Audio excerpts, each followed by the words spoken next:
All right, this video is really not for you. This is for all my chiropractic colleagues. I've had some VH tapes locked up in a cabinet for about 30 years.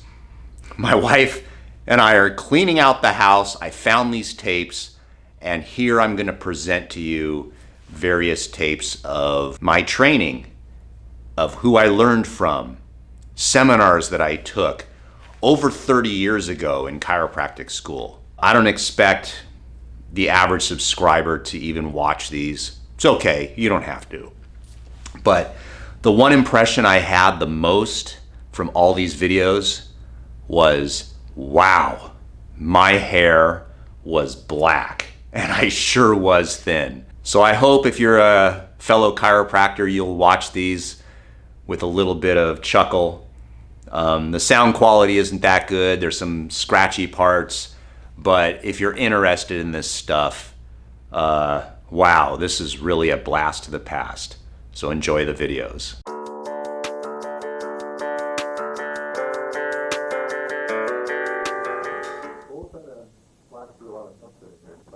I can do it all in one day if you want to. I mean, I can go through the entire system, but the only problem with that is that I won't be spending as much time probably spend with you. And if you want to focus in, we'll just see how it kind of goes here. But if you want to focus in more on just one area or a couple areas and get more time with me, standing in front of you, helping you set up or helping you try to make the adjustment, we can do that. So whatever works out, that's good.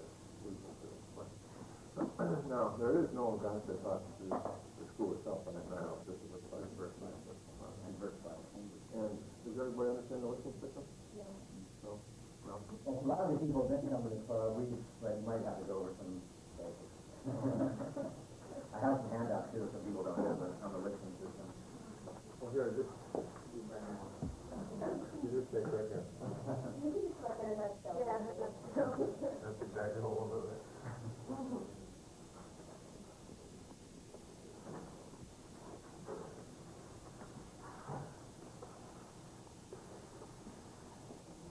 In the Gonstead work, if we go from C2 down to L5, now most all you guys know this stuff, right?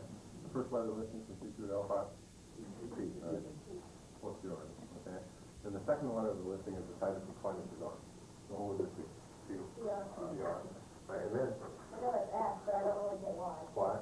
You always list the body on the same side of spinous laterality in relationship to the other side of the body. So the spinous is over on this right side. I want to say what this is in relationship to what this is. The superior. This is superior. So it's PRS, this side is P, L, I, it's inferior. But Gonstead always wanted you to adjust on the high side of the rainbow. He always wants to come in the convexity of the curve. He wouldn't want to come and thrust this way, making that so it's bigger or pushing the wedge open that way. So I want to always thrust in from this angle. So whatever's on that side you grab hold of, that's what I lift. In this case, it's the spinous with PRS. In this case, it's PLI. And then so you're going to be a dash L, dash T, or dash M, depending on the flame of the middle or the transverse over there. Okay, so that's it right there for the from C2 down to L5. And that's the listing system, by the way. You know, is MPI? You guys are into that at all? No. You know what it is? Muscle palpation? Yeah. Well, see, they'll always do down Gonstead from the standpoint of, well, you can't get a list, or you can get a listing, but it's a static film. You're looking at someone that's frozen on that film, and it's not a moving joint. So how can that be something that you can use forever? Well, what the listing system is, this gives me an idea of if this person is built like this, where they've got curves that look like that, well, I want to come in from this side when I adjust this area, and I want to come in from this side when I adjust that area. So I can stay on the high side of the rainbow. But still, that just gives me an idea when I call you up and say, I'm sending a patient out here to California, here's this listing, this is the best way to try to approach it. But still, you can't determine which one you're going to adjust except for motion palpation. So one of the things that has been confused in the Gonstead system is, will you find the subluxation on the x-ray? No, you don't. The only way to find a subluxation is through motion palpation. All right? And I assume you get motion palpation, right? Important, no? Okay. Because if there's anything you want to practice a lot of, it's motion palpation. Kind of. Because one of the things they always said about Gonstead was not only his ability to adjust, but he was a good adjuster. And not greatness in the standpoint, I don't know what you guys think about him or what you heard about him, but he wasn't a guru in the sense of a God-gifted, unbelievable, fantastic individual that, no one could attain that level of worked at it daily, and that's the only thing he did. And if you want to be successful in practice, pattern your lifestyle right after Gonstead. And his whole philosophy on being successful in practice was you should never go to bed on the same day that you get up. And during that time, you could work. And that's exactly how he lived his life. He had no friends. I shouldn't say that. He didn't hang around with anybody. He had no hobby. He had no lifestyle other than chiropractic. That's all he did. He worked from 8 until 1 or 2 in the morning, 6 days a week, and then on Sundays they were in there from 5 in the morning until about 10 in the morning. And that's all he did. Every day. Every day. And so that's what he got good at. But the one thing that old-timers will tell you that he was really the master at was finding the subluxation. And there's only one way to do that, and that's the motion portion of it. So when anybody that's ever sitting down and you're in class or you're looking at somebody and they're not moving, grab hold of an actor, grab hold of something and start the motion and start to get some idea of how that feels. Because the hard part isn't so much in giving the adjustment or making things move. The hard part is to figure out which one to move. And as you get better and more dangerous in your ability to move things, then it becomes the question of which one should I become dangerous with here. So that's the main thing. But why don't we do like C2 down to C7 to start with then, okay? And what I'll do is I'll kind of go through the setup and I'll show you some of the tricks of trying to get the patient into the right position. And then we'll set up in pairs and I'll try to help you out as you try to make the adjustment, okay? And when you try to make the adjustment, try to pick one out that is stuff that you feel is fixed. And then when I come around, go ahead and give it a shot, see if you can make it move. Because there is only one way to get this where you actually can do it. There's only one way. And that's to practice and to beat each other up over a period of as many years as you can before you get into the real world and really practice on each other. Because it's an art, it's an athletic event, it's something that the only way to get good at it is to practice it. And I don't care how inept you are at basketball or tennis or whatever sport it may be, if you spend 6, 7, 8 hours every day at it for a year, at the end of the year you'll be better than when you started. It's the same thing here. So if today you're frustrated when we start setting up on things and it seems too awkward, which everybody when I was at school, everybody when we had Gonstead as part of our curriculum, everybody would try to get up in the Gonstead cervical chair set up and everybody's looking at each other going, no, this isn't going to work. But then we all stepped around to the side of the patient, reached around the neck like this and started doing those kind of things and everybody's neck started popping and going off and we said, hey, this is easy. So not that easier is worse or harder is better or anything like that, but the point being it's not as easier, it's not as smooth and natural many times as some of the other rotational type moves present today. Okay?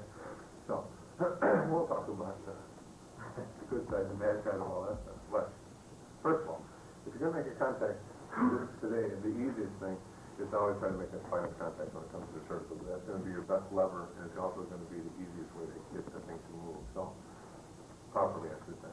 All right. So when I make the contact on the spinal process, I'm going to do it with the end of my finger. And if I come down here and I make the contact on the spinal, I want to be right at the end of my finger. I want to be right up here like this. So I'm going to be right on the end. Okay? Even though you may think you're going to have more power if you sneak out toward that first joint there, it won't work like that. You want to be out toward the end. Okay? And so to make the contact, I'm going to put my finger on the end of the spinal process like so, right here. And I'm going to have to back that first finger up. All right, and I do that by either keeping my other finger flat behind that first one, or I can bend them a little bit like so. But usually, most everybody I know will keep it pretty flat. Okay, that's the way Gonstead did it. So that's the right way. Now, look at this, and this will seem to be easy, but this will be the number one thing that I'll have to slap you guys around. That is, the fingers have to be parallel with the floor, but the palm of my hand is going to be perpendicular with the floor. Okay, and that's how I'm going to have my hand set up like this. And there has to be some extension in your wrist. There has to be this extension right here in the wrist as I get set up. Here's what most of you all have a tendency to do. As you get set up and you laterally flex the head, this wrist will open up like that. It will flatten out. So now as I try to give the thrust, what happens is I put all the force right into my wrist right here, and then it'll hurt. You won't have any power with that. So there has to be some extension. The CNR has to see up toward the mastoid as you try to give that adjustment. Okay? I know it looks easy. This way. All right? So right here. Elbow stays in next to the side this way. All right? What side I'm coming in. You don't want to let it be out here like this. It stays in next to your side. Okay, so that's basically the hand placement with your thumb pointing straight forward. All right? Then I want to make the contact on the spinal process like so. All right? On the head. Okay. Here's rule number 1. Regardless of the technique you ever decide to do, there's one rule that will ensure that this patient will come back and visit you a second time. And that's being nice to the patient.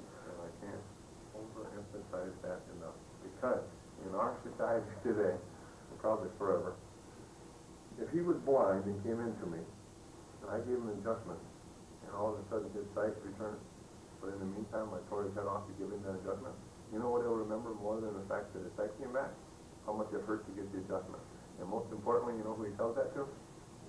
Everybody. Next door neighbor and everybody will say, yeah, it was unbelievable. I got my sight back. When he gave me an adjustment, I thought he was going to tear my head off. And all the next door neighbor heard was tearing my head off. So now they have to go blind before they're willing to come in to see you. And that's not what you want. You want them to say, I don't know. We were sitting there talking about the Lakers. So you talk about not the Bulls. And next thing I knew, he just had this light touch to me, and I heard this explosion. My eyesight came back. No, it didn't hurt. And that's what you want it to be slick. You want it to be smooth.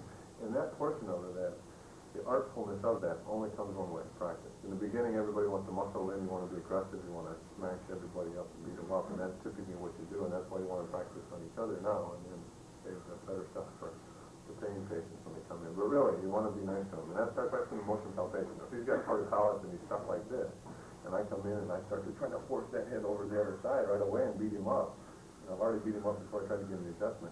And 98% of the adjustment according to Gonstead depends upon patient relaxation.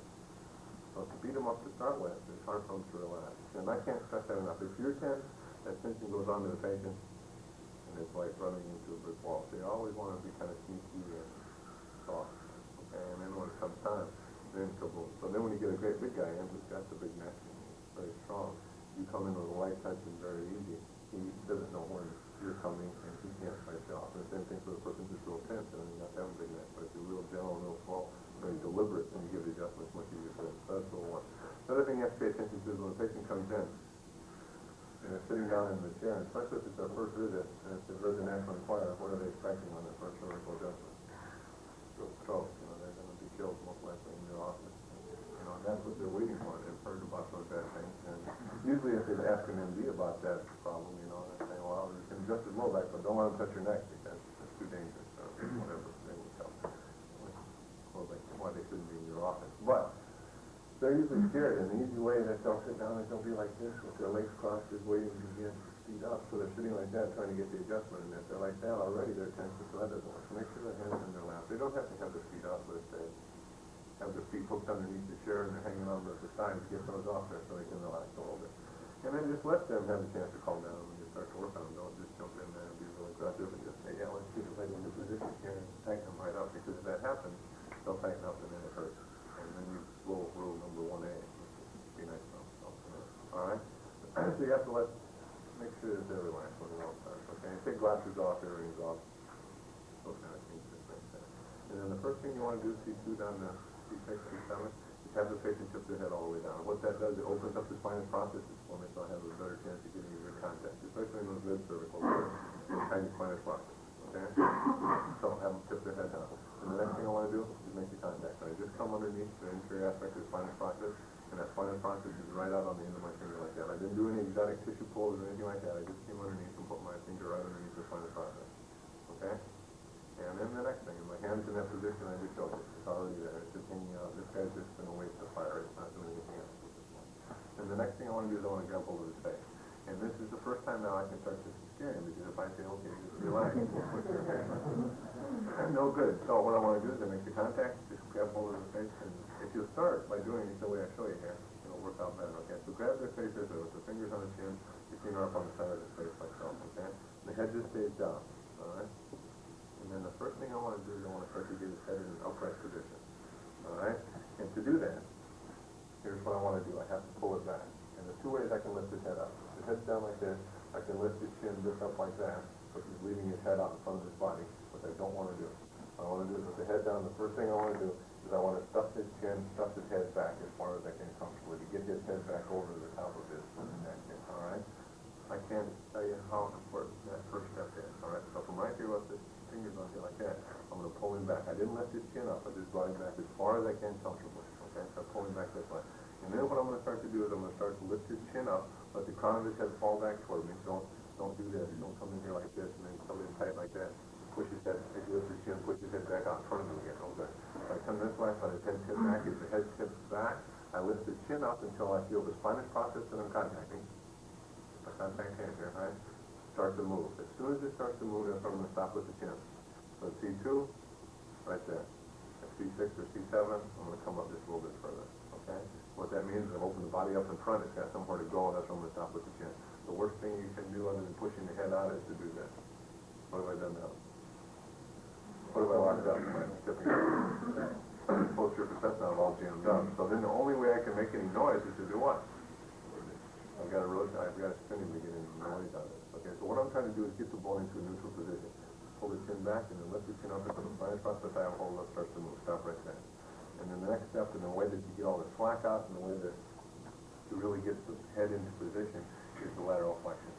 Okay, so this guy's just hanging out here. The midline of my body, by the way, is even with the patient's here that I'm standing on. I'm on this right side and right here. You don't want to do that. Because a lot of people say, I use a guy for cervical chest. You understand how they like that. So they're just doing sitting, no big breaks. You can't go P to A if your forearm's in. A to B. All right, so I want to stay back in here. Gonstead said that you should never let the outside leg, your outside leg go on the outside leg of the table here, of the chair. So you're supposed to stay in tight like that. That way you'll be assured that you're going to stay behind the patient. But I don't play by that rule. So I just open up a little bit more like that. Okay, and I don't care if you're this way or if you're that way, whatever's comfortable. All right? So I want to laterally flex now. I brought the patient's head back. I lift the chin up until the spinous process starts to move a little bit. I'm going to stop right there, and then I want to cock the head over. I want to laterally flex at the level of the articulation I have a hold of here. So if I'm at C2, I want to cock the head over right up at C2, on top of C3, and leave the rest of the cervical as straight as possible. In other words, I don't want to bend the head over. I don't want to do that. What have I laterally flexed at now? C1 or 2 or 3, somewhere down there. I'm way down there. I'm not isolating the one joint. So what I want to do, by grabbing hold of the space this way to start with, I want to push with my thenar, pull with my fingers, and get more of a cocking action like that. I want to cock his head over right up at the top of it like that. All right? Leaving his nose in the midline. And that's where you get most of the slack out of the neck by doing it that way. Okay? So I'm going to cock the head over. As I do that, my thumb ends up on his TMJ. My fingertip is touching the spinous, like so. All right? Like so. I'll show you guys over this in a second. All right? And then that's where you form what they call the rapport. That should be there. Okay? If you don't have that, that means that you made a contact like that. Which means now my force is going to be delivered all along this side of my hand here, kind of at random. I'm going to be hitting all the lemons on the left side. I'm going to be just smashing into the left side of the neck. If I have the rapport, it means that pretty much all my force should be coming right out of this guy right here when it comes in there. Okay? So I want to cock the head over, push with my finger, pull with my fingers. I'm going to cock it over like that. The thumb ends up on the TMJ, and I form the rapport right here. Okay? As opposed to looking like this when I make the head. I don't want to just come over the whole side of his neck. I like it like that. Okay? Got it? The subluxation next to my side. And then the last thing that I do is I'm going to take my fingers here and leave my finger on the face, and from right there I'm just going to roll that hand right around. So my elbow now points out across his shoulder, my fingers go down the side of his neck, and my palm cups his ear. Okay? So I'm right here like that. Alright? So from there I'm going to cock the head over, I'm going to C2, leave my finger right on his face, don't take the hand off, right there. Roll it around so my fingers go down the side of his neck, that elbow points off that shoulder, don't leave it back here. Get it out this way so you have more stability as you come forward with the neck here. Okay, this elbow is next to my side, and I'm ready to go. Alright, when I cock the head over, I laterally flex it, here's how you want to do it. I want to keep the nose right in the midline. Don't do this. Don't let it fall out of the midline, okay? And you can do it yourself. You sit there and drop your head down. Want to push the head all the way back, lift it up until the chin will very seldom go parallel with the floor. And then cock it over, and you should feel like that neck tightens up or it isolates it better than if you just try to get that. And we don't do 3-point tension. When I was in school, the teacher said, you got it wound up like that. Now they said, give a little oomph in there, and you can do one of those like that. All right, don't do that. There shouldn't be tension. That's a bad word to say. I'm trying to get the next tense. You don't want to get a tense. You want to get all the slack out as much as you can, have it in a neutral position, and then rely on one thing to get the job done, and that's the speed portion. Okay, so anybody? Remember County and Orange County? Yeah, Orange County. Okay. Can get to this point. All right, anybody can look like this. And then you took a picture now. If you watch the film, if I stop right here and say, yeah, he's a Gonstead adjuster, I can tell by the way it looks. This has absolutely, well, I shouldn't say that has very little to do with it. But this is the easy part to get to here. All right, now comes the hard part. It's delivering the thrust. It's delivering the adjustment, okay? And when we were in school, that's as far as they'd ever let us get. in class, you know, and they said, all right, just set up, but don't ever throw it, not until you get to clinic. My analogy to that would be like telling a golfer that wants to join the pro tour, well, just address the ball, but don't ever take the full swing until you get on the tour. You can't do it. It doesn't work like that. The only way you can get good at this is start to whale away here. Which means you have to practice on each other. I don't know, what are the rules about adjusting in? Are they? You can't do it? And I know they do that at every school. It wouldn't be just here, but it's a liability factor that somebody will get torn up. But there's only one way you'll ever get good at this, and that's to form groups, go home, and pound each other up until you make each other sick. What? You can do it after your doctor exam. Yeah, absolutely. Yeah, Also, but this is something you need a lot of practice at. So you guys should get some Monte guys. That's a generic term, by the way. Midwest. You should get together in groups of whatever and try to at least 3 or 4 nights a week, or whether it be an hour in the middle of school or at the end of school, get together and set up on different parts and just keep working on it. Just to get that idea of the motion, because it's not something, I've never known anybody that just starts it right away and just does it. It doesn't work that way. You have to perfect it and you have to get better at it. And that's the only way to get better at it. So, it's time for the thrust, all right? The thrust is P to A, I to S, in the plane line of the disc. So if I'm in C2, all right, what I want to do, I'm going to have to drop, for me, I'm going to have to bend my knees a little bit and get down so I get my forearm, which is my alignment drive indicator, coming I to S to the disc plane line. It's because of fairly normal lordosis in the cervical. The disc plane line is running here. So I want to come up here and I'm going to come up through it that way, okay? P to A, I to S, plane line of the disc. If it's a spinous contact, I'm going to be shooting out the opposite eye. In other words, this is a PLS, okay? I'm going to be aiming just slightly left to right, okay? The PRS, I'm going to be going slightly right to the left, coming out that left eye. Okay, we'll talk about laminar contact in a minute. But that's my line of drive. The point about all that is, if I'm going to try to adjust C2 and I'm trying to do it like this, so I drop my elbow down and I come up through this plane line. I want to get it to go that way, okay? So that's one of the things to think about. And the first thing to think about when you try to do this thrust today when I'm standing in front of you is, I can look just like this, like I know what I'm going to do here, and I can turn this into a rotary adjustment. And all I have to do to turn it into a rotary adjustment is let that knuckle right there lead the way of the thrust. In other words, throw it forward like that, and I just rotorize it. Okay? What I have to do, and the hard part about this business, or not the hard part, but the hard thing you have to change in thinking about, is that guy has to lead the way of the thrust the whole way. It has to stay ahead of this knuckle right here. So I give the thrust, that has to stay out forward this way. If I let this lead the way, then I'll just come around like that, so I can turn my Gonstead setup into a rotary adjustment very easily. Okay? And why wouldn't you want to rotate?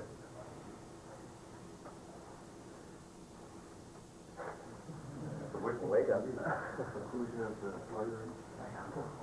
Well, you increase your chances for strokes and things like that, right? When you start to spin it around. But that's not the most important thing. Not because I'm supposed to stand up here and tell you guys that you're ready to do it. Biomechanically, what's wrong with the rotational move? Exactly. It's the most detrimental force to the disc. I was down at National College, just about half hour from me. Similar attitude toward adjusting as LACC, as far as the only thing they get is diversified, and it's kind of taught in a quarter and a half, and it's like, just throw saliva across the room. And that's kind of their approach to adjusting, you know. And so I said that, they asked me to come down and give them a presentation on Diagnostic, because the student body has been after them to say, we want some more techniques presented to us so we know what else is out there besides diversify. So I came down and Gonstead was the first one. And I talked to about 250 of them. There's, I don't know, 100 students in school or something. But once there's, or not a bunch, about 3 or 4 of the technique instructors showed up, which I knew was going to be a problem if I tried to say anything negative about diversifying treatment. And this guy piped up on it and said, it's the most detrimental force to the disc, is that shearing or rotational force. And he said, well, sure you're going to say that because you're Gonstead. You guys talk about P to A. But what about the response factor and the thing that so many people get help from that? And I said, well, Gonstead didn't say that. You know who said that? Kapangi. If you read Kapangi, you read Punjabi and White, or those boys, they don't know anything about chiropractic. They just know how the joint moves. And Gonstead knew how it moved before those guys were writing those books. From the standpoint of, the bone can't rotate until it first does what? It has to slide backwards first, and then it'll start to spin. So if you're concentrating on the rotational component and you're spinning it, you're missing the major factor of the subluxation. And that's the thing that made Gonstead different. He said, well, wait a minute, if I could get the thing at least to jump forward, then I'm going to have a better effect on the overall subluxation component of the joint problem there. But I also don't tear up any of the ligaments because it's designed to go forward and backward. If I can get it to shove it forward, I don't tear things up on the side. Well, if you take that, master cervical or those kind of things that really spin it, then you're causing some damage. So that was the thing that, of course, they didn't like to hear that. I was not supposed to be telling the students that that's not the way it works. But that is the way it works. And so don't expect me to say, yeah, this is the right way, and then buy this whole story. I would say you should go out and investigate that stuff for yourself. But if you can get the P to A component out of it, most of the time the rotational factor will take care of itself if you get that out. So that was what Gonstead was trying to do. That's what the prone adjustment. There's a lot of techniques that take the cervicals and drive them prone. Those are still better than spinning your head on the supine position. So don't do that, okay? I have a question about line of drive. You mentioned the feature that you want to come more about. As you pass this point of the circle curve, I'm going to flatten out, and then I'm going to go down, right? Right, and if you take, and I'm going to find that. Here? I'm going to get all that information from my lateral film. Okay? We got to hold it.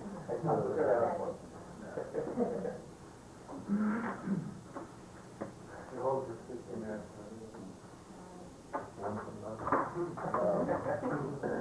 But I'm going to get that through my lateral film. See, now he starts with a pretty good curve, but then he goes into kind of a military thing. This is he or she. So right through C2, there's my display line. So I'm going to come through that fairly flat, even though it's not tipped way back. Where you get some people that it's really tipped back. So now I got to really drop my elbow to come down. But then as I come down through C7 or T1, then I'm going to be shooting in the flatter. I'm almost becoming downhill a little bit. So that's where I get that info from. I get that, and everybody's going to be different depending on what their next looks like when they come in there to see. But that's where you get the proper line of attack to make the adjustment happen. And that's what Gonstead wants to use the film for, is how do I attack this joint with the best angle without tearing things up and getting after the disc. And the other thing about the rotational component, it tends to affect the facet a whole lot more than it does the disc as far as changing the position of the bone. And where do they teach you the subluxation exists? At the facet or the disc? At the facet? Do you believe that? No. And anybody who teaches that should not believe it if they've ever thought about it at all. What's the weight-bearing structure of the spine? The disc. What happens when the bone falls off the weight-bearing structure? The facets become involved. They have to. But that would mean that I'm just going to turn it this way, but I'm never going to try to get the bone back up onto the disc. And that's what Gonstead said. If I can get it up onto that weight-bearing structure. I've got a question on that too. You're saying about the body smooth falling off the disc. How can it fall off the disc when it's stratified or holding it to it? I mean, I can move relative to the disc. We can't fall off. No, exactly. You can't. But what it can do is the bone can tip posterior and inferior. It can drop back this way, and the nucleus pulposus can shift toward the front, and you can get that narrowing in the backside.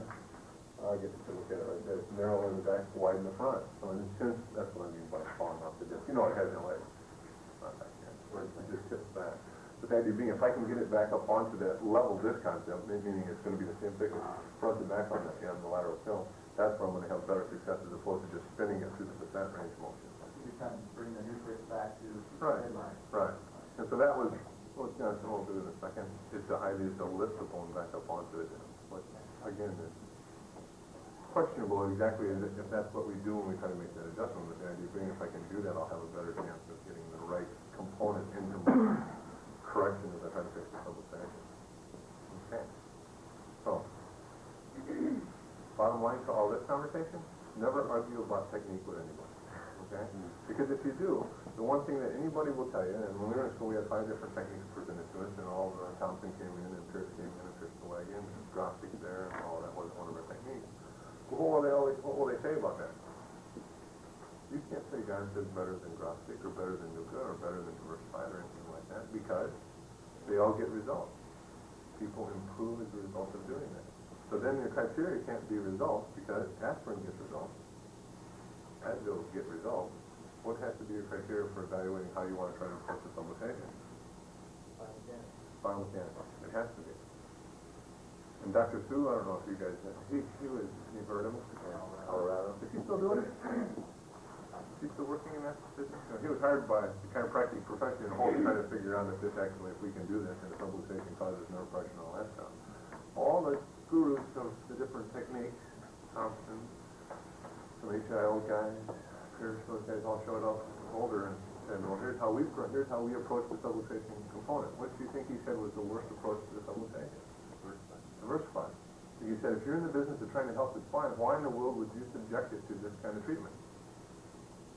And biomechanically it's not correct. So that's why you should do it, not because they just teach it. But one of the things about Diversify that's good, and why do you think they teach it in every school, is a major technique. It's easy to learn. It's easy. You can manipulate the neck. You can create some action out there, manipulation.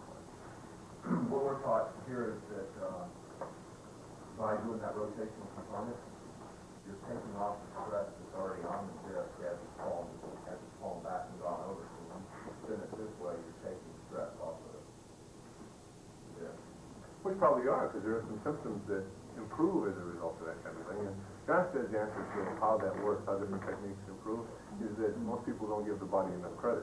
The bone is designed to fit a certain way, and it wants to be a certain way. And his description of that was, if I started on the way, it'll find its own way home. It wants to be back where it's supposed to be. So by interjecting some kind of manipulation into the joint, many times it will correct itself because it wants to do that. Except when you get to a thin disc or an acute bad situation where it's really jammed, then you're going to have to be more specific and more directionally oriented to try to get it to go back. And you should do that all the time for one factor: increase your response to the patient. As soon as you start to aim in the right way, and this isn't complicated or it isn't scientific. If the bone is gone, but it isn't. If the bone has gone posterior and to the left, who would make the most sense to correct it? Push the anterior and to the right. That's as simple as Gonstead is. There's no more complicated to that. It's not just like, well, let's just bang away at every angle and see what happens. You know, it may, and many times it will help. Obviously, there's a lot of guys, not a lot of guys, most guys do that. But, well, we'll wait to talk more about that. Okay? All day. But the point being is, you can approach it with a little bit more thought. Now, I know, we were talking last night, you're pretty much not taught too much about specificity, right? No, the idea of being specific and trying to figure out what happened and trying to fix it back down so it's not necessary. Some of you understand, some of the teachers that said you don't have to be that way, you kind of just get close and blast away and something will happen. So. And the bad part about that approach is go away. And here's the thing I've never done until last year. Is there that big thick green book, DD, just the adjuster? Seen that? Read that book once, or read parts of it. Well, this guy was way ahead of his time, our time, most everybody's time. He was way ahead of that concept of how things work. And he'll tell you how to cure everything from whatever to whatever, and how to specifically adjust for it. But he makes a statement over and over in the book that the only way chiropractic can remain scientific is if it's specific. And as soon as you randomly bang away, you take away any kind of the scientific approach. And I don't know how it is here, but I'll tell you how it is in the Chicago area. I'm right in the middle of National Chiropractic College. And here's how at least 90% of all the practitioners in that area practice. Patient comes in, they put him on the right side, they give him a lumbar roll. Put him on the left side, give him a lumbar roll. Put him prone, go up and down the thoracic a few times, and then flip them over on their back, and one from the right and one from the left in the cervical. That's their chiropractic approach, and they'll put a little PT with that, or do some hot wax, or whatever they're going to do. You know, that was our chiropractic treatment, and that's given to everybody. That's general manipulation.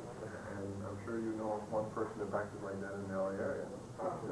And that's unfortunately how most people do that. Here's the bad part about it. Here's the part that you guys should get pissed off about and say, I'm not going to do it that way. For one reason. And if you don't believe it, just start hanging out outside the doors of this institution. You know who else does that? Physical therapists, osteopaths, MDs, naturopaths. All those guys do the same move. They randomly blast away and just twist and manipulate. They just go ahead and do that. In other words, there's no art form to this business. There's no talent to what they're doing. Anybody can give a manipulation. Very few people can actually give a specific adjustment. It's much harder to do. And there is a difference. If you don't believe there's a difference, you haven't been to somebody who's ever given you an adjustment. There's a difference to that. And that's what you want to get good at. And why do you want to get good at it? Let me tell you. We just had our 10th year reunion at Palmer for my class. We had 140 students in my class. How many do you think are still in practice after 10 years?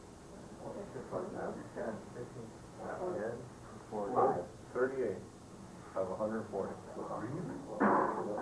So I heard this story too, and I said, no way. Yeah. Well, I mean,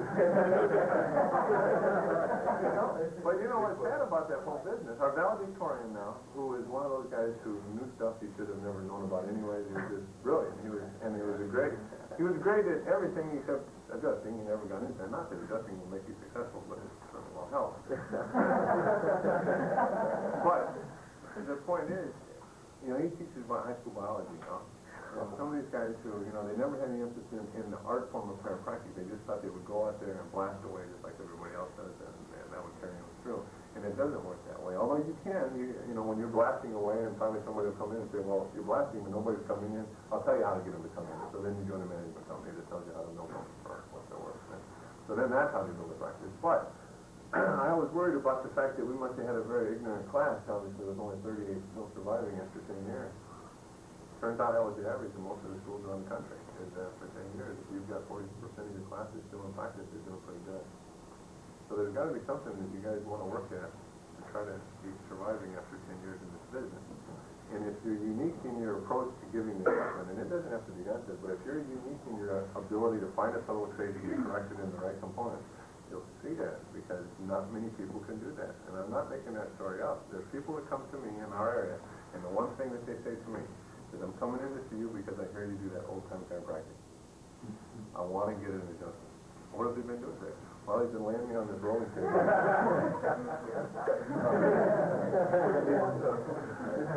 And they'll say, I've been going for a year to this guy. He's been putting me on a table that rolls up and down my back, and he does a little ultrasound diaphragm. And occasionally he manipulates or he pushes them on the thoracic. What's he done for your low back? Well, he hasn't done anything for that. He does ultrasound there, he does diaphragm, he does electrical stim to that area. And not that physical therapy doesn't have its place, and not that he can't help patients.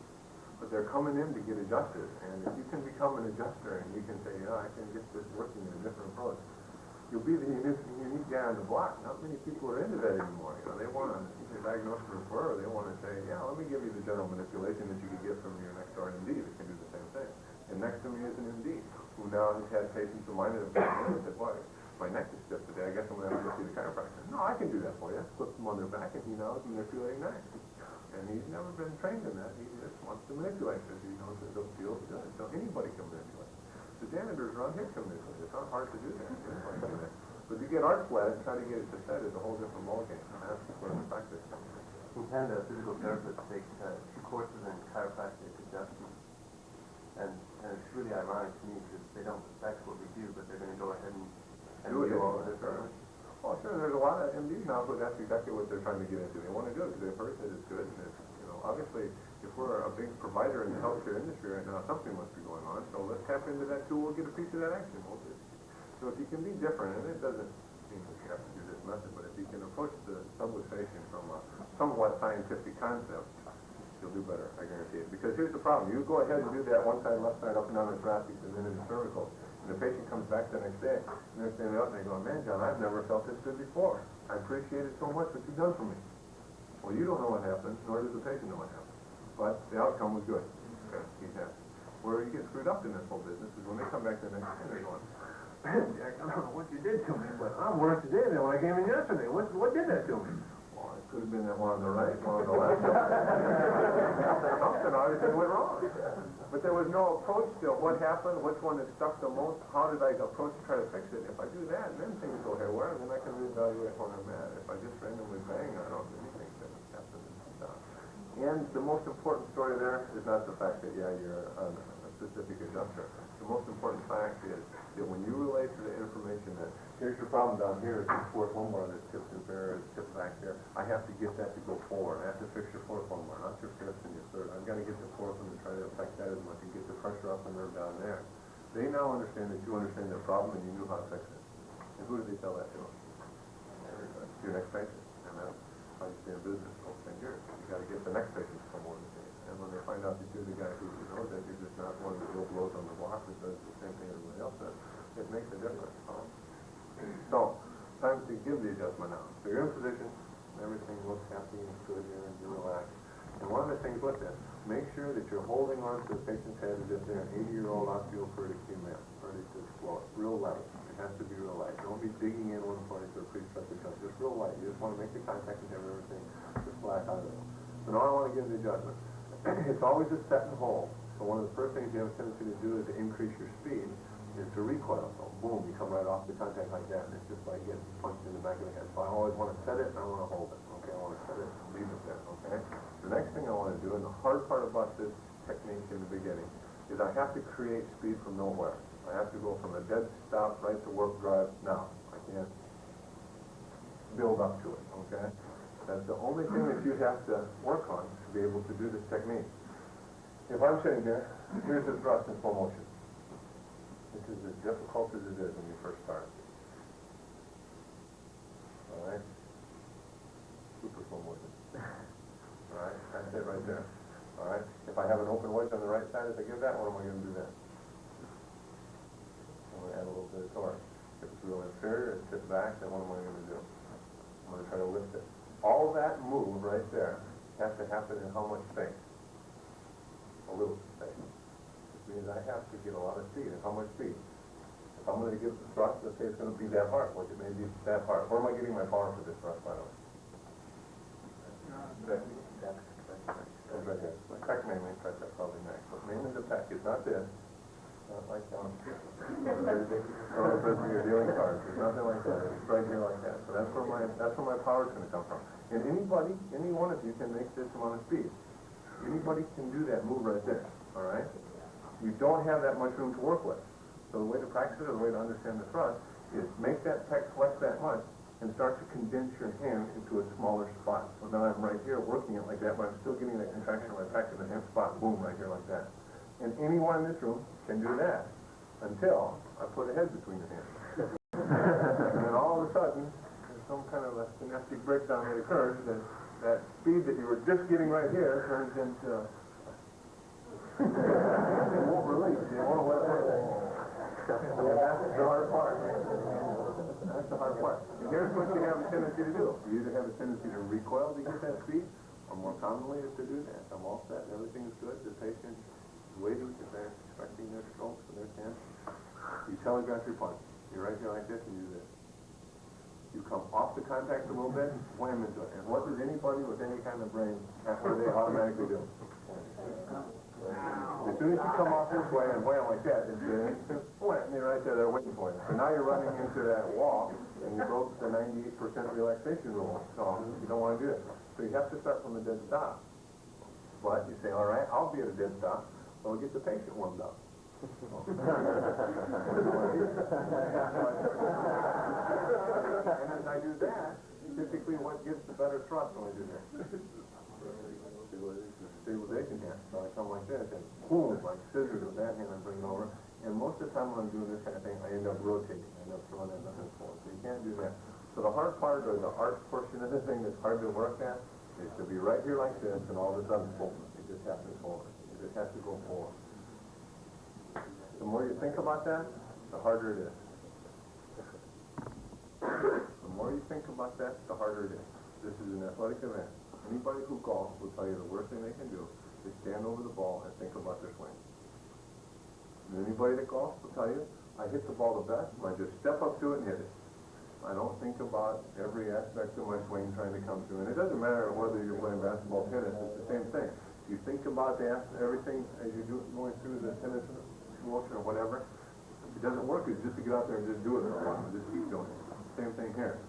When you sit here and you get into position and you're thinking about every vector and the wind blowing,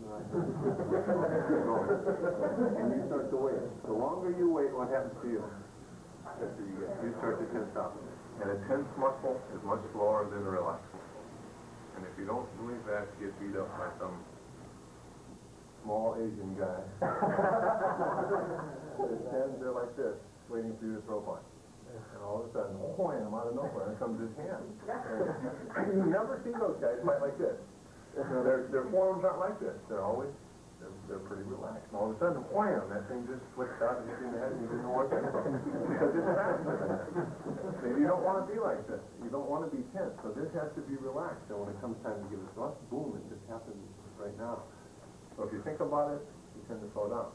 My first adjustment, my first manipulation is my one adjustment. But the first time I ever got a Gonstead cervical go, and we were in second quarter and we're pounding away and just beating everybody up. We couldn't get it to move, was at a party we had at our house. And we were made some alcohol. And we're sitting there and I said, let me have that neck. And I just went over and boom, I did it. And I remember, to this day, I can picture the whole room. I mean, where I was in it and what happened, because I just went over and I just did it. And that was the first time I'd ever got one to move in it there. And the main reason I got it, because I was relaxed and I was trying to go. Beer, we need beer.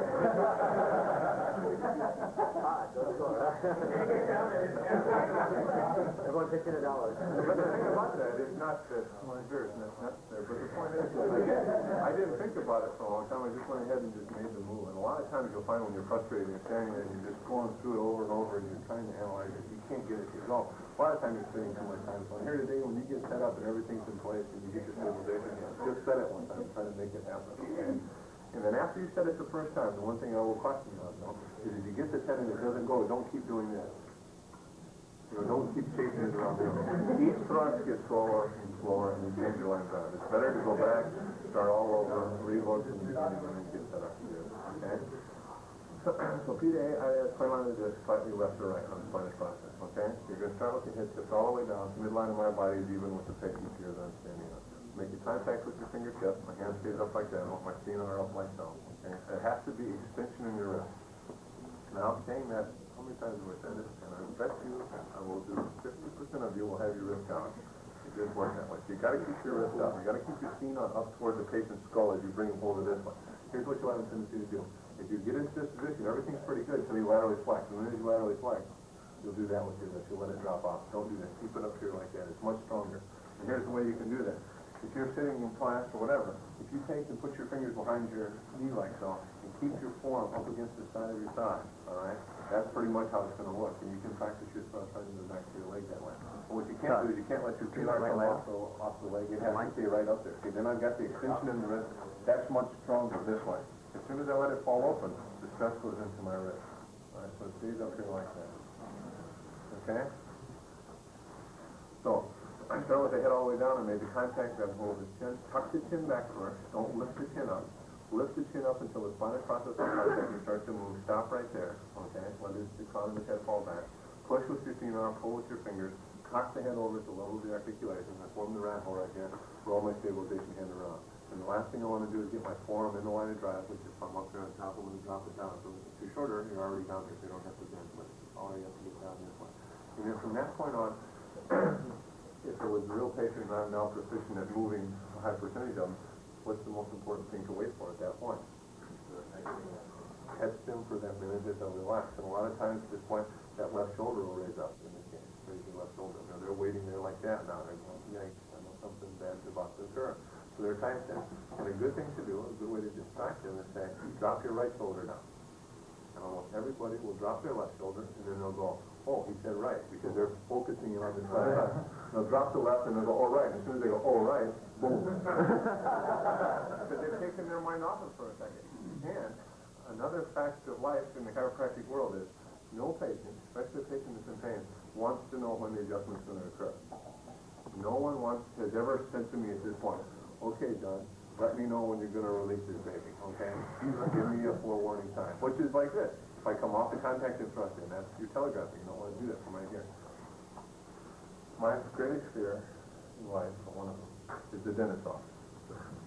I have never seen the needle pierce my gum, or I've never even seen it get close to my head. Because when I'm in the dentist's office and I know that I'm going to get shot up with that Novocaine, my eyes are clamped shut and I'm waiting for it. But I've never said to him, just before the needle pierces my skin, let me know that it's right there. I want to be as far away from there as I possibly can mentally, and then he hits me and it's over with. And the same thing here. They don't want to know. All right, here it comes. I'm going to smack into the back of your neck. They want to be relaxed, and if nothing else, they want to be distracted at that point. They want to think their mind off of it, and boom, then it happens. All right? So, that's these two down the speech exercise. You got that? The only thing that changes when we go to lamina contact is I want to stay in tight to the spinous process, first of all. I don't swing way out to the transverse process. I'm going to make the contact on the spinous process, and then I'm just going to slip a little bit lateral onto the lamina. So as I move off the spinous process, making the contact here, like this, I'm going to move out onto the lamina. With my fingertip, I still want to keep it pretty much at the base of the spinous process. I want to stay right in tight like that. I don't want to get way out here onto the transverse process. I want to stay in tight to the spine. Okay, don't get way out to the side. The further off to the side I get, the more I'm going to rotate it and get less effect on the disc. Okay, so I want to stay in tight to that. Question? Is your force coming this way or that way? Number one. And number two, how stiff are your fingers? My loose are stiff? No, loose. They're loose. They're loose until I come time to make the blow, you know, right there. I'm not going to, you know, if you've ever taken any martial arts, you know, before I'm going to hit the board, before I do it, it's not like I'm trying to pack this into a real tight ball. You know, the guys that can do it, their hands like this, and then when they hit it, then all of a sudden it goes into the same thing here. I want to be relaxed before I give the blow. When it comes time, it's supported right there. If I tense my hand up a lot beforehand, that tension is transferred right over to the patient. Now they're saying, dude, this rock behind me, it's going to hurt, I think, if I get hit by it. So. Like in the martial arts, when you go to make a punch, you always want to keep your wrist flat and square with your forearm. And that's what I try to do sometimes. Because I get pain in my wrist sometimes when I go to do the move. Sometimes it's painful. So I try to keep it straight. And so I don't understand why you The extension? I mean, you're coming at it straight like this. What I do is I look down my knuckle, make sure it's even with my forearm. So let me see, how is your And I hand? make the rat hole. But see, you still have extension in your wrist right there. That's okay, see? No, you're doing it. That's how you want it. What I want to do is I want to have everything focusing down through my forearm here. So it's zooming out right through that fingertip, see, at this point. So where I'm going to thrust has to be all right here. The other thing that you want to think when it comes to specificity is if I'm going to give an adjustment and I'm coming in here with my fingertip, where does all the force have to come out? My fingertip. I don't want it coming out this first knuckle or spread around. So when it comes to the way I'm going to thrust or the line of drive, it all has to come right out of that fingertip. It's really enough to push. Exactly. Right. Now it's not a push left to right. There'll be a little bit of left to right component because I'm standing here over the left side. I don't think of doing that. I don't think of sliding my hand this way. All I think is P to hand.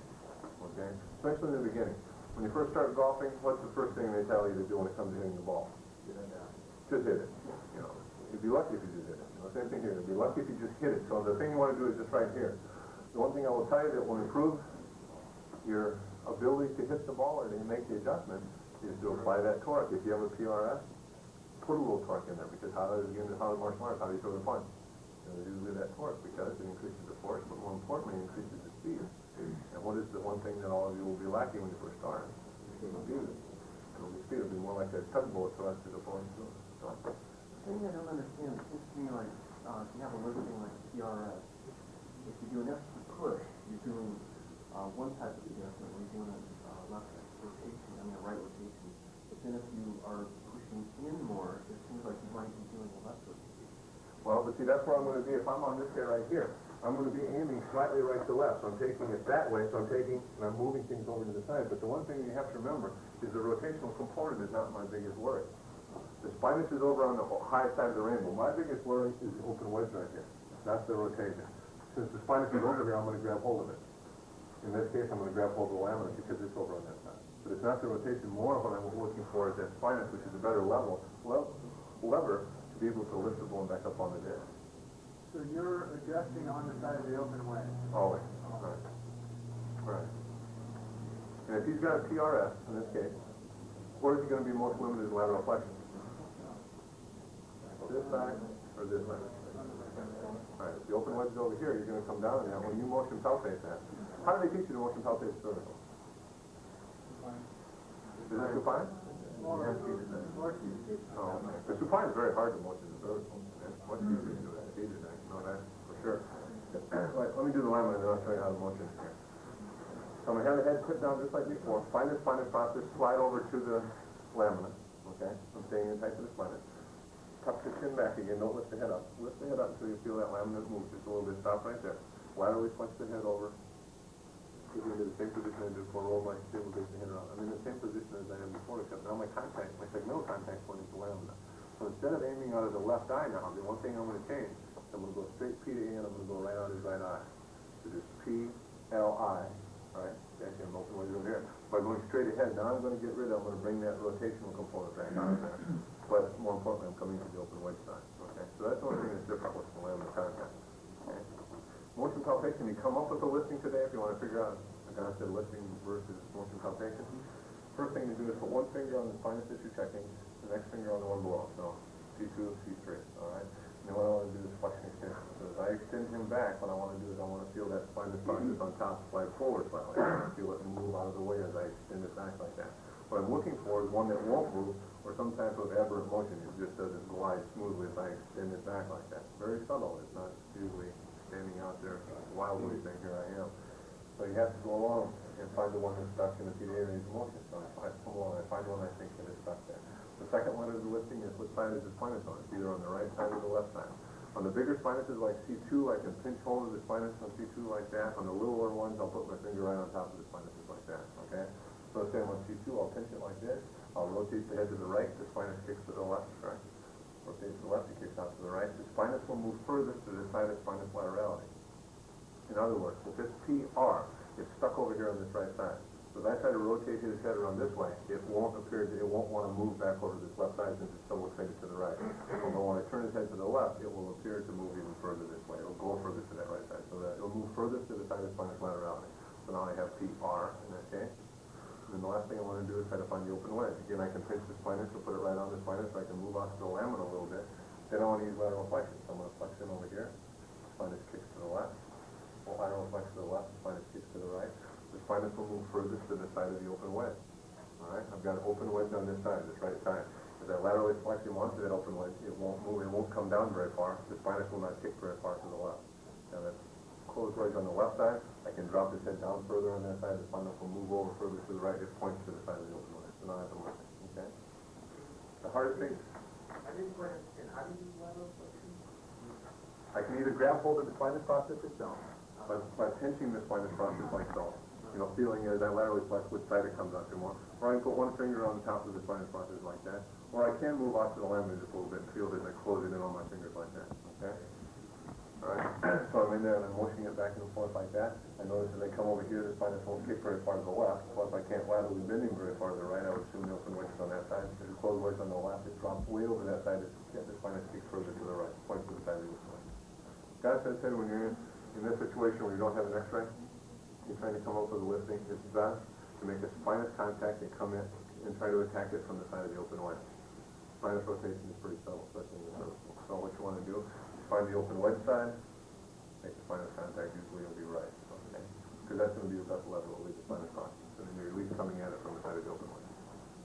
When you do when your x-ray says one thing, motion palpation is another, and you go back and forth, check it again and again. So, Good question. What would you do if your motion palpation is different than what you're looking at in the x-ray? Which one should you always go with? Always go on your motion palpation. Okay. Because that'll be a better filter. Maybe on the way they were saying it or something. Lateral flexion, making that whole, you can kind of anything you put it slightly over towards the eye. You mean just before I thrust? Yeah. No. I don't. Some people do that. You know, they'll bring it in here like so, and then just before that, they'll push in on it a little bit to take that last little bit of slack out. The reason I don't like to do that is now I've put some added pressure in there, and now the patient says tightening up something like that. No, I'm taking most of my tension out through that, through tucking his chin back this way like that, and then cocking the head over as far as I can comfortably. Right there, he'll tell you that things are fairly tight. They're not to that point where they're locked up. But as the joint is locked up, what's going to happen to my ability to move it? It's going to be that much harder to do. So what I have to do, and where the slickness or where the smoothness of the adjustment comes from, is my ability to try to get most of the slack out, not put it into tension or get all of it out, and then rely on my speed to beat that last little bit of slack to get it set. Okay? So what's the stick on the lateral flexion? On the lateral flexion. All right. And when you get it over here, everything should be in pretty much straight line. I'm going to drop the head straight down, tuck it straight back, lift it straight up, and lateral flex it straight over. I don't want to do this. I don't want to bring it over or bring it up. And then as I do this, see, I put some rotation in and I lifted his chin up at the same time as the laterally flex. Okay. I've got more tension in there. He's right at the end now, where if I give some thrust in there, it's going to go. But now I've added that component of rotation, and that's what I'm trying to eliminate. Okay. How much lateral flexion are you actually taking out when it comes over, you're feeling the lamina move? Right. Here's a good way to think about this. Here's a good way to think about this, all right? As I take the head back, as I tuck him back this way, and then I start to lift the chin up, think of your fingertip as the fulcrum.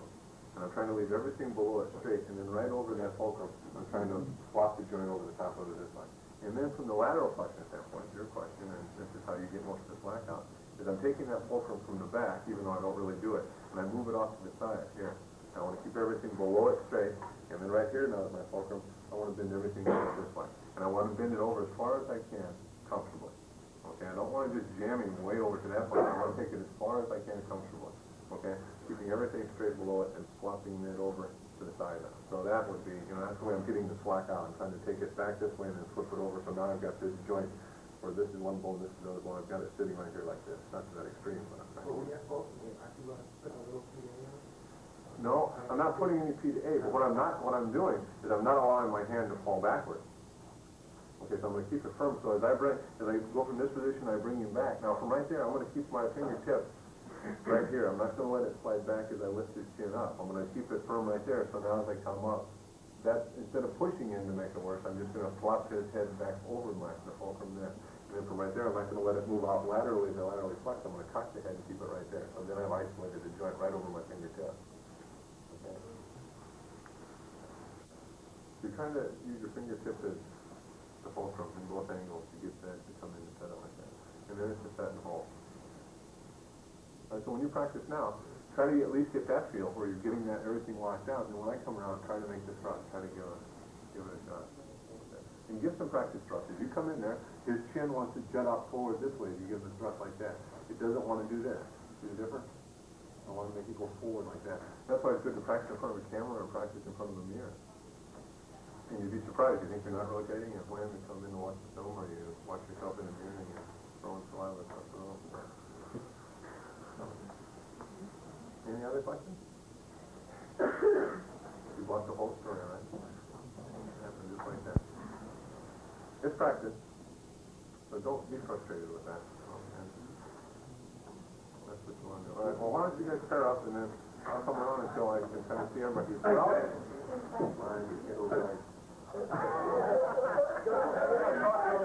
you guys break up, I was going to say one thing maybe would be easier. Instead of me walking around trying to get to you, why don't I just stay up here at this chair and you guys just keep rotating in. Why don't we rotate around through and you can come up through here to the front? Yeah, that way I can make sure. And don't hesitate not to come up just because you're not confident, because I'll actually take the head and I'll put it in position for you so you can at least feel what we're trying to talk about here. So I can put it in position for you, okay? And then, by the way, I'll say one other thing. And I don't say this to say, yeah, I can adjust. But if you've never been adjusted and you want to be adjusted, I know one of the things that helped me a lot with having a good teacher is feeling it myself. And if you'd like to feel it, remember, I don't have a problem with trying to give an adjustment. So if you want to do that, I'll be happy to do that. All right? Okay, but one thing I will say about that, it'd be better if you say, would you give me an adjustment? Let somebody else try first, and then I'll get it if they can't get it. I'll let somebody else have a shot at it before I try it. Okay? When you guys do start off, It is going to be like these things do. When you first start getting the thrust, or if you thrust behind your knee, what your fingers have a tendency to do is kind of collapse. They don't know where to offer the support. So that's where other tennis ball or something like this, or you put the high low up, thrust into the bottom piece of the thoracic piece. If you let it loose and thrust into that, that'll give a little bit. But it'll start to toughen your fingers up so they know where to go. And it's not a matter of being tough. Strength is not a factor if you're thinking you've got to have a lot of strength and then you don't have to have a lot of strength. It's where to put the force. And a good analogy, if you've ever tried to strum a guitar with a guitar pick, when you first start practicing and you're strumming, the pick keeps sliding out of your fingers. You can't keep it in place on the string. After you practice for a while, pretty soon you don't even think about it. Same thing here. You first get the thrust, you don't know where your power should be, where the stability should be in your hand. The more you do it, the more you feel like that. So the thing that helped us most, I think, in our adjusting ability, other than practicing on each other, was air adjusting. And just to stand in front of the mirror and get up every morning and try to fire that baby off 100 times, and fire this one off, and start to make that happen. And then try to take that same thing over to the person and let it release. All right? The other thing should be easier and then harder. Okay? Because she may not need as much force as he needs. So I don't want to take this force and put it on her neck and knock her onto the floor and go, wow, it really moved. I guess I didn't mean to do it that hard. Easy to get harder. Because rule one was Be nice to your patient. All right? So, all right, why don't you set up and we'll watch this.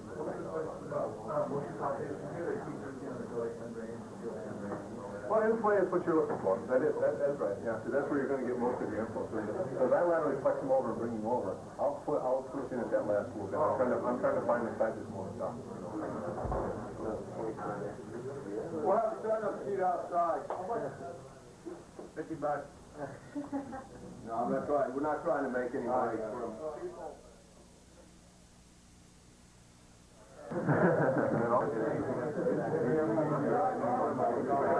He doesn't have any worries about any sports I'm already created.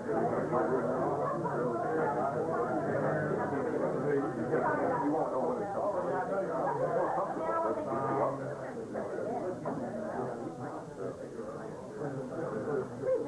You're out this way. That makes it work.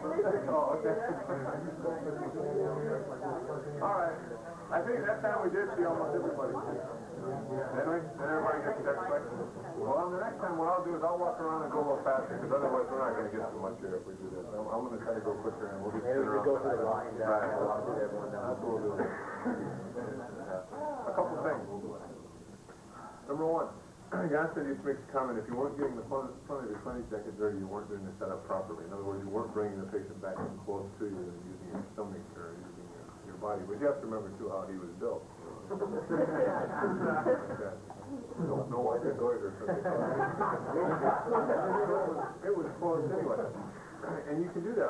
I go and I'll use my chest, or use my stomach, my chest, when I'm dealing in the upper thoracic, and I need more stability because the head's longer and it pops around, or if I'm going to do a long neck, then I'll get more stability, use my chest. And you can do that all the time if your arms are shorter. What you would do is you make the contact, and then as I bring him back this way, I'll move in with my chest and get right on the back of his head and bring him right into my chest. But then let your chest come back as you bring his head back. Don't push it forward as you try to lift his chin up. Let his head fall back, and then laterally flex him right over our ISO just like before, and then roll my stabilization hand. And what's not, I mean, this is a good idea if you have shorter arms, because now I have him trapped between my chest and my hand, and he's pinned kind of there. So now I can't yank so hard with his hand, protecting, but I've got him locked right there. Why I don't stay right here for that is because now I'm cramped up, because I have longer arms. So I then at that point will step back and move out away from that. Where you're supposed to be in relationship to the patient, when you get set up, this angle is supposed to be 90 degrees, ideally. And it'll be most comfortable at 90 degrees. If you're reaching out, you don't have as much power. If you're cramped up back here, you don't have as much power. So it's supposed to be right here. Okay? The other thing that's important is make sure, especially if you do a cervical now, the level that's adjusting needs to be about minimal height. So, I don't want to be up here trying to give an adjustment. I don't have much power up there. My power comes from right here. Okay? Some other things, as you go into the stabilization, which I didn't talk about really, but as I come around and I'm going to roll this hand around and stabilize, what part of my hand is supposed to be doing the stabilization here? What's the majority portion of my hand? So, right here, the base of the first finger. It's supposed to be right in this area right here. And if I'm adjusting C2, if I'm adjusting C2, what area should that be trying to be covering out next to? C3 and below. I want to say below the contact point. So one of the worst things that you can ever do, and I saw this, is you come in to stabilize, to leave this guy up high and have this down low. If I'm at C6 here, but I leave my hand up here, what am I almost guaranteed to do now? I'm going to have to scissor them. And you also have experienced a good one of those where the light rips the SCM loose on the other side and you get that adjustment where you pull from that side. You have to be careful with that. Okay? The other thing is that as you stabilize, as this rolls around like this, and this hand comes around, make sure that you don't leave that thumb up like this and pull back on that. You guys are doing that. You guys are whipping it out here. So roll that down that way. Don't pull on their eye. Because as soon as you start to stretch their eye out, what are they immediately going to do? They're going to sense out. And about my third patient I ever had in practice, in real life practice, was a patient that I was like this. But what I did with this finger right here is I left it right here, like that. And so I missed the first time, I missed the third time, or the second time, on the third time, I left it in like that. I just pushed in a little bit like that. And she was sensitive in that area, and she just went, I choked her a little bit. For the next 5 years, every time I saw that woman, I would be in this position right here, getting ready to adjust her, and then she'd stop everything. She'd tip her head up and look at me, and she said, "You're not going to choke me in there, are you?" And I bet you, she told everybody that she saw that ever asked about how I was, Oh, he's pretty good, but he told me when he does. That's exactly how the conversation went. They never forget the negative. It's quick to forget the positive, but they never forget the negative. They always remember those kind of things like that, so be simple with that. What else did I say that I was going to tell you about? Did I ask somebody else to say anything else to me about what's this? What we were doing, or not doing? When you have the patient in the proper position, if you were looking at it from the lateral, if this goes down this way and you pull him back, the ear should be right over the center of the shoulder, right over the femur here, okay? This is the worst position you end up with, is hanging out in front of him. They've got to be back. You've got to get him back. And I would think of anything most of you said I did to you that was different, is I exaggerated that push back that way. And you can do it two ways. You can either start with your hand on there, making it and pull him back using, I'm actually pushing a little bit with the edge of my little finger on his chest this way. Or what you can do is you can start with him down like that, take that fist, pull him back this way like that first, and then come up and grab hold of his chin, and then pull the head back even further. So they get back. Most people will sit like that. If you look around, you look at how many people's heads are out ahead of their body right now. Most everybody's like that. Especially the longer the neck. You heard? This is right where it sits. It's exactly like that. What's that result in that's great for chiropractic? What is all the stress on my spine right now? 7, 1, and 2. If you talk to anybody that's been in practice for a while, you could build your entire practice by adjusting T7, T1, and T2. Because most people that are either sitting at a desk or working at a computer terminal, they're just like this all day. You know, their heads are students, you know. And there's no good way to study. You're either like flat on your back with your head bent forward like that, or you're over your desk with your head hanging out, you're doing this, you're doing this. There's no way to keep yourself upright like that. How many people do you know are still standing and look behind me? My work habit. I'm very seldom keep myself up like that. Everybody, comfortable. So it's good for your business in the future. But on the other hand, what I want to tell, especially along this female, is that they've got to start keeping themselves back. They've got to keep their head back over, especially after I said it, because you go back. And a lot of people watch TV in bed, everything's flat except their head's propped over the top. And all that over time, and now it's you, but it won't matter until you're about 36, and then you'll be all screwed up right then, and it'll bother you all the time. So that's like now, I'm trying to keep it back. Right? What else? I don't want to tell you about that. Dr. Cox? How do you, John, Yeah. when you're pulling something, you got somebody who's carrying their head over, and they won't let you bring it back. And there's some that won't, you know, it's hard to do that. And if that's the case, then you just have to do the best you can, leaving it out in front. It'll be hard to do that. And the one time that you run into that, there's a postural problem that you can't change. Is someone with an older woman with a down your thumb, she's coming in like this, and she just bent forward like that. That's the only time we would ever let the back of the chair down slightly. Otherwise, we always keep in the first notch, we want the back straight up and down. But then if she, you know, humps way forward like that, the reason I would drop it back is because that would then allow her to come back upright more to me this way, so I can get her head more up on top of everything. That's the only time. So, but I pretty much have to still leave her head out in front of her for that. That's the only time. You never let the chair back, lay back on anybody in this room, by the way. Because by the time I let the chair, if I drop the chair down and then lay him back, I might as well put it to the fire. I'm doing the same thing. I'm doing that. Keep my nose right, just MRT. So you don't do that, okay? And then the other thing that you want to get in the habit of and yell at each other when you see that is it's a set and hold always. It's really easy to recall, it's really easy to come off the contact before you give the thrust. Those are two easy things to do. And the third easiest is to give a harder thrust with your contact stabilization. So there's lots of things that can occur there. And that's why when you practice each other, and I tell you that, so you can yell at each other. The other thing that you'll have a problem with when you first start is your thrusts are just not dynamic enough to do any damage here. They got to get a little bit more aggressive and a little bit leaner. And so you give this thrust and the patient does that. What's wrong with that? Why aren't I moving him? You're holding him. No. I'm not stabilizing very well. All right? I'm not holding him here. The stabilization hand does nothing more than catch the thrust. As I give the thrust, I just want to catch it. I don't want to pull or I don't want to push down. I just want to offer some resistance to that. But the main reason that he's getting pushed out of the chair like that is not because of my stabilization hand. What is it? Slow. I'm not creating enough speed. It's just not boom all of a sudden like that. So that's where when you practice with each other, the thing that will be helpful is have somebody come around and put their hand on the patient's chest like that before they give the adjustment. That'll force more of your juice to come right into the bone. It won't get away from you. There's more, it'll happen right, and something has to give then. Either your finger or the bone, something's going to happen. There's going to be more force. All right. And what you can do is, if you have a chair that has a strap that has the strap on it, you can run the strap. If I'm coming from the right, I want to run it over that shoulder to hold it back, and then that keeps the patient right there for me. If I'm coming from the other side, I put it underneath the arm and hold this shoulder. All right? So, Does that help with it? yeah, it does. Especially with the tough patients to adjust. Keeps the patient right back up against you, so they can't get away from you like that. The main reason that they're doing that is because it's too slow. And there's only one way to get this speed. Practice. Other than amphetamine. Alright? So, keep practicing. You have to keep practicing.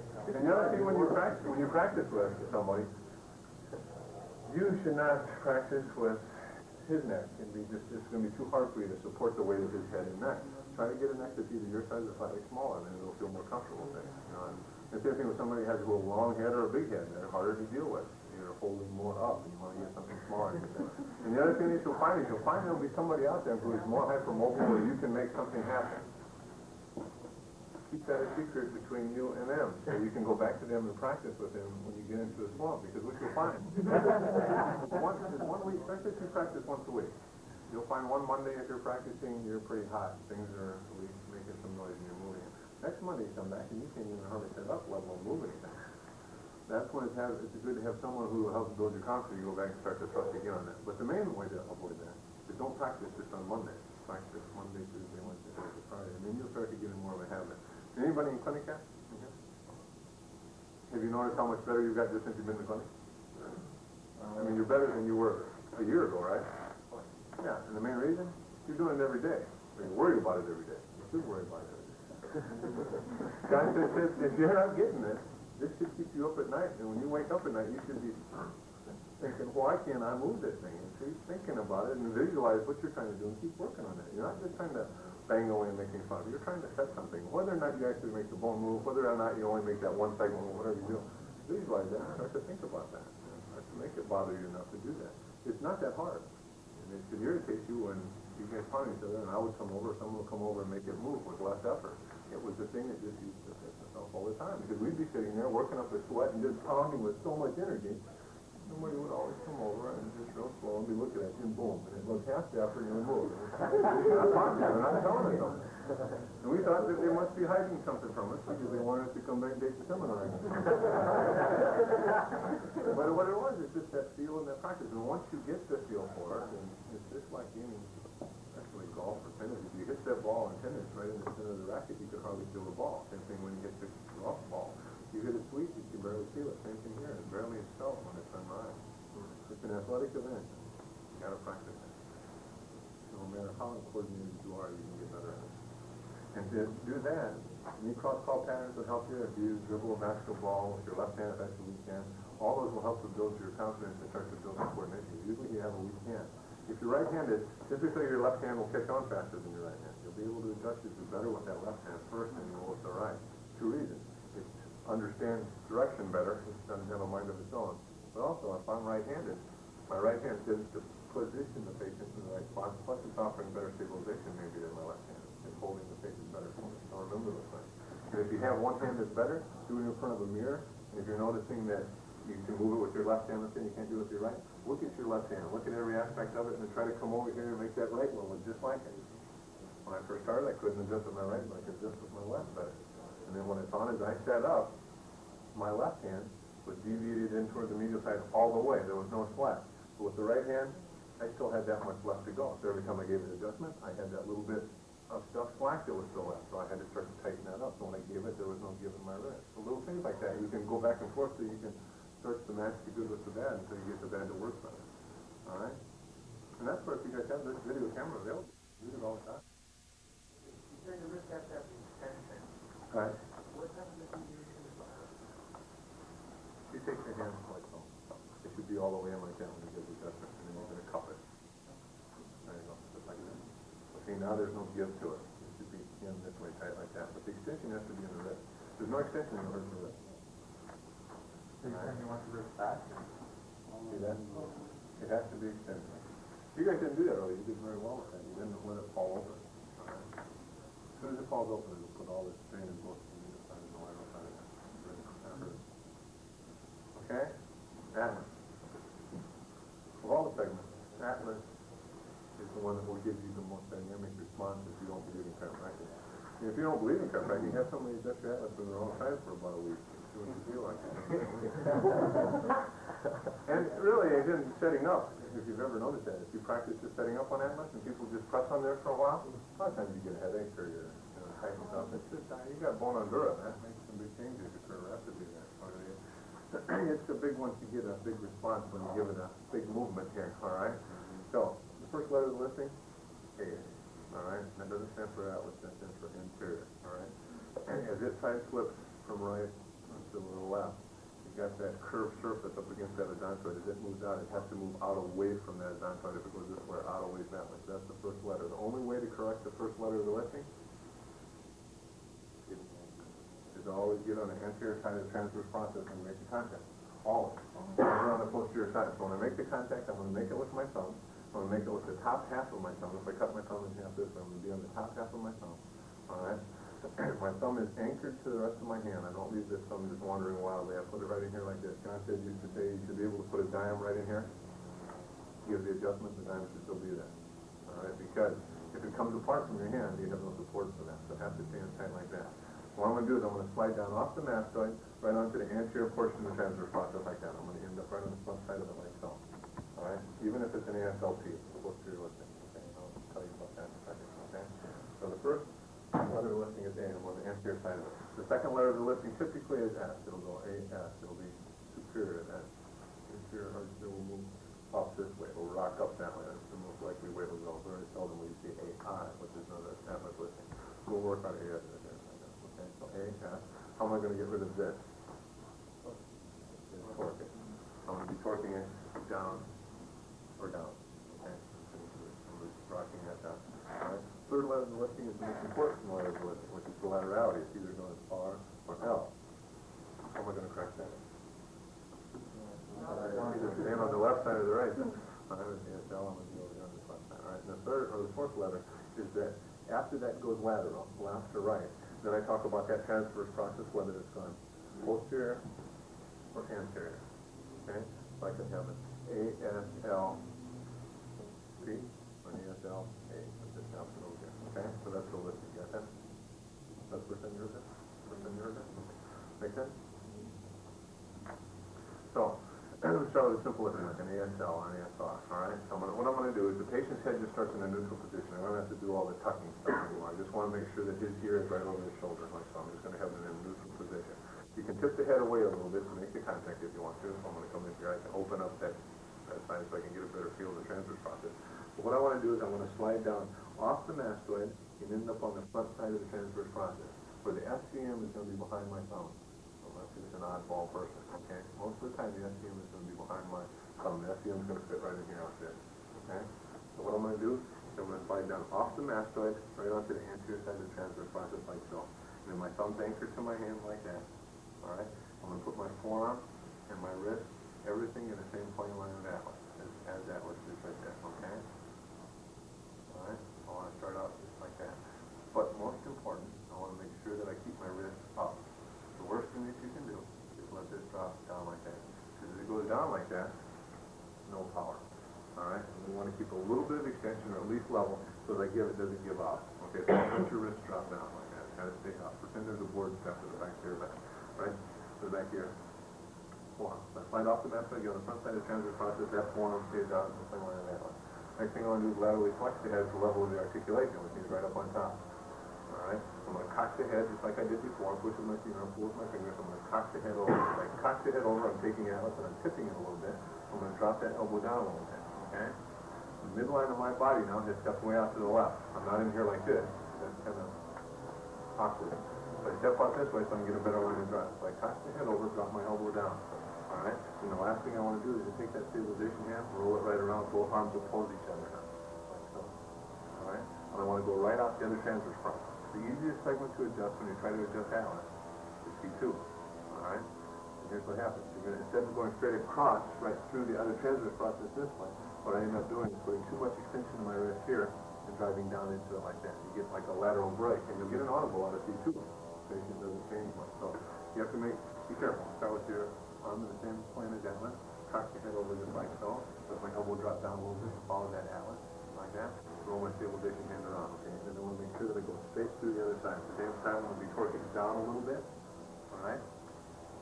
You do first, like, straight through the transverse plane of the atlas. Correct. Straight in. But I'm going to get a little bit of SI automatically because there's a fine amount of extension in my wrist. So mainly I'm going to try to go straight across right up to the transverse process, right through both lateral masses. His head is just a little bit, you're going straight across. Right, right.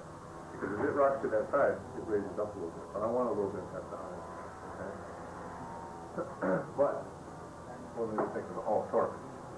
When it comes to the atlas, torque is your best ally for getting it to move.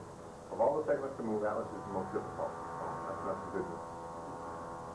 The good news is you can increase your chances of moving it a lot by torquing. And the reason for that is if I just give a blunt jab into it like that, that is not near as fast as that. It's just like the martial arts business we're talking about. That's a much more powerful blow as you start to torque that. Same thing here. And a better analogy is how does a bullet come out of a gun? For two reasons. Speed and accuracy. All right? What are the two things you want most? Speed and accuracy. All right? And how accurate do you think you have to be at atlas? Real accurate. To the point that 5 degrees off one way or another can make or break the adjustment. And you know how much 5 degrees is? It's like here to here, from here to here. It's a little bit. So you have to make sure you come and be right in line with it, come right across there, and when head straight across. At the same time, I'm pushing it down this way. Okay? And that's just what his head should look like. If I give that adjustment, his head should slide off to one side or the other this way. Okay? You don't want to do this. Leave his nose in the middle. And yank this occiput off the other lateral mass over here. And the other thing we expect with atlas is we want to get two audibles. We want to get a clunk with this. Okay? And if you've been adjusted by a Gonstead person and they get that first clunk, a lot of times they'll stay right with you there and boom, they'll get the rest of it. Now, why do you suppose that is? You ever had only one clunk happen to you? No. The two lateral masses that are making that noise. Oh, I don't know if I know that. But anyway, you want to get the double clunk. If you don't get the double clunk, all it does is it stirs up atlas, and most of the time the patient will get worse from that. It's just like you haven't completed the set. You've stirred it up, but you haven't fixed it. So make sure you get that second clunk with that, all right? Now, if you get an ASLP or an ASLA, all right, the only thing I'm going to do different, if it's an ASLP, what I'm going to do is I'm going to turn the nose away from the side of contact. I'm going to turn his nose around this way to turn it back into an ASL. Okay? It's an ASLA and it's out here like this. I'm going to turn the nose to the side of contact, turn it back into an ASL. You always pee away from yourself. All right? So if I laterally punch it this way, if it's an ASLP, I'm going to turn the nose slightly away. Okay? Well, how do you stay on the really accurate portion of the feet? Because I'm not turning it feet, I'm turning it millimeters, okay? I'm just taking it from my feet and I'm just going to turn it a little bit like that. Okay? I'm going to bring it in just a little bit. The only problem you'll ever have is you bring it to an ASLA and I bring it to the side of contact, and the jaw comes into play and starts to pinch in on my thumb a little bit. So one thing I can do is lift the chin up just slightly there to get that mandible out of the way, okay? And then come back in, and I'm going to still set it straight across. ASLA or ASLP. Rotation is the minimal portion of that subluxation, absolutely. That's why this is the most worthless adjustment, or that's why this is the most worthless adjustment of atlas. The laterality is what counts. If you don't believe that, you ask DJ or CD or those ones. Is Nuka big out here? No. Diagnostic? Or anything? Yeah.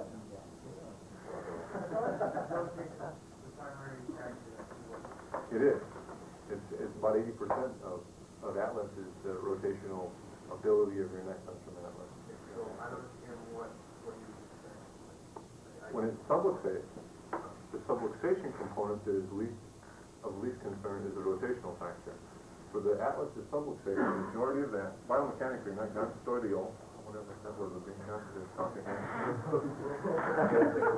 laterality that counts. It's not the rotation. When it misaligns, it side flips from one side to the other. The rotational factor then to come in and try to pivot it back into place is not what counts. It's that fighting it back and forth that makes the difference. Okay? All right? Why do some doctors say, That's right. why do some doctors say open your mouth, like open your jaw a little bit when they do the atlas adjustment? I've never heard that, but I would guess that's why, because of relaxation.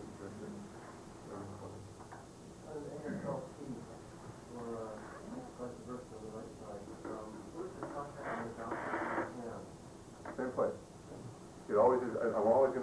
anterior side of the transverse process. So this is an ASLP, it's sitting back this way. The only thing I'm doing different is I'm rotating his head away, so now as I give a thrust, I'm going to get a little bit more of that P out of it, as I do that. Okay? Oh, it's the only way to get rid of the first letter of the listing, which is A. Okay? And remember that, because most of you, that's what I'll have trouble with, so I'll have to keep moving your finger forward. But you'll feel that it's a much better contact and much more stable contact. And the torque I can't emphasize enough. Gonstead would take a balloon and he'd blow it up and tie it on an inch, and you have a blown up balloon, okay?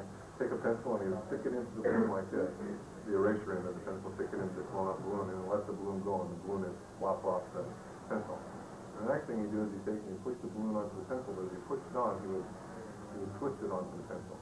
Then he would let it go, and the balloon would spiral off and go twice as far, 3 times as far. See what torque does for your speed. It increases it, it moves it out further. And that's true. It's a much different feel to get that little bit of a flip in here like this, as opposed to going there. And I won't speed up my elbow much, but watch. As I start to torque, doesn't it even look faster? It does. It gives it more action. You have more action. All right. Now, here's the bad part about Atlas. You don't find as many atlases to practice on. And usually if you have a good atlas subluxation, the last thing you want is someone to be blasting on it and removing it. So that's the hard part. If you get a good atlas patient, a friend of yours, hide them away and don't tell anybody else about your atlas. I'll get it. You can get good at it. You want to get good at it because it's a dynamic bone. It's the thing that, if there's 120 some techniques available to take similar sports. You know that? Of those, almost over half of those are all upper cervical. Atlas, T2, but mainly Atlas. So that's relatively important bones. To the standpoint, if you talk to Gonstead, if you talk to Pedibone, if you talk to Pierce, if you talk to any of those old timers that were around, who most of them came out of HIO school, the one thing they'll tell you, if you're working with a patient, you're not getting a response, one of the things that they would always say, you check their Atlas. They make sure they have it, regardless of the symptomatology. And if you don't think it's powerful, there's a guy in Chicago who probably has one of the very biggest practices in Chicago, and he practices NUCA. Have you ever seen NUCA? What? Never heard of it. National Upper Cervical Chiropractic Association. All right? It's like, you know what Diagnostic is? The force that they put on the atlas centers, they put them in a side posture position, like on a toggle table, you know. But it's not that kind of action. They get into the position, and they get over it, and they do what they call a trapezius pull. They get on top of the atlas transverse, and here's how much thrust, or here's how much force they give to the atlas. Like that. They're just on top of it, and they're going like this. They're just shaking, sweat. I got it. Well, they really will break into a sweat. This guy, Gohl, is very big in this business. Nationally, he got patients waiting for him for a long time. Regardless of your symptomatology, atlas is the only thing that's fixed. So how do you attribute sciatic pain eliminating when atlas is corrected? What? I think it's mostly chemical change or physiological change that just occurs throughout the body. Their philosophy behind it is if atlas is in the correct position, everything will plumb bob perfectly right below that. Does not make sense to me because we don't walk upside down. And Gonstead just the opposite. Everything sits on the foundation of your pelvis. I want this to be level, or that is your level. Alright, this makes more sense if we walk upright and things sit on that. But that's their theory. They say everything's going to, drop right below that atlas. So, but the point being, he takes care of sciatic patients with the atlas adjustment. So remember that when you have a patient that's really having a hard time. Take any pediatric seminars, what do they tell you is the most important bone? Atlas. So pay attention to that because listen out. And the other thing too that I should warn you about is if someone comes in with what we call a long-term cord pressure, or there's been a subluxation that's been present for a long time, like they go through the windshield of the car 3 years prior, and they've had trouble ever since, and they come in to see you, and in your wisdom you decide that it's an upper cervical subluxation somewhere, and you come along and you give the adjustment. Expect some major catastrophe to maybe take place before your eyes, all right? Meaning, pass out, bowel movement, urination, fainting, whatever. All that can happen. You release that cord pressure that's been there for a long time. The system has a major override problem that shuts down. John, how practice do you use the city at the subluxation? Not that much. I would say, and the same thing you're going to find in here where most of your trouble. Floor cervical. I mean, if we're talking cervicals, most you're going to have trouble at the base of the neck as opposed to the top. Unless you have a chronic problem that somewhere along the line the atlas got hurt, and then they will have a tendency to be the chronic problem with you. The majority of patients you're going to run into are going to have lower cervical or splices AC2 on them as opposed to Atlas problem. Unless you're talking to a nuking guy. Okay. That's all right. What do you feel about, and you do much work with, as if you have an atlas that's out, you can go down to T4, T5, just T4, T5, and they let it out, so you have no problem with the atlas, and that is just. Sure. And that's the foundation theory that if my pelvis is thrown off this way, I'm not going to walk like this, am I? Right there, here's what's going to happen. I'm going to compensate. Which way is my atlas had to shift now to adapt to this? On the left side. So now, I get this baby rocked in, atlas. You adjust the atlas, somebody is going to adjust T4, T5, or? For that, you should do that more in management class, because what we're talking about is mixing what we call the parasympathetic and the sympathetic system, right? Which you guys know about. But let's say a heart condition patient who comes in. It would not be wise to adjust his upper cervical and his mid-dorsal on the same visit, because now I've got two forces that are both working opposite directions against the heart. That's not what you want. So about that, the more acute the patient is, the fewer segments you want to adjust. Did you know that? If a guy comes in and he's worked over like this, and it's a hospital lumbar disc or whatever, and you're working on it, better just to work on just that one spot and get it working, and leave the mid-thoracic cervical alone. For two reasons. Number one, these are mainly a problem resulting from this bottom being screwed up. So you get that straightened up, a lot of times these disappear anyway. But, and I think this is true, whether it can be proven or not, is negotiable, but if I adjust just one segment, it allows the body's entire healing force, or whatever you want to call it, to concentrate on that one spot. As soon as I adjust two segments, I divide that in half. As soon as I adjust three segments, I divide it into thirds. And so when you concentrate on one area, you get more of a response there. And if you talk about acupuncturists or anything like that, they'll tell you the same thing. When they have an acute place, they want to stimulate just that one spot to start with. And then they can branch off into other things like that. But that's the main focus to start with, that one meridian, that one point, whatever they want to call it. So, and that is a good thing to remember. How about just the opposite, if you're having a wellness patient and you're adjusting the different segments? Well, then you can do that. That's not going to affect them as bad? No, not exactly. If some people coming in for general maintenance because they've had the lower cervical and the lower lumbar problem, you can adjust both on the same visit. That's not a problem at all. A lot of your patients after you've been in practice for a while, because you should have a pretty good maintenance practice after that way. But then you also will find certain patients won't respond to multiple adjustments. You adjust them two spots in the same visit, and one throws out the other adjustment, and they go downhill. And then you kind of figure out some people can only take one at a time. Okay? But that's what we know. Any questions about Atlas? Sure, how about you? Atlas has then done better from the prone position, which we'll do next. Okay? Same thing. It's better than the prone position. Okay? Let me do what's the game plan here? What is that? What do we do? Do you want to take a break and finish after lunch, or what do you guys Are they think? going to deliver something at a certain time? They got something for food, we're delivering it right now. It's already here. Yes, yes. Oh, what do you guys want to do? I can do octopus quick and come back, or else we can come back. You want to eat? Raise your hands if you want to eat. Adrenal stimulation. All right.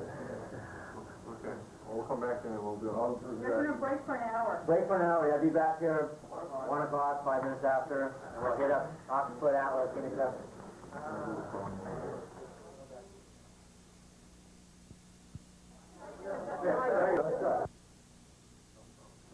Up to the clinic over the years. It was a good place to go because of that base patient had come out of there. So this would be nice. I'm going to go back to a farm town and I can go to the city, so I'm going to go there. And that's where I went. And I opened up. After the first month, I had one patient scheduled in the morning and one patient in the afternoon. I was trying to get the afternoon patient to come in the morning so they both could see each other come and go out of the office. I was sitting in the back of the office, called at the front of the office so the phone would ring when somebody was in the waiting room. Because I figured that if people saw a lot of patients, they would think I was better. So I had to make it sound like I was busy. And here's the important part about this story. Every patient that came in the first 3 months or 4 months had a big day for me with every week with 10 patients. This day was like 4 in one day, after a couple, 3 months. The things were not going well. And yet every patient that came to my office and said to me, John, how's it going? Every patient, great, it's going great. Yeah, I'm really doing great. I love it here. Great. shitty. Oh, yeah, no business. But I didn't want to say that because I figured if I said that, they'd go, you must not be any good. You know, how come the people aren't flooding in here if you're so good at this business, or, you know, and goodness is all relative, by the way, because if I look back every year, you're a lot better than next year. Actually, every year you practice, you get better at this business. But, so I was at a seminar after my horn was up there. I asked my father, I said, what's the deal? I'm not getting any business. How do I get business? And he said, well, did you ask for any business? Well, no, I didn't know you had to do that. You didn't come. I thought the word was spread. He said, no. And here's all you have to do. And this was talking to me about my father, and it works extremely well. When a patient gets a little bit better, and you've adjusted them a few times, and they're starting to show a response, and you say, no, you know, I really don't need to see you for a couple of weeks, but what I'd like to do is I need you to send somebody in to take your place. Well, okay. And I said, oh, okay, they won't do it. I said, no, listen, I really do. I've only been in this neighborhood now for 2 months, or 3 months, or however long you've been there. Okay. I like it here, my family likes it here, I want to set my business, I want to stay here, and I want to be here for you to take care of your back plan. But the only way I can stay in business is if I can get some more business, and I need some more patients. Do you know anybody that can come in and see me? And at that point, let a little tear roll down my face. No, but if you say, I want to stay here, I want to be in business, the only way I can stay in business if I can get some more, and the only way I can get some more is if you send me some, because I can't afford advertising. And you would be surprised how many patients within 1 week's time will send you new patients. If you really ask them to say, listen, you got to send me some more business. I'll hurt them. I need some more people in there. Well, you should help me out. Well, sure, but I got to get some more people in. I just can't wait for someone to see you walking by and looking better. You got to tell someone. And the best way to do it is if you have someone who works out of a factory or anything that's clannish, whether it be the Irish. In our neighborhood, it's all Irish, Polish, Catholic. And there's a lot of, but Irish, Polish, and Polish. That's a big portion of my group, and they're very clannish. They take care of each other, and you know, they have an Irish fest every weekend in Chicago somewhere that they get together. And what do they talk about most of the time? It's their health or what's going on, and they'll bring people out. And in a factory, you got a guy that comes in and he's been yanking a lever for 10 years, you know, and he develops some type of shoulder and arm problem. As soon as he gets better, all you have to do is say to him, you know anybody else in the factory that has that same problem? We all have it. That's typically what they'll say. We all have this trouble. Well, why don't you send somebody else out here? And he's never even thought about sending anybody else. He's not worried about really anybody else, worried about himself. But you can say, listen, send some of those other people. I helped you out. I'd sure like to try to help somebody else out. And I'm trying to get my business to grow. Could you send me some other patients? Here's what happens. If you get somebody from the factory, a deal like that works, and they send in a friend, the friend will come in, and it'll be this story. Yeah, Mike told me to come over and see you, and he said, you know, he had lost feeling in his arm, and he could hardly move it, and it was really bad, and you helped him out, and one visit. You know, he will have lied to this kind of demon, you know. You know, he could move his arm, and there was no numbness or anything, but he told him it was almost ready to drop off. You fixed it in one visit. I said, well, I saw more than one visit, but I did help him out with it, and I hope I can help you out. And if you can help out the second guy in a place, the two of them then together will make bigger and bigger and bigger lives. Because now they become the heroes. See, they're now getting people over to get help from somewhere, so they want to, and then people like doing it. They like to be the hero and to find somebody that can help out a problem like that. So then all of a sudden you're saying, wow, you had to reattach his arm completely? And I've had patients that come in and they'll, you know, tell me how horrible this guy was. Yeah, he was pretty bad. But that's how, and that's a great way to get business. But the secret to the whole business is to ask. Don't ever assume that, you know, that people are just going to show up. And it's really the best thing I can tell you about that. As far as giving yourself and ask for them and plead for them. And God said, ask for patients right up until the day he died. Always wanted more patients. Always. He was much more brutal about his approach for the patients. What he would do is after the first week or 2 weeks or whatever, the patient was a little bit better. He'd be heading out of the room after adjustment, turn around and go, Mary, you're not mad at me about anything, are you? Oh, no, Dr. D, you saved my life. Let me tell this story. Are you sure you're not mad at me about anything? Well, no. Why do you ask? You've been coming to see me for 2 weeks, and you haven't sent me any of your friends yet or for anybody to see me. I tell you what, before you come in next week, send me another new patient, okay? Then he'd walk out the door. Now they can't even come in unless you send me. And if they did send you a new patient, when they came back in, you go, Mary, you said you were going to send me a new patient. Even though they didn't. You know, now he'd get on them until he would hound them. When they would go and bring their father or mother or somebody in now because they had to. And that's, you know, and I too am more brutal, but you take him care. It does. It works so easy. But an easier way to do it, and I was a little bit more brutal than my approach to it. I give them 5 cards on the first day, and I said, here, take the 5 cards, and you keep one of them hands the other 4 off. Sometimes on the first visit, they don't know if I'm any good or they don't know anything about anything with chiropractic yet. I'm going to be out. So then they get a little better after 2 weeks or a week or a day or whatever. And they're about to lunch, and I always tell them, you need any more cards? And they're always, I've never had anybody say, oh yeah, your business cards? They always go, what cards? I say, it's the business cards. Do you need any more of those? Well, no. Well, I gave you 4. Well, I assumed you gave those out to somebody else already, right? Yeah. Okay, let me get this one. I'll go back up to the front. I'll go get 3 or 4 or 5 more, and I'll hand it to them and say, now tell some people to get in here. I got to have somebody else to take in. And then now the response I always get in, John, you don't need more patients. Your waiting room's always filled every time I come in here. They're always, and I just say, it's always filled with new patients. Those are people that are replacing people who've been in before. And I want to try to help as many people as I can with chiropractic. Because I may be hit by a bus tomorrow, and I want to help as many today as I can. And I go, oh, that's a good idea. So people will not help you. But if you think about your hairdresser, your dentist, or whoever, if you like them, what do you do? What do you talk about? Go see this guy. He's a great dentist. He's nice. He didn't hurt me. It was great. You say that, you go see him. You tell people to go see him. And as soon as you ask somebody else and tell them that, they will promote you. They like doing that. And we say, thank you for referring and all that kind of stuff. And it's an easy way to get paid. Much easier than putting up Sam at the mall. And I don't know about it. I never did that. No. But I know I see that in the magazines, you know, Sam is the way to put your waiting room up. You know what I'm talking about? Final screening stuff. I don't know about you guys, but I think that cheapens that what makes us look like. I haven't seen any MDs or dentists ever stand in the mall. Well, you know what they do though, they do send out their nurses to do high blood pressure tests. And you look at the statistics, or you stand next to the booth one day, and a friend of mine did that. It's like 90% of the people that get checked for high blood pressure, or blood pressure check, all have high blood pressure, and are all told that they have to go in and see their doctor. And here, by the way, this is who I'm representing. You know, it's a great way to get paid. Everybody's got high blood pressure when they're checking at the mall. How many people get past the final screen? Oh, nobody. No, everybody. We got a high shoulder. Oh, yes. You're right. Same thing. It's the same philosophy. I saw one last week. What? Yeah, oh, yeah, high blood pressure too. I saw one last week and they had scales for each layer. You put more weight on one. That's an expensive thing. And that would be great if you had equal weight length. But not always necessary. So, okay. Occiput misalignment. The occiput can either go anterior and superior or posterior and superior, correct? Now you're familiar with this or no? No. Are you familiar with that? AS and PS, you understand those terms?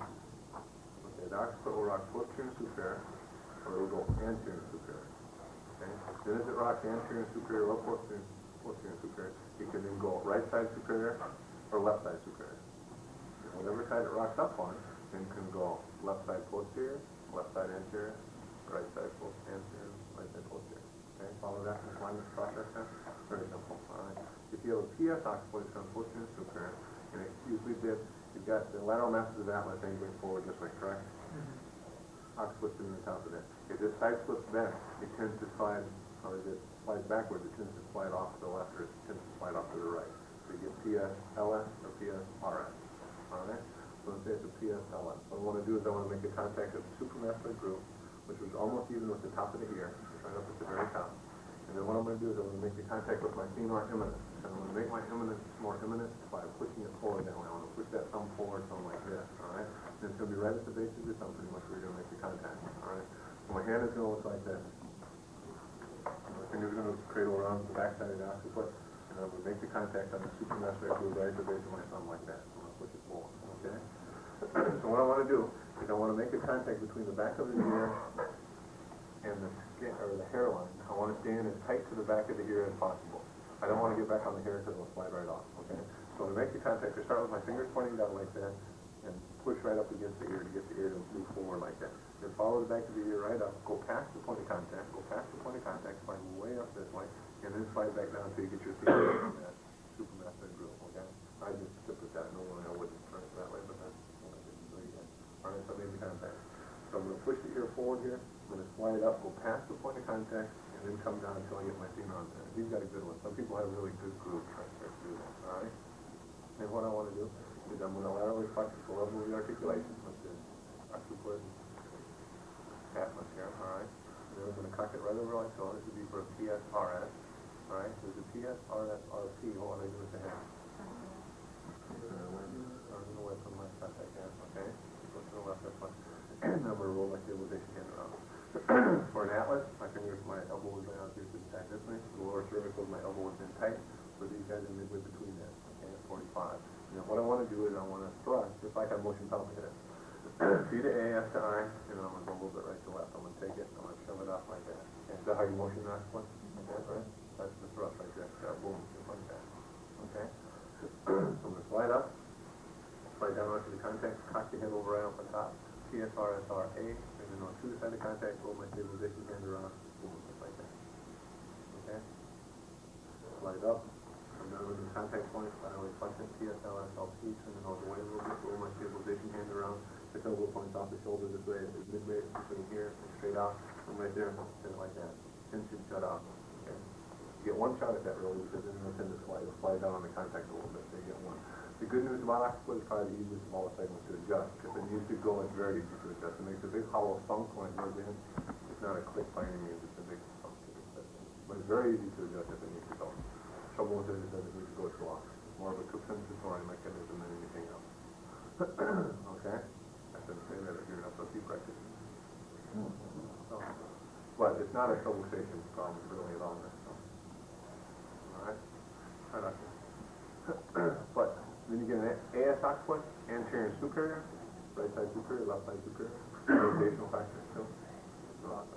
But this is even easier to adjust. Right? Because you've got a lot of leverage with this one. And what I'm going to do is an ASRS, the right side is superior, I'm going to put my right hand on first. ASLS, left hand on first, okay? Make a piezoform contact. I'll just show you one of the contacts right under the labella. Okay? And then between my chest and the back of the patient's neck, I use the condyle block. Anybody know what that is? Oh, that's what you're pointing out. That's your point. Right? So I'm going to come in here with this condyle block. I'm going to put underneath the base of the occiput there. Okay, like so. And then what I'm going to do is I'm going to use that to help support the rest of the cervicals that are coming posterior. I'm going to pull it in. It's going this way, so I'm going to have to pull everything back. So I want to support axis primarily. C1 here. Okay, as I bring it back. I'm going to break that between my chest and the back of the patient. ASRS, I'm going to put my right hand on first, right on the glabella, and then I'm going to take that, I'm going to cock his head over to the right. I'm going to flex right up on top. ASRS, RA, bring it on to the side of contact. ASRS, RP, turn it over away. Okay, so it's right here. Take the other piezoform, put it right over the top of that piezoform. Elbows are in this way. And what I'm going to do is I'm going to bring it right in like that. Okay? ASLS, piezoform, cock the head over, that's boom, like that. You've got a lot of leverage there. So it doesn't take much force to do it, and again, the big chunk is just that. Okay, kids move? No, that moves for adults. Well, I shouldn't say that, just for little kids, but when they're real little, then we do it a little bit differently. Found more commonly in children, I should say that. In adults, you can find it not as commonly as you would maybe in little babies, but somebody flies through the front windshield of their car and catches the visor on the way out. That would be a good way to get an AS. Or, turn around and walk into something and hit them right in the forehead like that. I had a guy that, a mechanic, the car lift thing was up, like that, he's working, he turned around and banged right into that thing, knocked him back, and that's what he ended up with the most interesting one I ever had was a kid that was riding his bike down a hill, lost control, hit the back end of a car, flew over the car, and the first thing he hit the pavement was his face. So he landed like that. And when he came in, it's interesting, when he came in, his main symptoms were low back pain and an inability to, he was walking like this when he came in. Well, I made sure I had trouble. So I was working on that. The pain of his low back went out, or left him, but he continued to walk like he had to think about his steps. He had to throw his legs out like that. In other words, I couldn't change it, so I called up to the clinic and ask them what they thought about that, and what do you think the first thing they have to check? Oh, for cervical.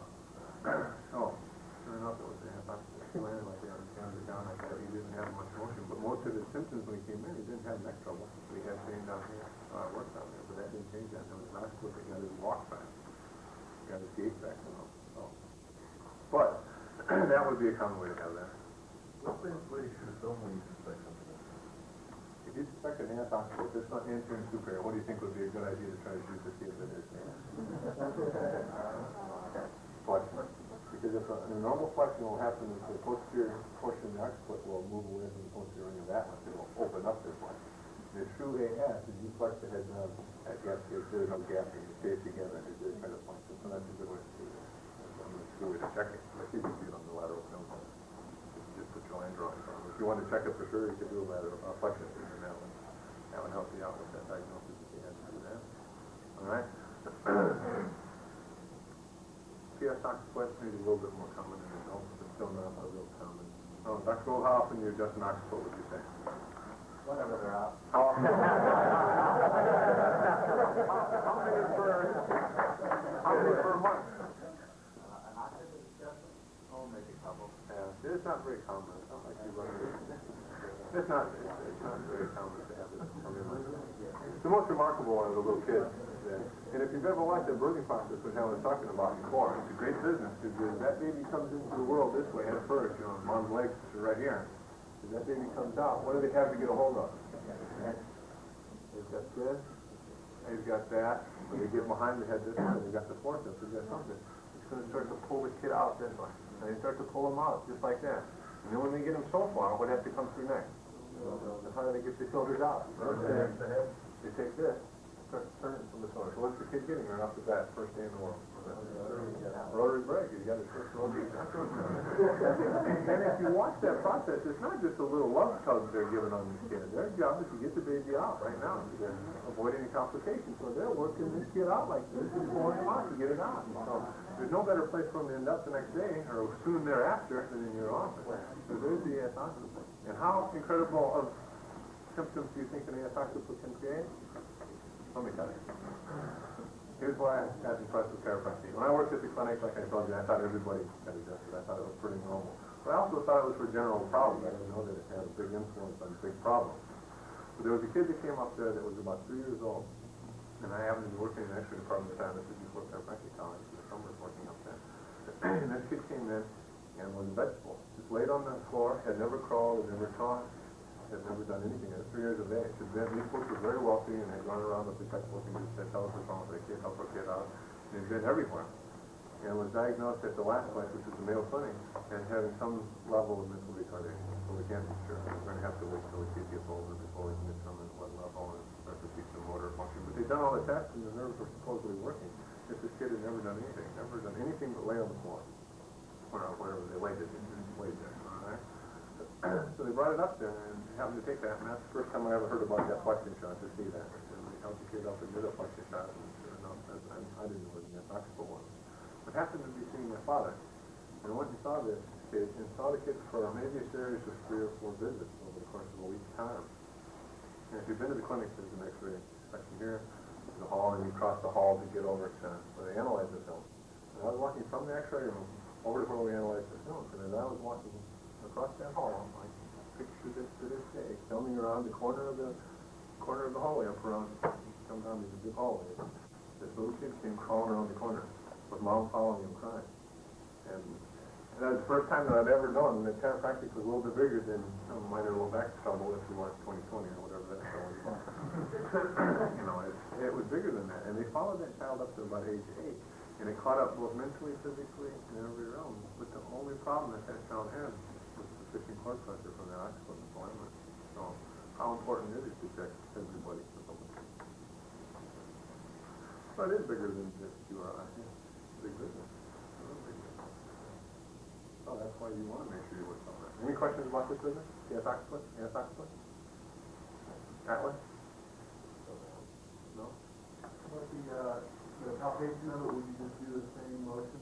Yeah, if I come in, I'm going to take and I'm going to motion it like this. And this is the easiest one to start with as far as just trying to feel that glide. And I glide in there if you do that. And then I come over here. If I come over here and it's stuck, and I'm doing that and it just won't glide, and I come over here and I get it to glide out like that, this is my kind of subluxation. Okay.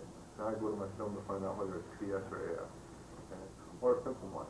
And symptoms are most evident really in the little children. If you have a kid that's got an toxic, the parents typically will say, mom will say, one of the problems I'm having is I think my baby doesn't like breastfeeding because I have to hold the baby's head right up against my breast to nurse because every time I let the baby's head go, he falls back this way. Or we got to keep our arm behind him because every time we hang on to him for anything, he rears back like this.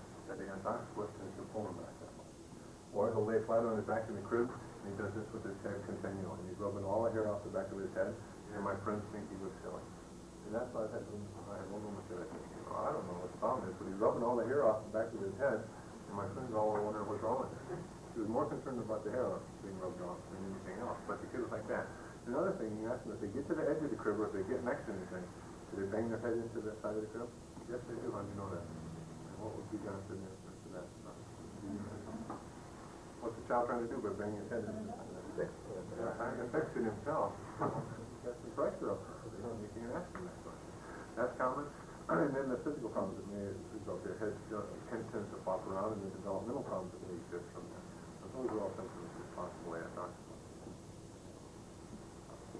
As the child gets a little bit older, if they've got a PS occiput, they don't tend to walk like this. They tend to lead off this way, and they start to walk on their toes. You know, kids that have a hard time putting that heel down, that can be the occiput, and it also can be the sacral. But I don't like to say that. If you see that, don't ever get caught up in cookbook chiropractic, by the way, which is for some marriage system or things like that. And if you got gallbladder trouble, it means your T6 is out or things like that. Don't get caught up on that. You really have to live by the law that Gonstead says, and that was find the subluxation and accept it where you find it.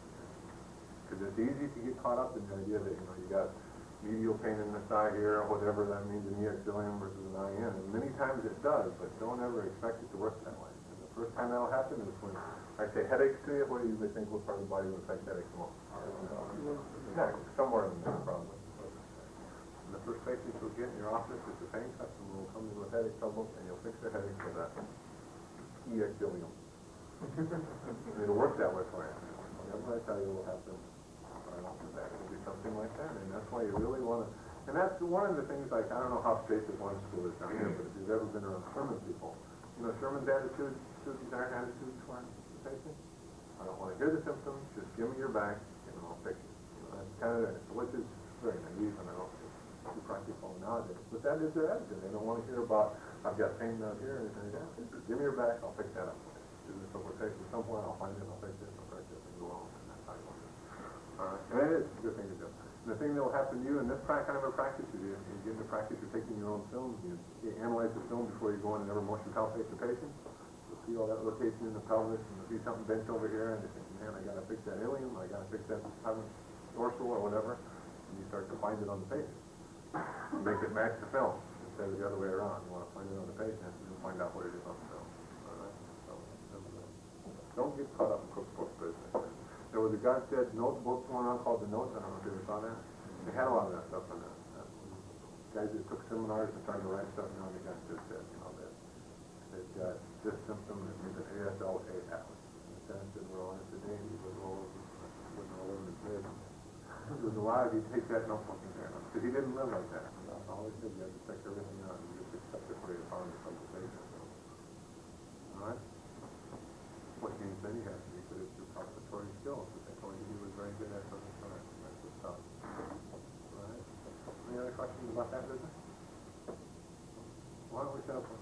I had a question about motion palpation of the atlas. How to do it? I see somebody telling me that you could, if you flex all the way down, keep the axis in the center of the head, you can kind of see it that way. Do you have any feedback about that, or do you use that? I've never done it. There may be you can do that, but I think the best way, as we were talking about earlier, atlas is responsible for most of the rotation in the cervical, upper cervical region there. So put it through rotation. That's where you can find the fixation easiest. And I'll put one finger on the atlas transverse, one finger on the axis transverse, like so, and then I rotate the head away. And as I get to that point right there, axis will stop, atlas will go a little bit further. What I'm looking for is I'm looking for that little bit of play where atlas will go like that. Then I come over here and I look for that little bit of play. The side that has the least amount of give is the side of the subluxation. That's the side of laterality, I should say. his arm. And I'm going to get the S portion and the rotation off myself. Okay. You can put your fingers between the two transverse processes and laterally flex. And you should approximate a little bit as you laterally flex. You have to have a pretty skinny neck and pretty good palpation skills to feel that. So it's pretty tough. But Atlas, I think, too, is a pretty tough one to motion. You have to be, it's very subtle. It doesn't jump out at you. The one thing I will tell you is don't motion palpate Atlas this way.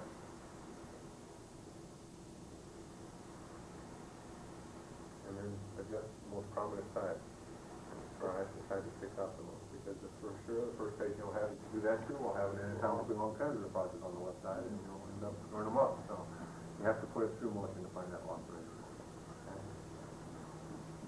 All right. Well, let's practice those for a while. Dr. Gohl, are you going to be here for a while?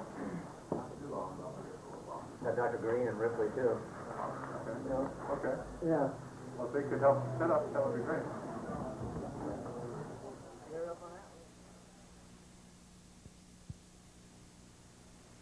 All right. Before you go down there, okay. As far as the knee shut table goes, you guys have all these in your clinic? They're in school? One room. Of all the, You want to get up there? of all the tables in your office, of all the tables in your office that really will save you many times is this one from the standpoint of being able to help you out with big patients, a couple of tough ones that are difficult to get a lot of feet in. And one of the things I like a lot about it in the neighborhood I'm in, I don't know if it's true out here, but I assume so. Very few people use it out in practice, right? Oh, yeah. Do many chiropractors even use an knee-shut table in the office?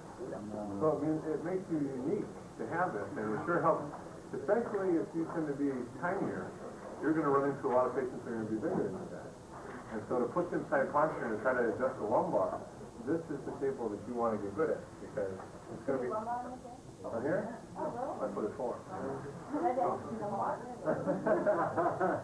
Because if someone's a lot bigger than you are, and try to put them side posture, you have to either be extremely fast or strong or something to get that to move. Where on here, the leverage is working for you, so it's much easier to do it. And it's a great thing. It's a very portable table. You can adjust everything from the alien graph to the output on this.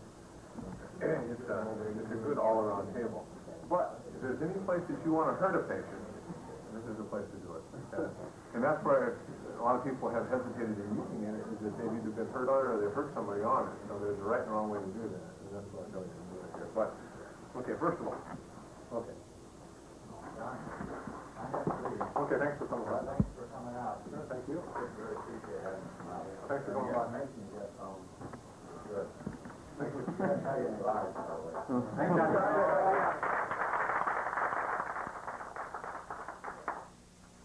Okay, some basic things to start with.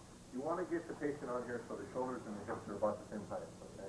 Even if you read the chapters, it'll say the segment, the area that you're adjusting is supposed to be higher than the rest. In other words, if you're going to adjust the lumbar, they should be elevated, which should drop the step feet down a little bit.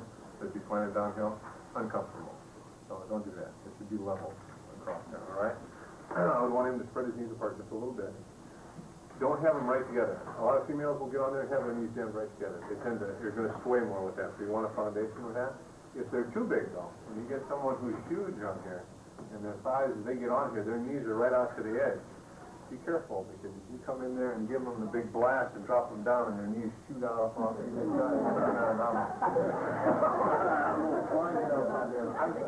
I've done that. My biggest patient is 427 pounds. Whoa, wow. He's on here. His stomach touches the pad. It's like this far from the pad on there. Well, with his legs together, his knees are right to the edge. I mean, his thighs are so... He's so big, he has tissue fat that hangs out over the edge of his shoes. It hangs out over the... That's how big this is. He's only 5'10". He's only 42 years old. But when I have to adjust him, I have to get my knees on the side out here just to hold him in as I give the adjustment, otherwise he squirts off there. But the good news is, you could adjust him any... You don't need much force because he's got such a load that's pulling those lumbars forward. You know, all you have to get in and just get it started and boom, it goes right in. And he has almost instant release. I mean, he's become a great patient from the standpoint of release and referral. And I'll tell you about that quickly. Heavy, you can come up there for just a second. Heavy patients like that, this is a great place to do them because you can't work on them side posture. Put him side posture. If this is the top of the bench, you know, his hips would stand probably that tall up off like that. So he's wide. He's so wide that coming through that door, he would come through sideways. He has to go like this to come into my office. I can't sit down in any of my office chairs. A couple things about that. When they're that big, they make great maintenance patients because what you do most of the time. Other than eat. When they sit all the time and they're putting all that weight back on that fifth lumbar and that's just trouble. It's just a chronic problem, you know. I mean, what's his next biggest problem, do you think? Knees are caving into the side. So the main problem is his knees. And what is his biggest problem? Weight. And what has he been told his entire life is all his problems are due to weight. So would it make sense for you to turn around when he comes in, say, listen, you need to lose 300 pounds. Who's he heard that from his entire life? Everybody. Key point. Exactly. Most people that are that big, obesely heavy, that you never know in your life, how many of them are skinny right now? None. Very few. Very few actually will get down. Maybe do will lose some. He could lose 100 pounds, 320 pounds. But he's not. The point being, I don't need to hassle him about his weight to help him with his health problem. And as soon as I don't hassle him about his weight, once he becomes me, he likes me. I become a very good friend of his. And so on the first visit, and this is what I do with all my real heavy patients, I tell them, listen, obviously you and I know that you have a weight problem. And it would be only beneficial if you could lose the weight for both your low back and your knee problems. And I'll be happy to offer you some diet programs to put you in touch with Jenny Craig or whoever you want to get in touch with and point you in the right direction if you want that help.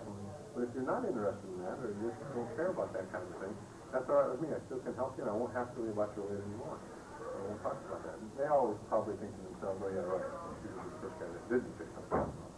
So from that point on, I never bring up his weight unless he didn't ask me to. And most of the time after the third or fourth visit, after they start feeling better, then they would say to me, you know, why don't you give me that? I would like to try to get better overall if I could. Maybe you can't help me this way. So if they say that, fine. If they don't, I don't bring it up anymore. And then they start to like it. You're the first person to help them out without hassling about their weight problems. So they become a good friend. And who are their friends? Who do most of that people hang out with? That's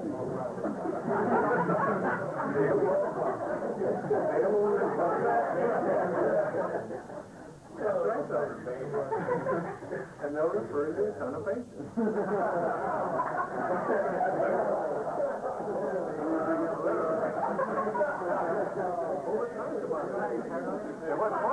What's fun in dealing with those people, though, is, you know, they have this problem, obviously, and they, you know, he has to eat a lot to get that big, and he's not going to change that. And so he tends to find people that will, you know, eat a lot with him and hang in there like that. They all have low back trouble. And now they're saying, oh, this guy's great. And they don't think, go to him great because he didn't have some money. Go to him great, he helped me out. And so they come in and go through the same protocol. We tell that. And some get there and some will a little bit thinner. But most of them don't change a lot. And I've noticed that. Gonstead, this isn't my philosophy, this is Gonstead's philosophy. That's what he said. Same thing. You don't need to do that. You have to. That's his diet program. Here's how brutal it is. This is from the farm country. People go, Dave, I don't know. How am I going to lose all this weight? I said, say, listen, I come from a farm. If we wanted a fat pig, we fed it more corn. If we wanted a skinny pig, we fed it less corn. That's all you need to do.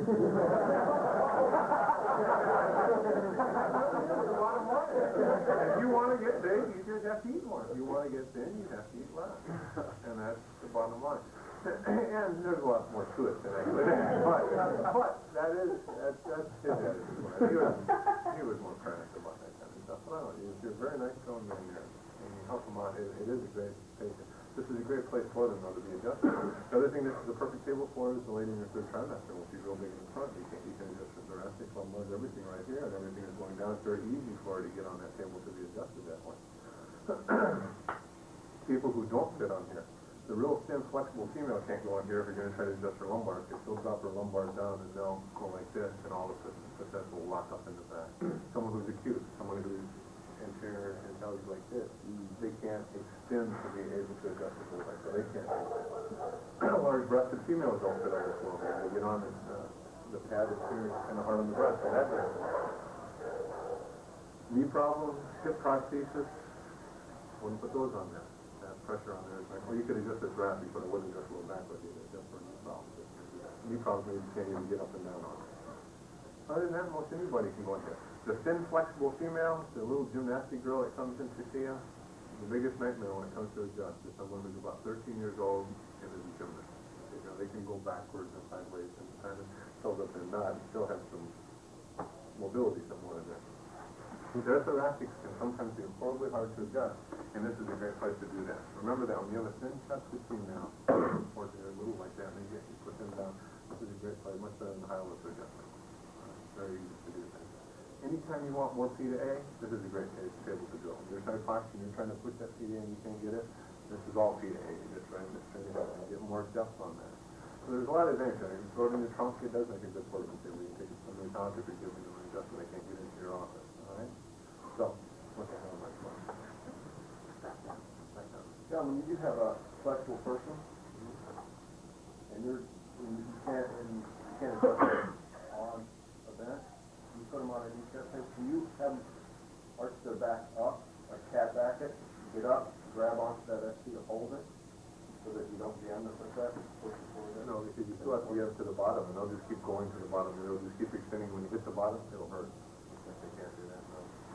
As far as the knees, he's pretty good there. You don't want the knees straight up and down. In fact, you can't make the adjustment happen with any kind of knees whatsoever in the low back if his knees are straight up and down this way. They have to be offset about 15 degrees to the back. So they can come back just a tad more. You can bring it back just like this right there. Okay? So he's in pretty good posture right there. But here's some important things.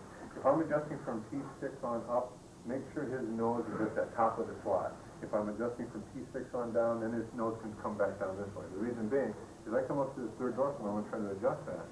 If he's down at the end of the slot, as I thrust in here like this, his throat will catch on the pad here and no choke. All right? There's no room in there. So you need to get him to slide up to the throat has so the throat's over that slot right there. Okay, and then that will stop him. Okay.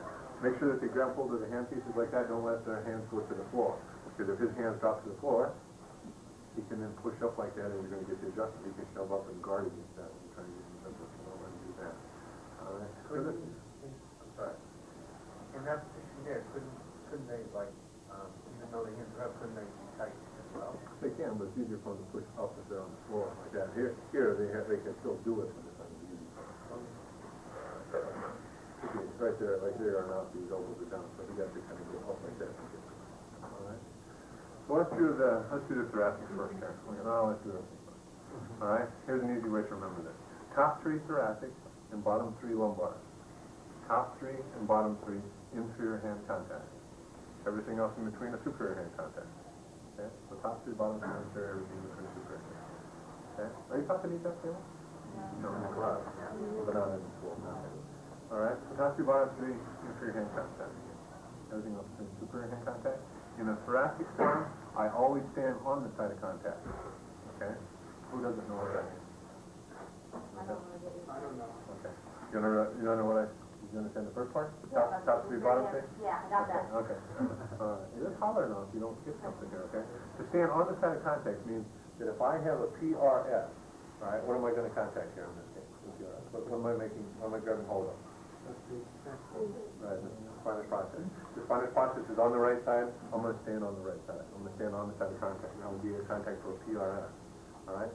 But if it would be a PRI-T, the open wedge is on this side, I have to come over, I have to be on this, I'm going to contact that high transverse process, I'm going to walk around and get on that side to make the contact, okay? Okay. That's what I mean by when I say, you stand on the side of contact.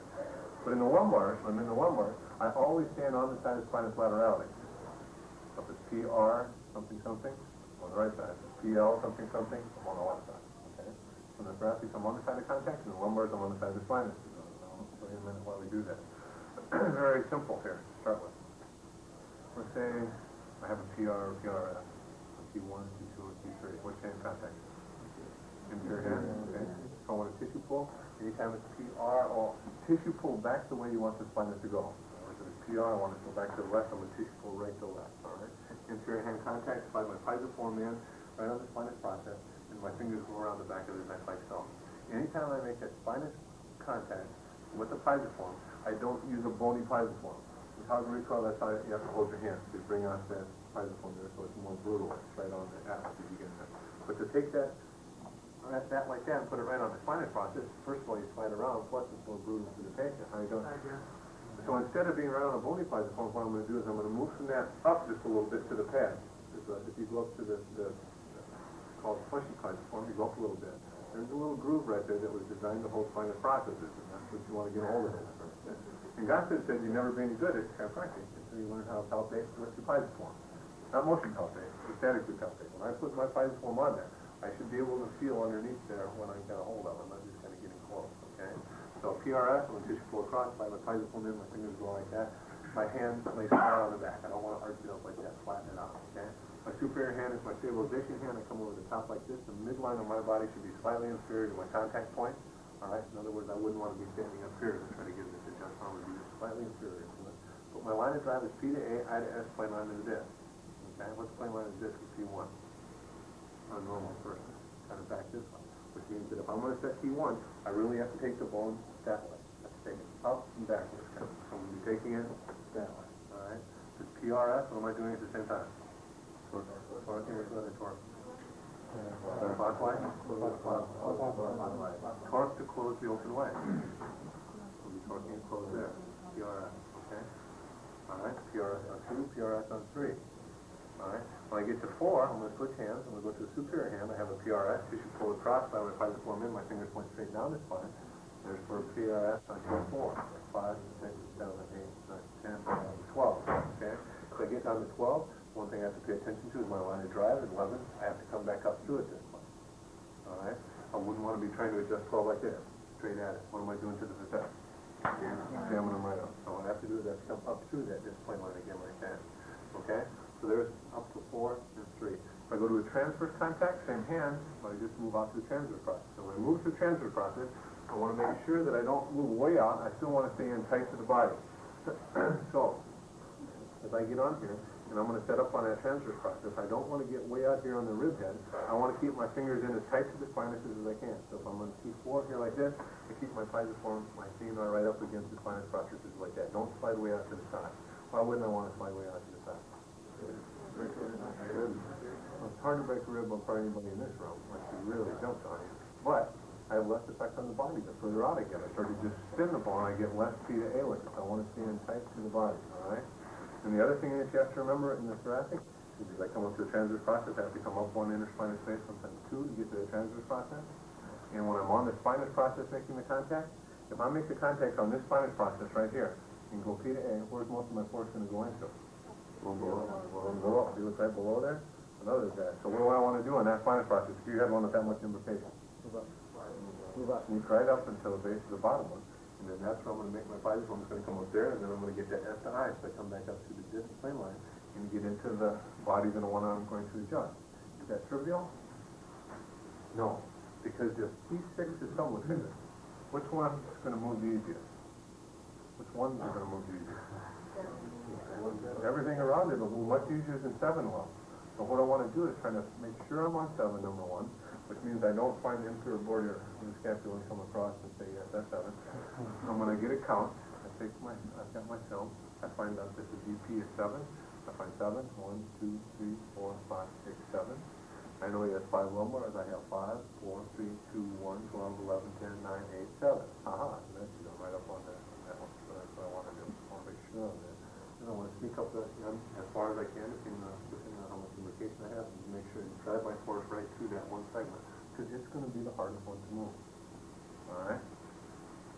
If I have transverse contact up here, I would tissue pull from the spinous process out to the transverse. Pisiform contact, I let my fingers fall over the shoulder like so. Okay? See that? If I was on that side, it would look like this. All right, I'm over there, taking tight to the spinous process. Again, if it would be a PLI-T, I'm taking it, I'm torquing it down like that. Okay? There's 2, there's 3. If I get to 4, I tissue pull from the spinous process up to the transverse process like so. My fingers staying on one side of the spinous process from right there I'm taking PLI-T, I'm torquing it down, and PL-T, I'm just going straight in at it. Everybody understand that? Fast. All right, which hand are you going to just kind of be the thrust? If I thrust like this, and I ask some guy, some child, and this is a good way to do this, because a Palmer, I'll tell you what they told us in a minute, but you take somebody that's just normal, who doesn't think like an educated person does, and just said to push this way, what do you think they would do? Both hands. And which one do you think would maybe give a little bit more force, if anything? Good. Top one or bottom? Bottom. The contact angle. It's right there. It's going to do most of it. but you're going to get forced equally pretty much with both of it. In school, when we were in school, and they've abandoned this thought because they figured out it didn't work. They used to say, if this was the nail, this is the hammer. This is supposed to just lay here, you're supposed to thrust with your top hand. Nobody ever did it, I don't know who came up with that idea. They don't do that anymore. It's both equal with them, they're pretty equal. If anything, the contact handle direct that course, you can a little bit more to it, okay? As you adjust the thoracics, a couple things that are very common.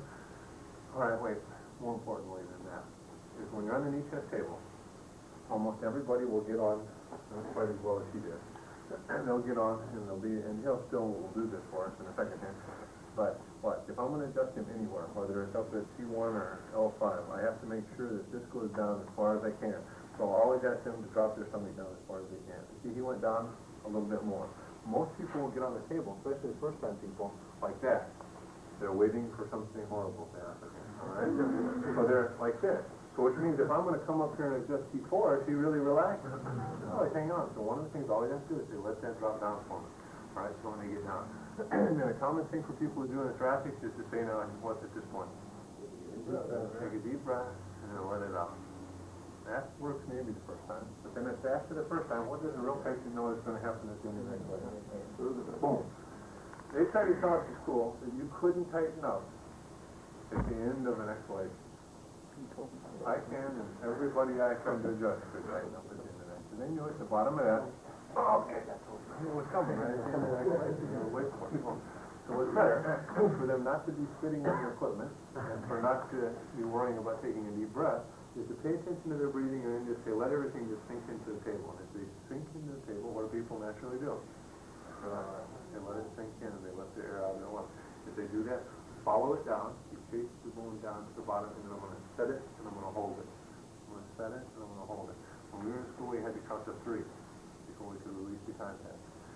And I'll show you how important that becomes when we get past this area right here, okay? But what you don't want to do is I don't want to make your contact real light, come in like this real light, and then say, okay, relax, and let him relax, and then thrust from right here. Because I have that much slack to go through before I get to the bottom.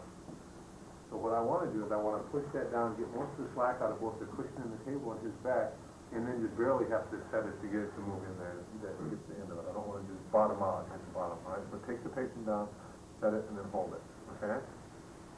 When I get to T11, sometimes what will happen is the spinous processes will become real tight, and they're hard to get a hold of. And yet it's a very common area of trouble.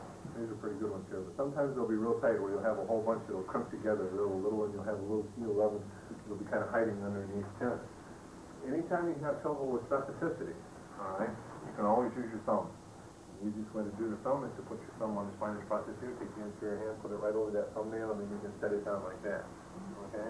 As I get into the suspension area here, though, where things are hanging down, you can slide back a little bit down. I want that to be suspended. I want him to be able to drop down there. But where the pain can come in is if I recoil at all. And if I recoil just a little bit, you see the bounce right there like that? That's what hurts. And the more acute you are, the more it hurts to bounce like that. It's just, and think of it like the rebound test for an appendicitis. That doesn't hurt. That's what hurts when you come off of it. That's what kills you. Same thing here. I can take him down and I can set this and hold it deep. It's coming off that hurts, so then you have to come off real slow and let him up off that. And there's only one way to learn this. Have someone set up on you on the table and work on you for a while. If you feel how vulnerable you feel in this position, this is very scary to be here like that. And yet it's such a great place to get a deep set if it need be, or if somebody can't, if you can't get them set like that. As they come through this area through here, make sure you're concentrating on that idea. You have to come from the inferior to the superior to get it to move. You can't come straight down or from the top to the bottom. I'm not saying it like that. As I get to the lumbar, I'm stand on the side of spinous laterality. Okay? Rotation. You should say rotation. Spinous laterality. The reason being, if I'm gonna, well, L1, L2, which hand? Superior hand. PLS, tissue pull across. PRS, okay, I'm standing on the side of spinous laterality, okay? So PR on the tissue pull right to left. It was going, that was just like T4, PRS, L1, L2. But now as I go to mammillary contact, why I don't want to stand on the side of contact is because if I put all my fingers on one side of the spinous here and I give the adjustment, as I come down like that, he tends to want to scoot away from me a little bit. He wants to move out of the way as I push down, okay? So instead, what I'm going to do is I'm going to stand on this side of spinous laterality and reach over to the high mammillary process. So in L1, it would be a PRI-M. I'm going to go to this high mammillary over here. Pisiform contact, I let my little finger run right along the 12th rib like that. I take my left knee, I put it up against the side of the thigh right here. And then I get into position this way and lean over just a little bit. This would be for a PRI-M. Okay, I'm torquing and closing the open wedge on this side, but now I've got him trapped between my pisiform and my left knee, so he can't wobble. Okay? There's L1 and L2. When I get to L3, 4, and 5, this high mammillary on the left side, I switch to an inferior hand contact on L5, PR-M. I let my little finger run right along the crest of the ilium. So, okay? In the lumbar, or anytime you go past this there, you have to say, let your stomach drop down. What? All right, he's down to the bottom pretty much as best you can. Now I have to get him to the bottom before I give him the thrust. So as I give him the thrust, I have to let that go down just a little bit more. You see how far I push him down? A long way. Now he's at the bottom. Now I can set it and hold it.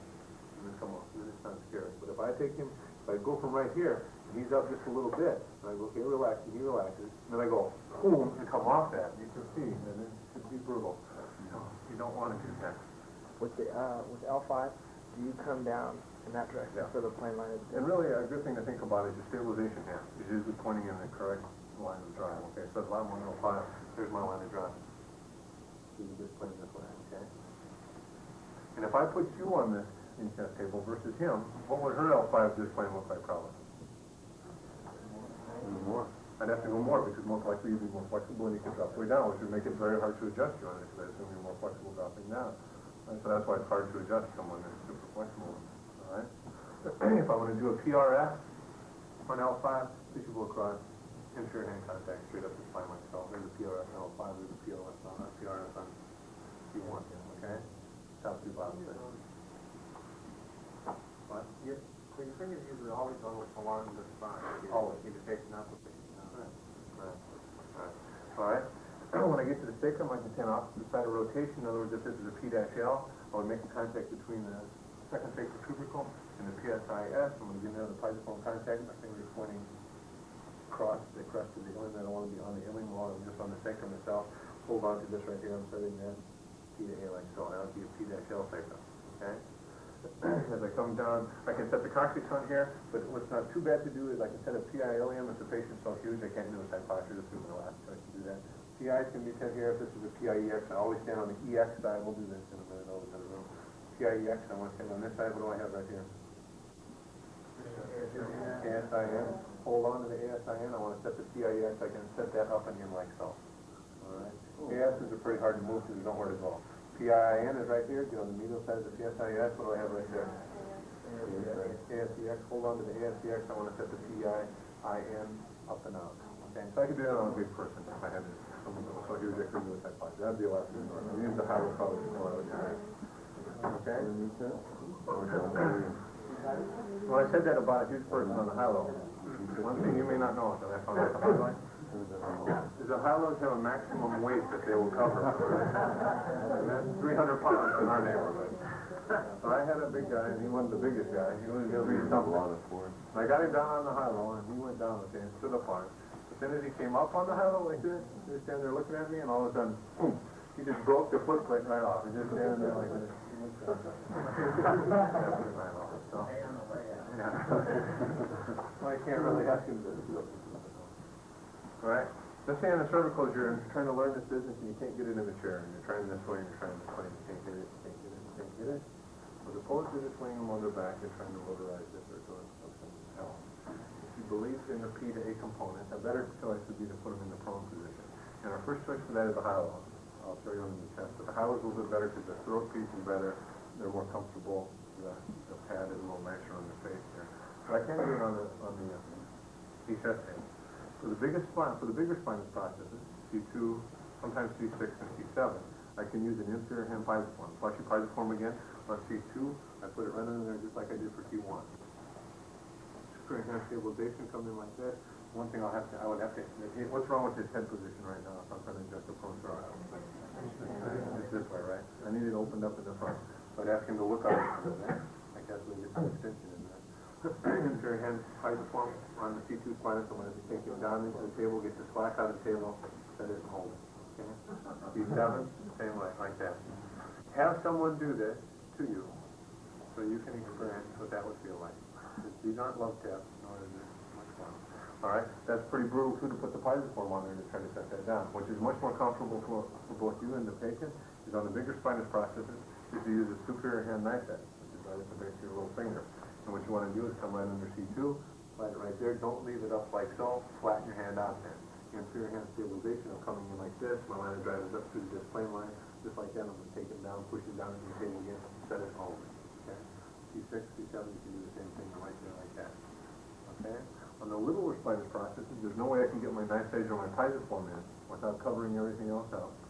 And what do you do when you lack specificity? Okay? There's 3 ways to do this, all of which you should have someone do to you first before you attempt it on someone else, just to see what you feel like, all right? These aren't much fun. Well, there's one that's and the first one is if I'm standing on the right side, start with your right thumb, put it right on top of the spinous process. So let's say I'm on C4. Okay, right on top. Put the thumb right on top of that one. I'm going to be on either side. Take that down. Very specific, but pretty brutal. Right on top of that, I'm going to take it and drive it like that. It works well on little babies. If you're talking about this size of person, they work very easy. Except the second cervical, I take 2 prone on the high like that. Except you have to take the hollow head piece and put it together, otherwise you'll jump to the face right through it. Alright? Which is a little easier, instead of being on the spinous process, is to take a thumb and put it on either lamina like this. I'm concentrating on P to A, so I'm on either lamina, I'll take it and just going to push it straight through you like that. The best way, and probably the easiest way to do it, if you have to, take your superior hand thumb, put it right on the spinous process with the one you're trying to work on, inferior hand piezoform right over that thumbnail, just like that, take it down, and set it like so. So I've got the specificity of my thumb, power of my piezoform. Boom, there you set that in. Okay?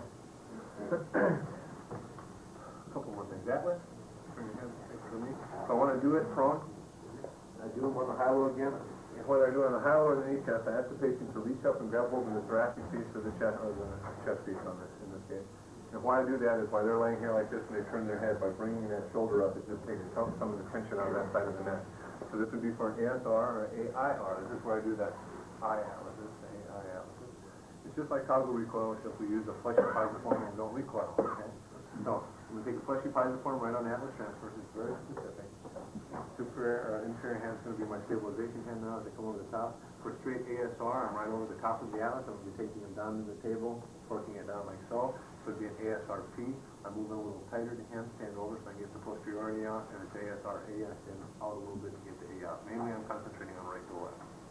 Have someone do that to me first. Okay? I feel that. One more thing.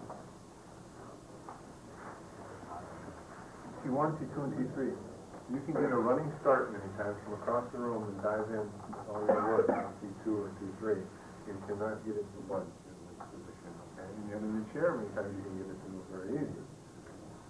One of the problems with the prone position, and it's a common area of trouble in anybody who works or lives or breathes in England, it's an area of trouble. We talked about that already. One of the problems with that is I come in and I'm going to make the adjustment. I say I'm on T2 and won't be the lifting in this case. PRS, PR, PRS, okay?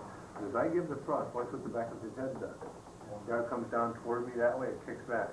If we had her neck on her here, or your neck, if we went down, it would kick back even further. And as that kicks back, there's more slack and it's whiplash and it hurts up in the middle cervical.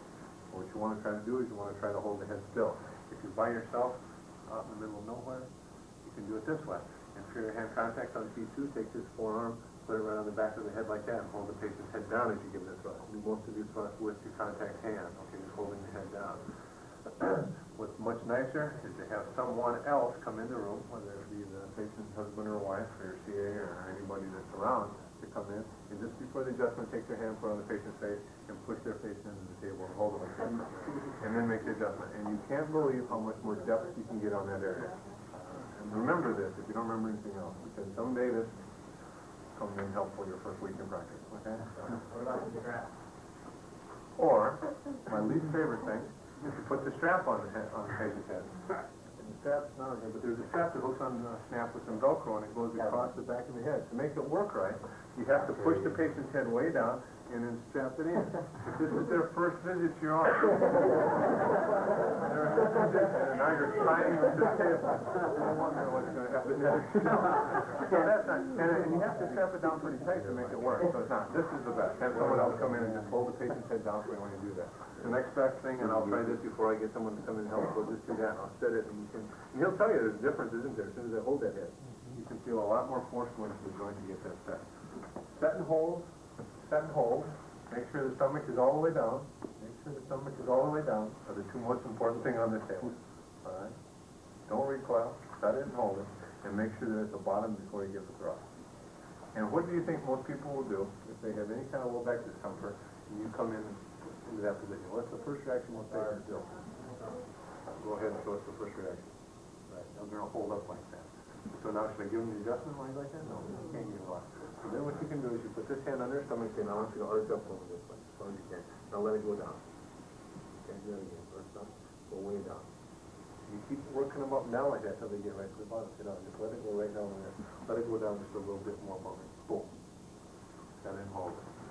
And I have a lot of patients that would like to take an axe to this table and chop it up for firewood because they don't like it. It's hard to relax. I've been invested all my life on this table and I still hate it.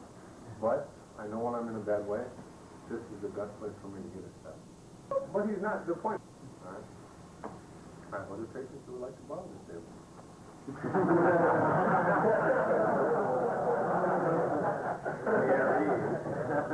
The fur-line model.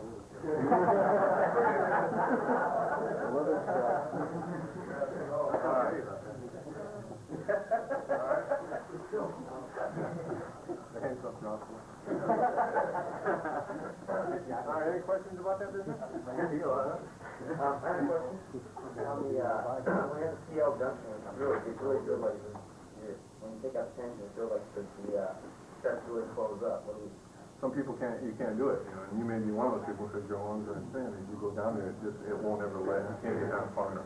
So then the high-low is going to be better. But when I'm adjusting people, it feels like your vector significantly more high. Yeah, significantly. You got to really come in at this one. I guess I can tell you this without him here. We also have the option of going double phenom. All right. I can use my phenors on here. And let's say that I have a PLI-T, a high transverse on this side. I can put that phenor process right here. This one goes on the other transverse process, okay? Because I give the thrust, and go forward. Well, first of all, how do most people thrust anytime they use a double transverse or double phenor? We don't teach double transverse, that's a different style. But double phenor, how do most people thrust? No. Most people thrust pretty equal. They get in there and they push with both hands. That's why Gonstead didn't like the double phenor, even though he taught it. There's two reasons he didn't like it. Number one, it lacks specificity. When you put your phenor on there, you cover up two transverse processes all at the same time to get in there. But more importantly, he felt that you had a good chance of increasing rotation when you went to a double phenor. Because if it already has a predisposition to want to turn this way, and I'm putting this left hand on that left side, as I push down, I may be increasing that rotation even though I'm getting some PAA out of it. That's why I always would opt for a single hand first and then go to the double phenor. The reason I go to a double phenor would be more power. This is really big. All right. And the side, as I come along the side here, I use more of a scissor stance, along like that. As I get down into the lower lumbars or the lower thoracic, I can go behind the patient standing here like that. All right. I'll put a double thumb on those. Yeah. And then I want to do this here. When I get down here, I can either get in here with a double phenor like this, but it's pretty hard to get your fifth lumbar. I mean, your phenor on that fifth lumbar mammoid. So what you can do is you can take a thumb, put it on the mammoid process, take the other thumb, put it on there, and then put your phenors together for support this way. All right, so I'm going to come in here like this, and then I can take that out, and I can set it like that. Again, you should have someone do that to you first. That's straight down, it's not like the... So you still are trying to roll it on. We're trying to do that. We're trying to do that. But I can do that. I can come in here like this. Stay in tight to the spinous processes. Don't get out to the side. And if you have anyone who's osteoporotic that ever comes in your office, you better be real careful and make mainly spinous contact when it comes to adjusting the thoracic, okay? Because if you would crack a rib, which there used to be a guy that worked in my office with me who did that, and all he did was he started to set up on the lady. And as he set up, he started to push down and crack. And he broke 3 of the ribs on the front side. What do you think she thought about for the next 6 weeks every time she took a breath? Him. Probably wasn't too good a thought the whole time. There's nothing you can do for that. But when it comes to the high-low, the thoracic piece releases. Y'all know what I talk when I say high-low. Yeah. No? No? What do you guys call them? High-low? We don't have any in the school. You don't have them? Okay. Yeah, we didn't get send it yet. Well, when the Gonstead work, not only Gonstead, it's a very popular table. You've got, it goes up and down like this when I refer to the high-low, all right?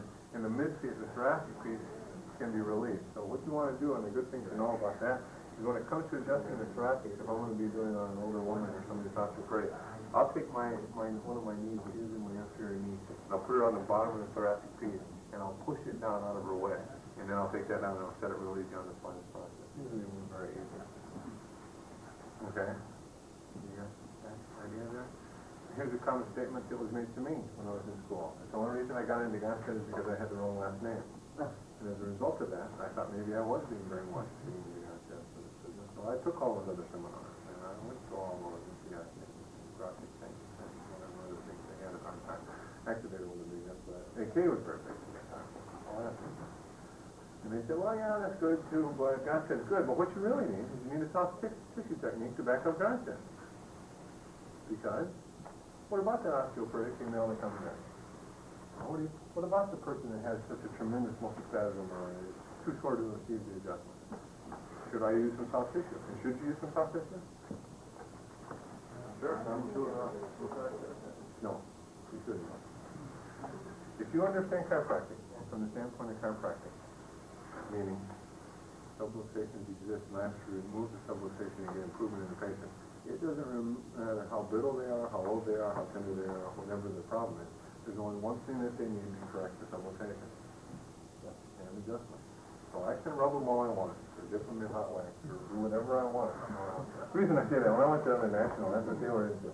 They were dipping everybody's hands into paraffin and elbows into paraffin. I've never seen that before. But they still need the adjustment. And the adjustment will be your best healer of the problem. And rubbing and all that business is fine, but it's not going to fix the subluxation. It still has to be adjusted whether they're old or young. It still has to be fixed. So that's your philosophy about that. And what about some guy who comes in with real bad muscle spasms on either side here? Give him a little diathermy or ultrasound before you make the adjustment to soften those muscles up. Good idea or bad idea?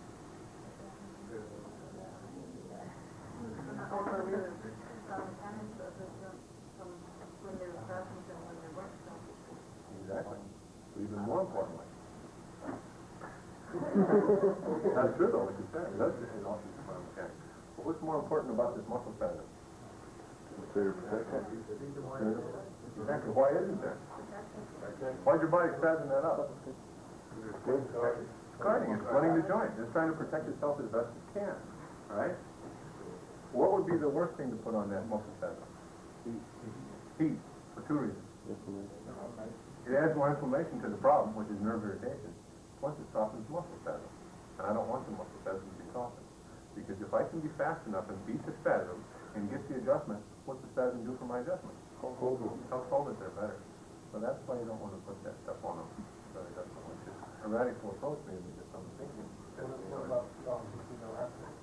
Then you can do it after, during the healing process. Right, you can do that, and I agree with that. I think then that can come into play. But you give adjustments only time to put that into play. Hire somebody else to do it. A lot of patients under the idea, though, they go to a doctor and get their pain gets relieved. From that?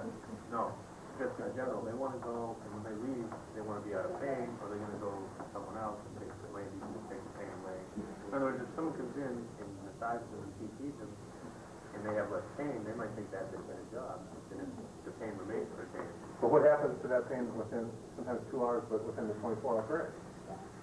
It comes back, but they're so used, they just want a quick relief, they might not put two and two together. Why did they need to come in in the first place? They could have taken Advil. Right. They'll do the same thing. But why did they show up in my doorstep in the first place? Things don't work. Advil didn't work. They came to me for one reason, whether they knew it or not, to get adjusted. And I don't care about the pain amount here. I care about getting the subluxation fixed. And as soon as they understand what I care about, and I know what the problem is, I'll explain to them. Sure, it's going to be. A lot of times it'll be more so after I work on it. Because I'm smashing into a joint that's already not happy with life. I'm coming along and seeing it up more. So I tell them that, but the thing that I can tell them that'll calm the pain down, if they want pain relief, is ice. I'll tell them to put ice, and even better than ice. What's the problem with the joint in the first place? What's better for it than walking? And that's it. Your best education you'll ever get when it comes to low back pain is to have a good case of it yourself one time. And I wish you all one good case of low back pain. Because one time if you're in this position like this, you can't get up or down or have a bowel movement or think about anything else other than this. You wonder if life as you know it will ever be the same. And you realize how scared these people are when they come in to see you in that situation. But the one thing that you'll find out is when you get up in the morning, you took your half hour to get off the edge of the bed like this. Every patient I've ever known says one thing to me: "Man, I can't hardly get out of bed."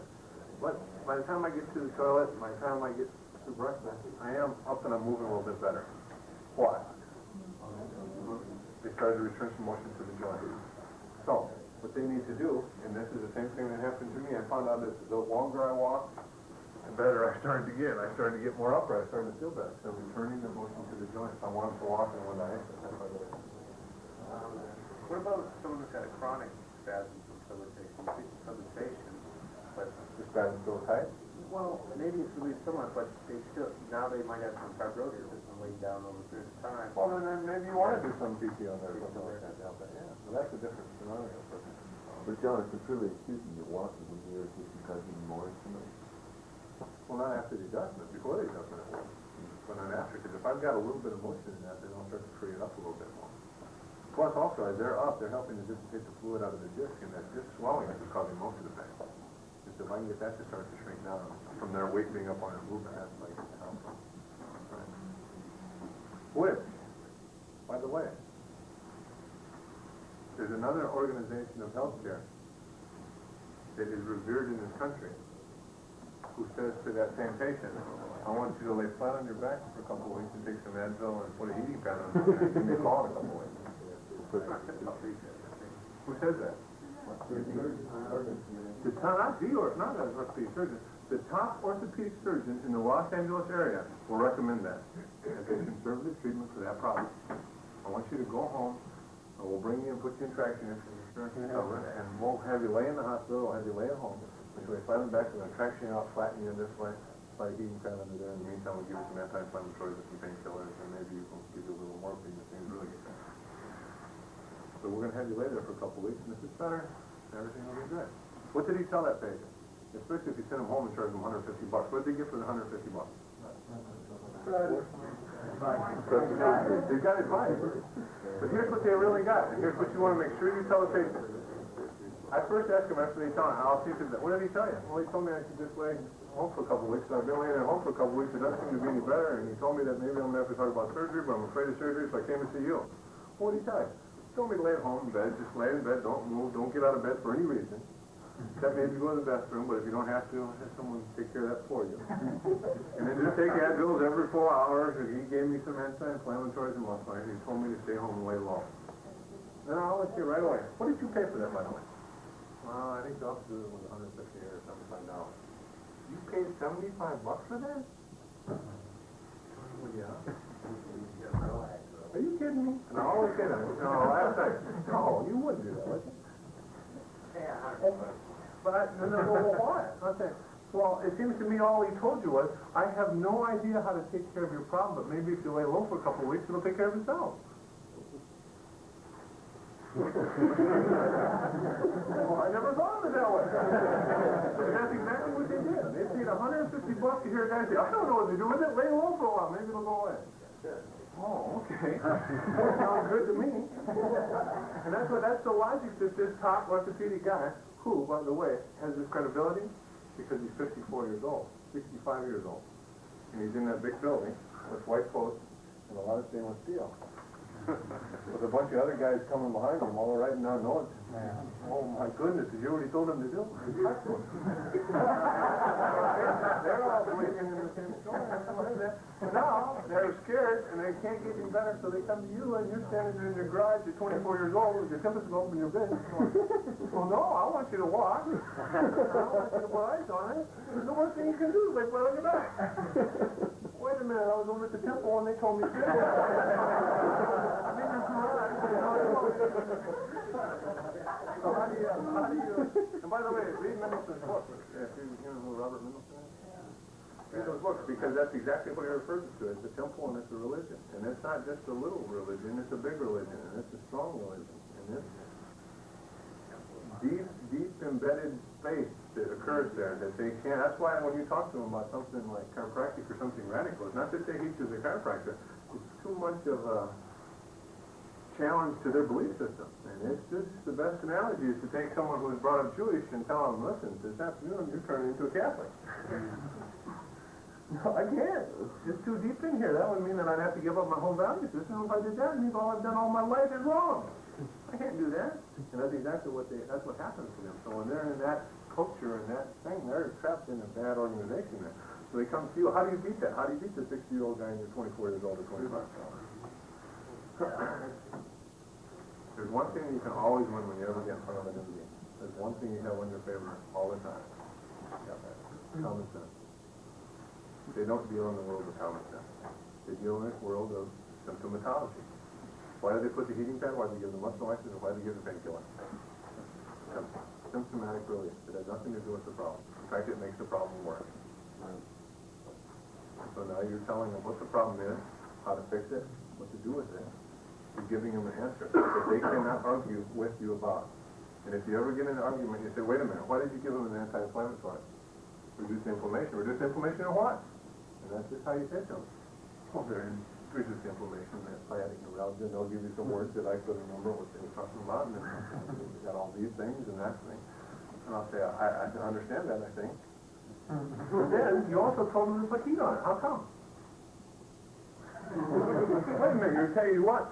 To reduce inflammation on one side, but on the other side, you're putting heat on it. Well, we have to reduce those muscle spasms. We want to calm down that muscle spasm. Well, what do you want to calm that down for? For symptomatic relief is the answer.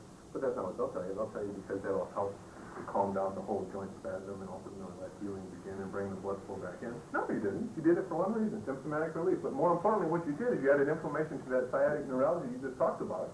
And you actually made it worse. Could it be possible that because you're an orthopedic surgeon, you were prepping them for surgery by baking it for another 2 weeks?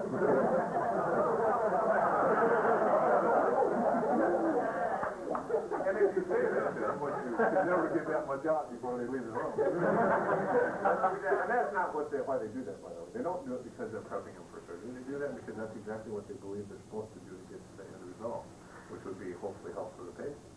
But in the meantime, actually they are prepping them for surgery. And all you have to do is talk to anybody who ever went through surgery and had the conservative approach first, which was delay traction for a couple weeks. And then after 2 weeks they got up, and then everybody's standing around, they get up and they said, okay, put some weight on that now. And they crumple down to the floor. And if you've ever had bad back pain, especially when you're antalgic forward, lay on your back for a half hour flat and try to do a pelvic tilt and push your back against the floor. Then after a half hour, try to stand up. And tell me if you don't feel 100 times worse. You will. And so now this poor sucker has been laying there for 2 weeks under conservative care in the orthopedic world. Now stands up and crumples to the floor, and he's been off two weeks of work, and he's even more scared now. And he's laying there, and they say, oh, we tried the conservative approach. I guess surgery is our only option. And what should have been the whole regimen up there? I should have said, listen, don't stay in here with us. Don't have the chiropractor work on it. If he can't fix it, he'll tell us, and then we'll do it. That will never happen in our lifetime. But that's the way it is. That's the way it should be. But when it comes to logic and how things work biomechanically and how the body functions, you don't realize it yet, but you have a far greater understanding than the medical world ever has. So don't ever in your life, I unfortunately came out with that attitude, and I still thought that we were somewhere on this plateau and you guys are still up here. You're way over here. You're way down. And if you don't believe me, spend 24 hours in the hospital one day and watch how it all works and watch how they deal with patients, and you'll find out just how lucky you guys are. It's a scary situation, and it's absolutely pathetic healthcare. Absolutely pathetic.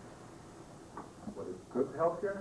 Trauma, showing people up, doing those things like that, and those are all miraculous things they do, and replacing hips, those are great.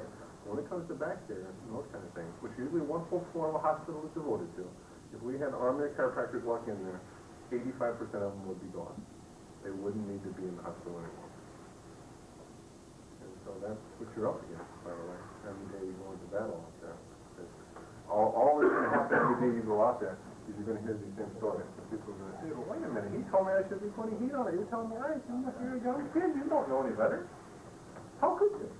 Do you ever feel that burning pain going into your butt? In fact, it was so intense yesterday, I had to look down because I thought that there was water running down the back of my leg. And that's the description of when you have real bad sciatic. Do you think it's inflamed? Yeah. Ever watch a football game? No. Ever seen anybody get hurt in a football game? Oh, yeah. Seen him rush more of the time inside out and strap feeding pads to him right away? No, it's ice pack, isn't it? Yeah, it is. Why? They're trying to reduce inflammation in the joint, trying to take the inflammation out. Do you think this is inflamed? Yeah, it's inflamed. Would it make more sense to put ice on it? Well, yeah, I guess it would. You can't argue with that. You can't argue with that. It only makes sense. What's the reason that this person is tipped this way? What's happened to the disc? What's the medical term? It's herniated. Bulging herniated. Sometimes also synonymously called ruptured. They'll throw that out even though it's not a ruptured disc, but it'll be herniated over that time. What is the sign? PLS or PRIDGM. Once shifted off to this side, the disc went the other direction. As the disc goes that way, it starts to puff up and swell. The more it swells up, the more pressure it puts on the nerve. What would be the best thing to reduce the size of the disc? An adjustment, right? You can't argue with that, no matter how smart you are. Oh, there's some battle plans for you now. Any questions about the knee test table? How often do you use it? Every day? All the time. I would say probably at least 30 to 40%. Is it better for women who are smaller? In the thoracic, typically smaller women are more flexible. No, but I mean like for doctors, women doctors. Oh yeah, for sure. For sure, because if you're going to take care of a broad spectrum of patients, and you're not going to limit it to women or kids, or someone smaller than yourself all the time, she's going to run, most of the men that come in are going to be bigger than she is. And for you to always go side posture, you'll be burnt out in 2 or in a couple weeks to do it. The other thing this is pretty good for is if you have little kids, when they come in, or real little people, you can't put it down like that. It's not for them, but that works good in kind of a mini little knee test table for the thoracic for kids about this tall. And they can come in right down and they can get their thoracic adjusted on that. The one thing that's very dangerous about this table is I bring that up. See this joint right here? That will be just like a nutcracker and take the ends of the fingers off the skin. So one thing about children too when they come in, we'll talk about that at the end of the day today, is they like to come in and they start to take all this stuff apart for you when they come in and they're shaking and sitting on it. Same thing with the hollow and they shake and stuff like that. Don't let them because it's a great way to get hurt and a great way to ruin your day and maybe your practice. Okay. So watch little things like that. But no, this is my favorite piece of equipment in my office. For 2 reasons. It's much easier on me to adjust this way. I have very little effort I have to do to get this to move. And I'm one of the few people in the entire Chicago area that has one, which makes me unique. And anytime you're unique, this is better. I get a question. When you in the lumbar, you said you see them at side of spinous laterality. Is that for all the lumbar? All of them are. Just because if I reach over, I want to reach over for that memory so I can trap them between my knee and my hand so they give the thrust, they don't sweat. That's the only reason I'm doing that. If I was going to adjust them on the hollow prone, then I would stand on the side like this because I don't have to worry about the side sweat. And that's for an eye or an eye? Yeah, PRI-M or PRS-M or PR-M or PRS. Yeah. I'm always going to stand on the side of 25 out. All right? No one found that changes in the upper thoracic. No. Well, no. In the thoracic, I stand on the side of contact, and the lumbar, I stand on the side of the spine. Okay? Right. But no, it really is a table you should get to use a lot and really get good at it. Because when you get good at it, especially ladies, and if you ask Claudia, I think you guys know Claudia, right? Yeah. Ask her about it. She she's a tiny little girl. She uses it all the time. It's just so much easier to adjust. Anybody who's too big, it's the place to go. And what do you think when that 427 pounder comes out of my office with the questions I get for the next 4 patients at all times? I just got that guy. Put him over there in the corner. And why did he come to me? He's been to 3 other chiropractors. Why did he stick with me? No! If you had the white board, You guys could do the same thing I do. I'm the only one that's ever moved him. Nobody ever has moved him. You can't put him on the high level and blow it up. You can't put him in posture and adjust it. You can't. He's so big. I can't even palpate his lumbar. All I can do is find the crest of his ilium, and I kind of come over and move down a little bit. He's so big, 427 pounds and 5'10". You gotta see this to believe him. How big he is. And he's like 2 of me. Another half all stuck on me and on this side. I took the X-ray on him. He was in a car wreck. He got hit by a cement truck in his car, and the cement truck got worse off. He smashed his head into the windshield, and the side window got banged up. And so he got hit really bad, and 2 days later came in to see me after he talked to the attorney about the whole deal. And he'd been out there for cuts and stuff like that, and the attorney said he wanted to see me. And so I said, okay, and he had some cervical X-rays, but his whole back was bothering him. So I said, well, I better take an X-ray of you then and see what's happened to you, you know. I showed him up front of my machine, and that guy just saying the chiropractic 300, 125, or whatever they are. And I took the X-ray of that machine, and I put it up to the maximum warp drive I could get. And all I could see was C2. I couldn't see anything else. You couldn't even see soft tissue on it because it was off tissue. That's all I could see was C2. So I said, well, you better go. And then when I first brought him out to weigh him in, he looked at my scale. And he goes, no. And I said, that's all right, just give me a rough estimate. And I said, you don't have to weigh yourself in, you know. He goes, no, that's not the problem. He goes, this one doesn't go up higher. His standard scale was the 350, so. And he knew it was 427 because they had a incredible deal out there. They have a scale that goes to 500.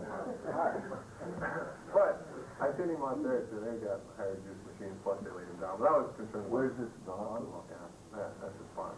You know, whether it's about a spine or whatever. But really, you could adjust it. It's that easy. There's just so much going this way. It's just easy. You can jump on things like that. And it's a great business. And he's a funny guy. And after I got to know him, I said, how do you get so big? You can't get that big too easy. Well, he can drink quite a bit. And since then, his wife's become a patient. And he's probably sent me at least a dozen patients. But the attorney sent me a dozen patients probably. He's been a great source of referrals for me. But I asked him one day, I said, how much do you eat? And he said, well, I eat really a lot when I get frustrated.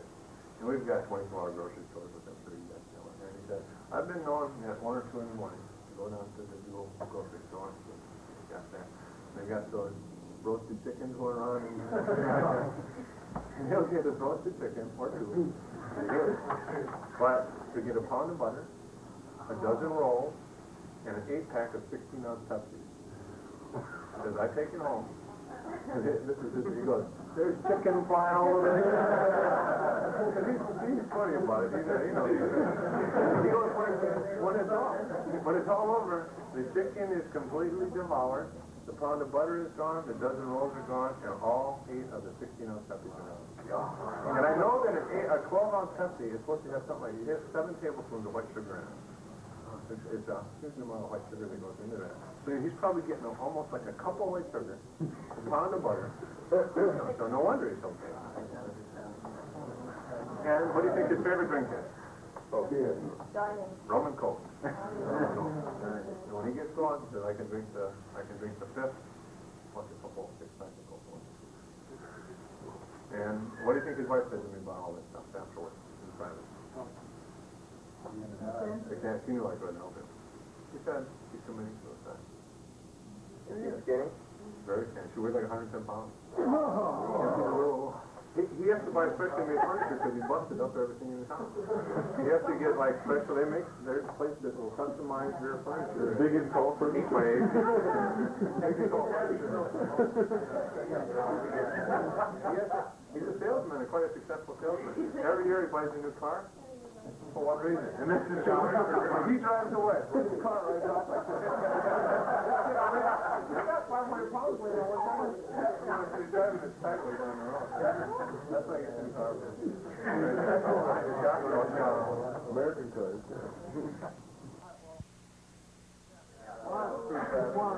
Do half. How is your retention? Okay, do good. Lumbar. We'll set time limits on everything. How's that? Feel like I'm on schedule? We'll let you like a half an hour on half, and then we'll practice for an hour, and then half an hour. We got 2 hours left? I don't know, Dave. We're going to midnight? We're going till 9, yeah. I got 3 hours of tape left. But I've been seeing a lot of people doing this. We're not tired. Okay, do a half hour then, after the hands-on for a half hour? Okay. This won't take a half hour. I'm just going to go right to the adjustments. 5 adjustments. All right, good. All right. Some things about the chiropractic table. The thing that you want to find when you practice with each other in here. I guess. Well, these are more really the chiropractic tables, I guess, these guys. But you have to find one that's going to suit your height. Like you're going to have to find one. An ideal, what you want is you want one that just comes up to about the bottom of the kneecap to the middle of the kneecap. Okay. If it gets higher than that, you can't use it. You're way off balance. You'll always be trying to climb up on top of the patient, and it just won't work. The lower the table is, the more leverage you have. And you can get a lot more depth and a lot more force on the patient. But the trouble, you're bent down like this. We were just talking about that. The worst part about our business, you're like this most of the time, man. It's hard to stay up this one, and you're always down like that, motioning or whatever. So that's the tough part. But you want to get a table that's correct height. All right, then the second thing, you got to get the patient on the table correctly. All right. If I divide the table into about thirds, bring the patient to the third closer to you. Okay, so get him over to the edge. So he's right in the middle of the table. So I'll ask him to slide his hips over toward the edge. And do it that way. I'll get in here and I'll guide him, but I'll ask him to do it. I used to do that. Move around, but after your bar falls apart for a while, then you won't do that anymore. So guide them back and forth. And what you want is you want the bottom leg straight, and you want to make sure that the patient's down on the table far enough that their foot's off the end. So as I roll in forward, he'll roll. That foot will roll. I don't want it up this like it, then he'll catch with his foot, and he'll tend to hold on a little bit with that foot. I want the foot off the end of the table. All right? Next thing I want is most patients, almost all patients, will get on the table like you did right there, where the top shoulder is superior, or I should say, the shoulder on the table is superior to this shoulder. In other words, we're sitting here like this. You have to get the shoulders like this, okay? And usually people will lay flat like that, especially females will lay back and I'll have the shoulders looking up into like this, and this will be square, okay? Especially if they're flexible. So what I want to do is I want to ask him to get back up on his shoulder, and get up on his shoulder this way. And I want to take that, I keep my hand right above his elbow here, and then I'm going to take it, I'm just going to pull that shoulder down a little bit like that. And I pull it out a little bit and down. That makes it more comfortable for him, but now I've got this shoulder inferior to this shoulder. And the reason for that, I'm going to try to stretch him out this way. So I don't want this guy in my way. I want this, so I can push this up further on myself, okay? More comfortable. And then the last thing is make sure that his head is looking straight ahead. Most patients, especially new patients, will look down at you.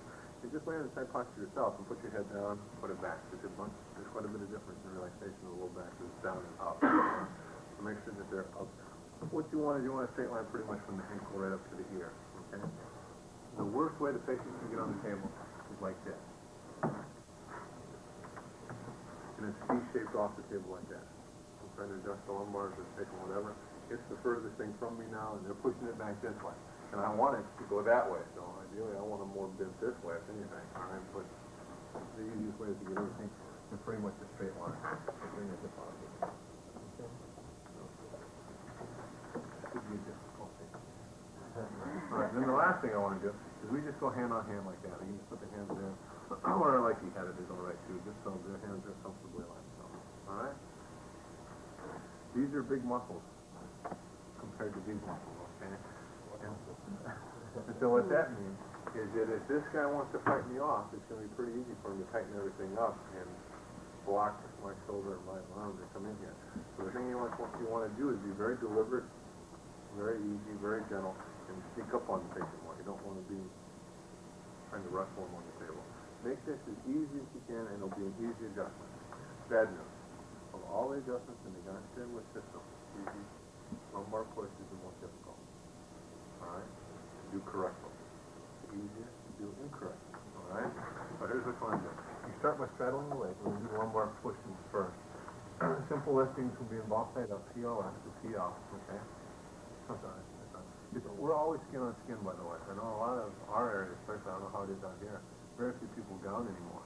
It's where everybody gets adjusted right through their clothes. Is that coming out here now? We always do skin on skin, and for many reasons, but the main one is you get to touch the patient, you get to see the patient, to run your scope up and down with these Bruce Waters, and you get a much better contact when I make the contact. I don't slide around, and I can actually touch and feel the patient, and there's a lot of information that comes back to you by visualizing, palpating, and touching that patient. That's where you're going to find the problem many times, all right? And the oldest complaint I ever remember hearing when I first started school about the medical profession is they never touched me. They never put their hands on where it hurt. And now chiropractors have resorted to the same techniques of never touching you actually on the spot. They might go like this and adjust it. There's a lot of guys in our area now that what they do is go right through the clothes, just come in and do the lumbar rolls on both sides, up and down the thoracic, and do the cervical, and that's it. So don't do that. All right? So PLS, I would tissue pull across, slide my pisiform in, for fleshy pisiform, my hand angle is down across the spine myself. It would be a mammillary contact. I would go from the spinous process up to the mammillary and both side up. Slide my pisiform in, my fingers all end up on one side of the spine. All right? So let's say we have a spinous contact like a PLS, okay? Make the contact first. The next thing I want to do is grab hold of his shoulder. All right? Don't hook your thumb underneath his armpit here. Just right on the shoulder like that. And push that shoulder up through periward as far as you can, comfortably, okay? Shove it up this way. Start to stretch this out right through here, okay? So I made the contact and push the shoulder up. The next thing I do is by straddling his leg, bring the knee up. I can control his knee here. Bring the knee up until the spinous process I have a hold of here kicks back into my pisiform just a little bit, and then back the knee off slightly. What I'm doing is I bring the knee up this way. What am I doing to the body? Closing up. And then what I do is I back the knee off a little bit to get that bone in a neutral position. Very little change will have to occur with the knee on most people. When I go up to L3, I'll have to go just a little bit further with it and back it off. L5, I don't have to go. You can see it move right there. It moves up. So I just pretty much leave it where it is with the foot behind the knee. Okay? No. You're not adjusting tissue, you're adjusting bone. Yes, John. He was one who said, make the contact. Push the shoulder up this way. Bring your knee up till the spinous kicks back in your pisiform, back it off a little bit, and then step back away from the patient. Okay, release his leg, step back, move away, and then in one piece, bring the patient to me. All right, I'm going to bring the shoulder and his hip all in one piece at the same time over to me this way. Okay, I'm going to roll him forward like so. All right, rolling forward, so I'm going to get a better line of drive at the bone down. And then I'm going to move into position. And as I move into position, first of all, we're going to go through this quick. Rule 1, step back, don't touch the patient. All right, bring him to me. Rule 2, spread yourself out. And I'll say that to you, and here's how you'll set up. Put your legs together like this, all right? First of all, what's right in the path of the fifth lumbar now? My left leg. I can push him right into my leg. I can't push him off because I'm in my own way. And which way am I trying to correct the segment? I'm trying to go which direction? See there, right? So I don't want anything to block this. So what I want to do is I want to spread out my stance far enough, so I'm going to push that fifth lumbar right between my legs. Get out this way. Plus, don't I look like I might be a little bit better positioned to fight here? All right? All right. All right. So I made the contact. Push the shoulder up, bring the knee up, back off a little bit, release the patient, step back, bring him over to me, spread out, and then lightly, and I repeat, ever so importantly, lightly, put the front of my thigh right down the side of his thigh. All right, that's how you decide where you're going to be on the patient, where his eye is, okay? The front of your thigh runs right down the seam of his pants, so this crease of my pants runs right down the seam of his pants, okay? So I'm right in here like this, all right? And the thing that I'll holler at you most about today will be this. Where's all my weight now? On the patient. I'm laying on top of the patient. I couldn't get my hand in between my leg and the patient's leg. When you get up, set up properly, I should be able to lightly put my leg, or my hand right between your leg and the patient's leg. It has to be light. If I'm already laying in here like this, what have I done now? I'm blocking myself. I'm in my own way. I'm laying on top of the patient. It's going to be hard enough to push him forward without me laying on top of him as well. All right? So this is very light right here. And the last thing I want to do is I want to try to keep myself upright, get my forearm on the line and drive, which is L5. I'm going to be going a little bit S to I here. I'm going to come back through the fifth lumbar, just plain line, standing up as much as I can. All right? What's the problem with the bone? It's going what direction mainly? Posterior. What's going to make it go anterior? My thrust. And what's providing my thrust P to A? My arm, right? Okay, so as I give the thrust, this is what's going to make the correction. Right? You all agree to that? How many Gonstead people have you ever seen do that? You ever seen that? I mean, not like that, but a lot of people. You get on this, they bring them over. They do one of those things like that. They jump on it like that, right? They use that. What are they doing to make the noise, to make things move? They're doing a lumbar roll. They're using a long lever. See, I can jump on this. If I jump on this real hard like that, I can get some torque in there. I can see an adjustment. This has nothing to do with fixing subluxation. This is supposed to do one thing: provide stabilization to the pelvis. What it's trying to do is I'm trying to come in here with my leg and hold his pelvis to the bench right here like that, so I have a foundation to set the lumbar on top of. It has nothing to do with the P to A factor of that, all right? So when you see people do that, the reason they're doing that is because they never learned it right. And yet they can get some results because they'll roll that lumbar and they are thrusting forward, so they're getting some P to A. But the idea is that this is supposed to come forward like this and just be strong enough to hold the patient into the bench this way. And the drop is never this way. See the difference? There's this drop and there's this drop. But as I drop in on the patient, what I want to do is I want to drive my hips into the patient this way. I don't want to do this. I don't want to drop straight down because I want to pull him off the bench. I want to fire into the bench this way, into the bench, into the bench. We had an instructor Palmer, that's all he was screaming all day long. His people were messing up. You had to drop into the bench. This has to come in this way, in this way, in this way, in this way, not down. Okay? And at the same time as that happens, this has to be driving P to A. So when you make the thrust in, you're practicing, this has to come forward, this has to come forward, this has to come forward. I won't hurt him as long as I don't do this. What? Tell me, I'll do it again. Tell me what I'm doing wrong here. All right, I'll do the right one first. Now I'll do the wrong one. All right, what? This hand has to come with the thrust. As I drive this P to A, this shoulder has to come. But just like in the cervical, it's easy to do this. And what do you think that feels like right here? You all should have had that happen to you somewhere along the career. Getting adjusted, just rips you apart right there. So be careful with doing that. That has to come forward with your thrust. This blocks in to drop the pelvis, and you don't want to lay on this until it comes time to make the thrust. So from right here, this has to be real light, and then right when the thrust comes, boom, it all happens together. Okay? It's a set and hold. Don't bounce off of it. You got it? Got it? You don't know how to do it, dropping it all that way? No. Into the bench. Into the bench. Nothing down. Nothing down. Just, if we were doing it, really what it should be is be like tag team adjusting. I'd have you on that side, ready to go here. I'd be over here, and we'd say, go, wham. I'd hold that, and we'd drive it forward. Same time? Same time. We both have to have it together. All right? Okay? Around here, they love telling me that you're going to hurt your shoulder for so many years. You will. You can do it wrong. Make it more exciting. How about that? Yeah, all right. What? Hold it? Oh. I'm game. Let it all out. I've been poor man in a while. No. What are we talking about? Shoulder. Yeah. Here's how you hurt your shoulder. And if you turn it into, I don't know how they do it, if they still do diversified like this, but diversified will get you down into a position more like that. No? Elbow in. Yeah. Are they bent over like this, though? Body slam. And then drop all the way. And Why where you get in trouble with this is if I do come into this position right here, especially if the table's too high for me, and I end up having to get down like that. Now where is all the stress? Where am I going to get my power from? Right here. So what I want to do is I want to try to stand up as straight as I can so I can keep my arm pretty straight here like that.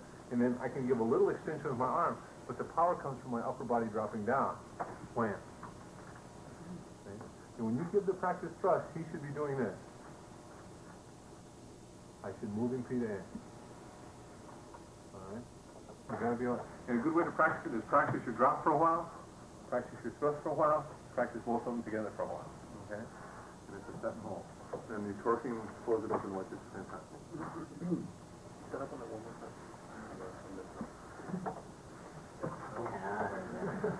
Wow. Drop on as hard as you can. Hold the tape and wait, go down the floor. Grab on it. Say it back for everybody else they heard. Yeah. Payback time.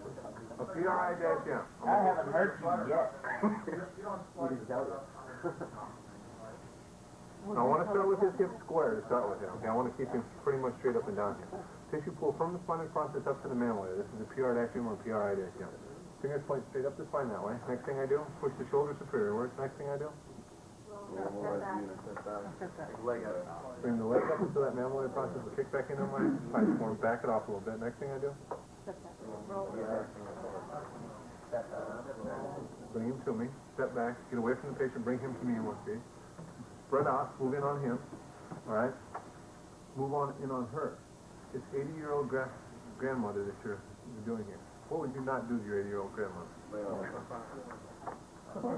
You wouldn't lay on top of her like that. This is going to be real light. Everything's going to be very easy. You're going to bring her forward. You're going to barely touch this leg. You're just going to hold on hard enough just to hold the pelvis steady here like that. Bring it in. Get your forearm out in the line of drive. Stand up as much as you can this way. And then from there, I'm going to drive the P to A this way. PRI-M. I'm torquing open, wedge closed. Same time, I'm holding in here like this. All right? You hear the noise he's making? It should sound like that when you do it. Nothing there out of that. So he should be driven forward like this, okay? And I know you all say, okay? Here's what I'll say. Here's what I'll say. This will be fine. And I'll say, listen, here's what it'll look like. I'll say, give me a thrust, okay? I don't want to move. Why can't I move it? Why? Blocking the pelvis. Pretty easy to move it forward on it, weight on it. As soon as I come in here like this, the only way I can get motion on it now is to wham, drop down and pull him up. You understand now what it's supposed to be? Right? You guys teach it that way pretty much? Yeah. Do you teach Gonstead or is it different spine? Okay. Okay. Depends on whose group, who's the teacher. So you were in the Gonstead club before, right? Yeah. Yeah. Oh. The trouble with a lot of good Gonstead people who claim they're Gonstead people, they're still slamming into the body shoulders like that. And that's not the way it is. And you don't have to do it as long as the table's low enough for you. You tend to want to slam when you don't have enough leverage, so you're creating leverage with a long lever. So you can slam into here, and I can get some rotation out of that. But that's the first step.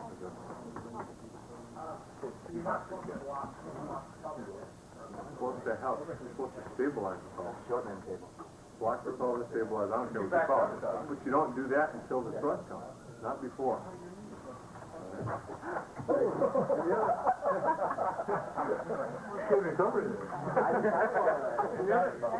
Here's the other thing you don't want to do. You don't want to do it in one motion. A lot of people will leave the patient back like this, they'll step back. If they bring him over, they do it all in one and dive in like that. You've seen that?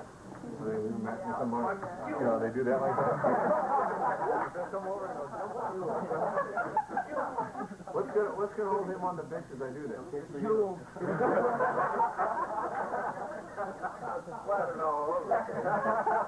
What's going to hold him on the bench is I would bring him forward like this. This guy or this guy.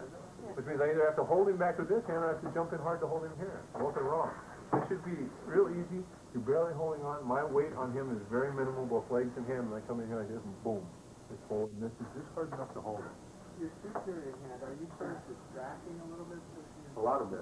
Okay. As far as I can. But I do that first before the adjustment comes. Okay, I make this, and I push this up as far as I can, comfortably. Okay, that's a distraction.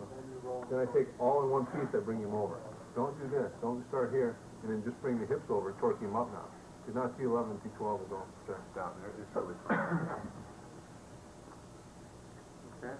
Your shoulder is pretty much right over L5, right? Your inferior shoulder. Over that side of it. I want to get up over the patient. That's why I bring him to me. The more I get over this way, the easier it is for me to get my line of drive and keep my arms straight. The more I leave him back here and I stay back here, it means I got to get like this. I don't want to get like this. I want to stay over him so I can drive it down. The forearms in the plane line like this. Forearms in the plane line of the disc. Got that? Left side F, I mean left side. Depends on the plane line of the disc. If he's like this, with a lot of lordosis. You see where that fifth lumbar disc line is? Be alive. Someone like that. Let's say he's more like this. So if you fifth lumbar, I've got to come back through it this way. L4 right here, L3 straight at it pretty much. Side posture, by the way, is mainly designed for 3, 4, and 5. 1 and 2 are pretty hard to do here, unless you have a tiny person. Meaning someone usually a little, under 10 years of age, or that size, really little. I could push them on 1 or 2. Otherwise, 1 or 2 will move much easier in the high lows and the chest. It's pretty hard to do that. Especially push. You can pull them, but pushing is pretty tough. The listings again real quick for the Namilite and the MT. Well, you've got some special listings on the fifth lumbar, so let's not talk about that. That's further confusing everything here. But if he's laying here in this position, and I have that right there, my spinous stays on the right with the listing. Yeah. Hi. Okay. Yeah. The reason I got opioids on this side. Okay. So I got PRI dash now. So I put that side up, and I want to come in, thrusting at the convexity of the curve again. Okay. And how do I come at that? By putting this side up, rolling him over, and I'm automatically going to get a little bit of left to right. I'm coming into the curve, the high side of the rainbow is up. Okay? All right, same thing for a PLS. Spinous is over here, now I got to open one show. I'm coming into that. Okay? So I just went from the spinous process over to the mammal, depending on what's up that high side of the curve. Okay? One thing I didn't mention about the thoracic, I wanted to tell you. When you're going P to A on that thoracic adjustment, I'm going to adjust this, and I'm going to come in here, I'm going to adjust that. What's my line of guard? P to A, that's my line of the disc, period. Not left to right. Don't ever come in, because I saw some of you trying to thrust like this. You're trying to push it back over that way. I accommodate for that little bit of rotation by standing on the side of contact. That's why I chose which side to stand on. I don't consciously try to shove it off to that other side, P to A. All right, you're going to get a little bit of left to right by standing on the left side, you're going to get a little bit of right to left by standing on the right side, okay? Okay. All right, let's do pull move, and we'll practice, okay? You want to flip over? You want to flip over? Alright, pull move, same thing, and patient placement is identical. Except make sure when you start with this that the patient's hips are square and the inside of his bent leg thigh is parallel with the floor. Okay? You don't want to ever start with him with his hip tucked back with them close to the table, because if I start with you close to the table and I come up here to do the kick, I have nowhere to kick, and all I'll do is smash him into the table. And as I smash that 60-year-old woman into the table, which is inside of her thigh, what do you think she shows you the next day? A bruise. Plus her back still hurts. We got 2 reasons that's why. Her hips broke. Her hips broke. All right.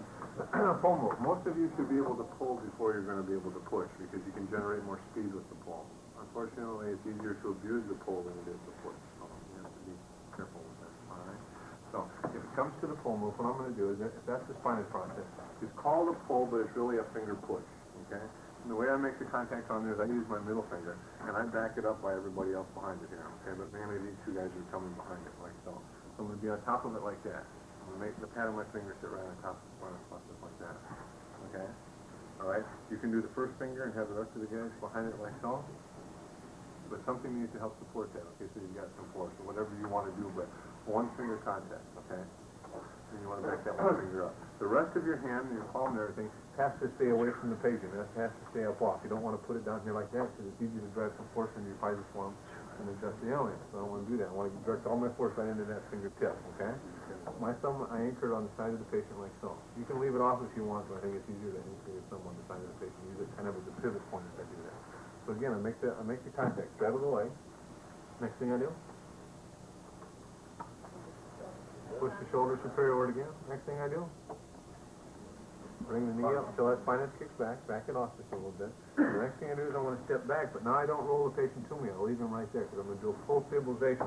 When I do the full stabilization, I come up, my knee goes on the back side of his thigh, my shin crosses across his thigh and comes to my foot ends up on the front side of his knee.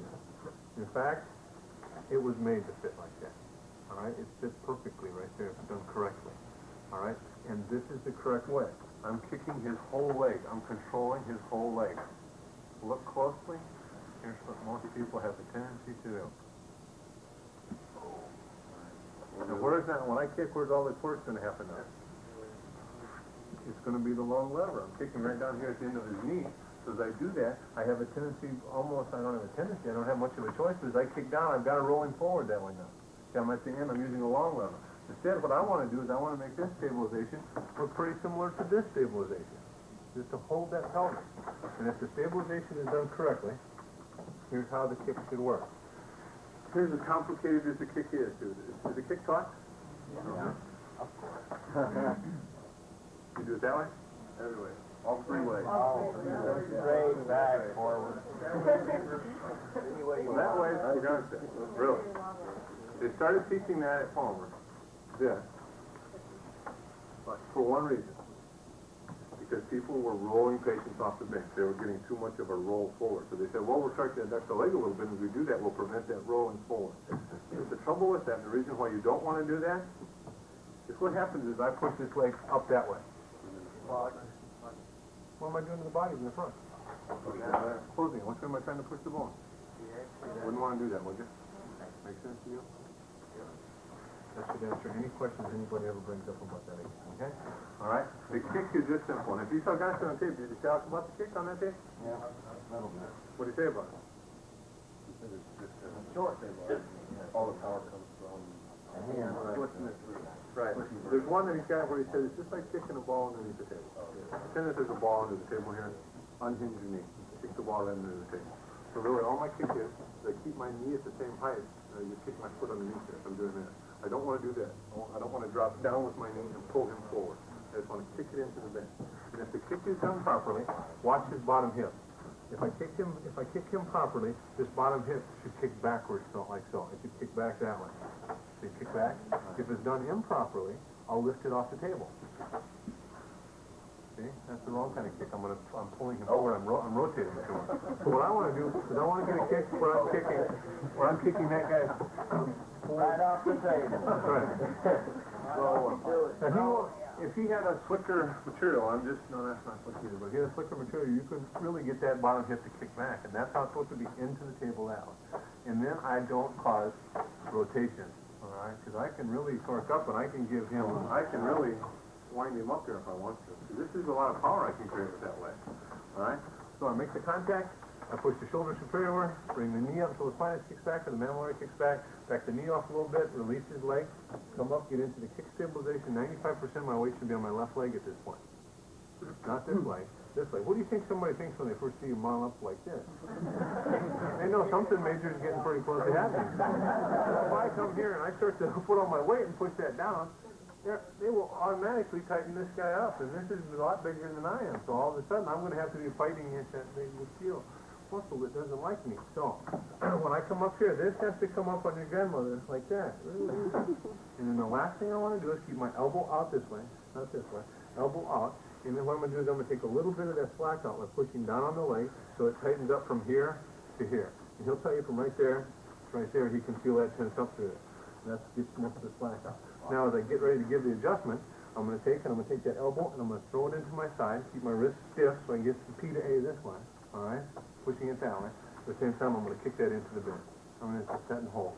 And just like in all the other adjustments, I can't telegraph my punch. You can't be here like this and go. Right here, he'll go, here it comes. And he'll tighten up. Just like that. So from right here, I get him right here, boom, it's over. Okay? Just like the push move. I get him in a position, I'm ready to go right here like this. Boom. It can't be boom. Because here it comes. And now just the body tightens up. Even if you want the adjustment, it'll tighten up. Got it? Got him? Why wouldn't you want to lie your arm down and fall like this one? Because you can get more power with the elbow out. You bring it up this way. The reason they started to teach it this way is because people were thinking and they were pulling up on the spinous this way instead of driving it forward that way. So they said if we put them down here like this, they'll have to pull P there. You get more power by taking your elbow out and pulling your elbow into your side that way. Here's what it looks like right here. Down here like this, pulling it into my side. Okay? Alright. And then it's just what? And then you have to remember too. This is the easiest way to hurt someone is with the kick.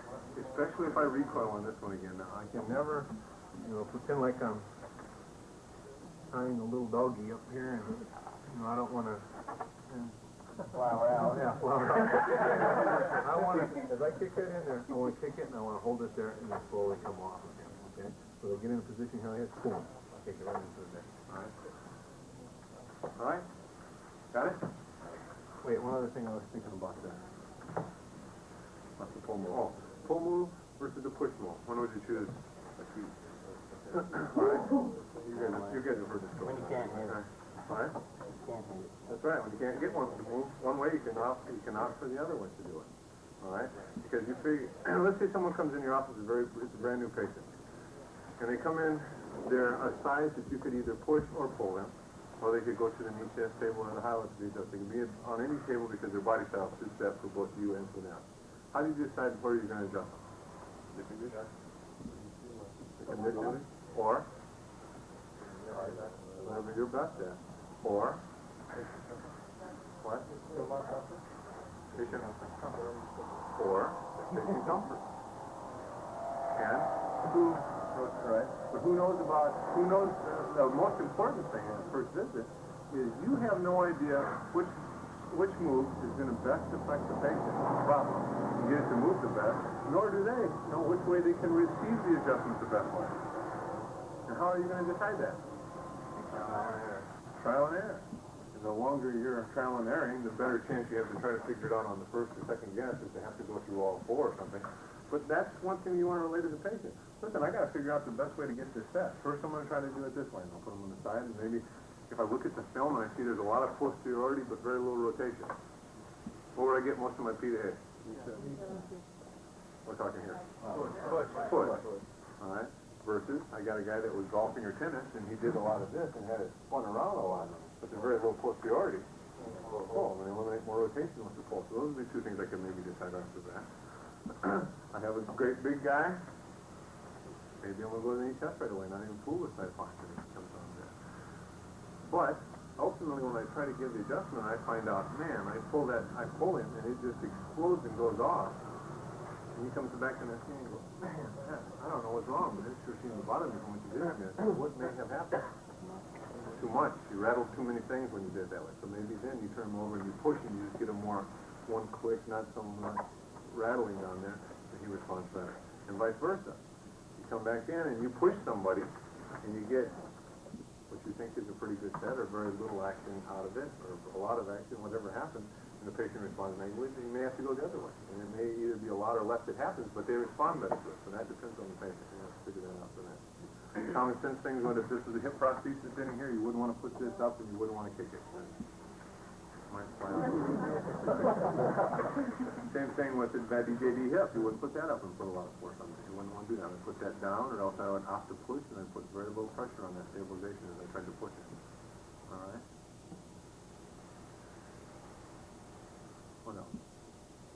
My final thing is, they're not responding. I'm moving them pretty well pulling. I moved as well, pretty well pushing. What might I try? Pull. And they try to push it, get a little action, turn him over, and I pull it. I'll do pulling. And I still didn't get into mine. Push it, pull it, put him underneath chest, and hit him one more time and make it go a little bit further. I can't push it, I can't pull it, I can't get it underneath chest. What else can I try? High-low. High-low. Put him on the high-low, it still doesn't go. What do I do now? Same customer in your office, you haven't been able to move that lumbar and the guy's in some pain. Not yet.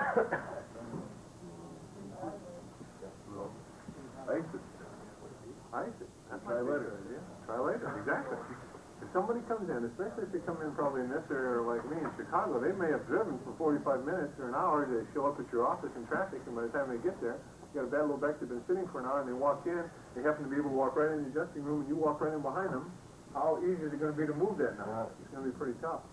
So maybe it would be a better idea before they even get that adjustment. Go walk for a while and loosen it up themselves so you have a better chance at it.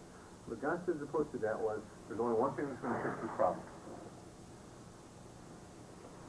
Movement. It's got to be moved, one way or another. I try to pull it, it won't go. I try to pull it again, it won't go. I try to push it, it won't go. It won't go. I try to get another push, it won't go. Take them knee chest, bang, single hand, bang, it won't go. Double femur, bang, it won't go. High-low, bang, bang, won't go there. I want you to go walk for a while, stick this ice pack in your back, in your pants while you're walking. Go walk for a half hour, come back in a half hour, I'm going to try again. And many times after that walk, and do it, you'll come back in and you'll try one more time, and you'll get a little bit, and you'll get a little click. And his comment to that was, I've got it started now, I'll finish it later. And many times that's exactly what works. That first time it's hard, it's stuck, things are fixed. You break it loose a little bit, they come back that afternoon or the next day, boom, it lets loose on it, and you get the bigger one. And the next time, boom, even the bigger one. And the best thing that you'll ever have happen to you, and this is something you may have or may not have experienced yet, either as a patient or as a doctor, is this. You get in there, and you've been working on this patient for 3 or 4 or 5 visits, and you get in here, and you go, wham, and there's that big thump that happens, and it's a move that neither you nor he have felt before. And a patient who knows nothing about chiropractic looks up at you and goes, man, that was a good one, wasn't it? They don't know what good or bad is yet, but they knew something was different about that set. Kaboom! And it's set. It'll finally release, and that's what you've been waiting for. Because how many adjustments does it take to fix the problem? One.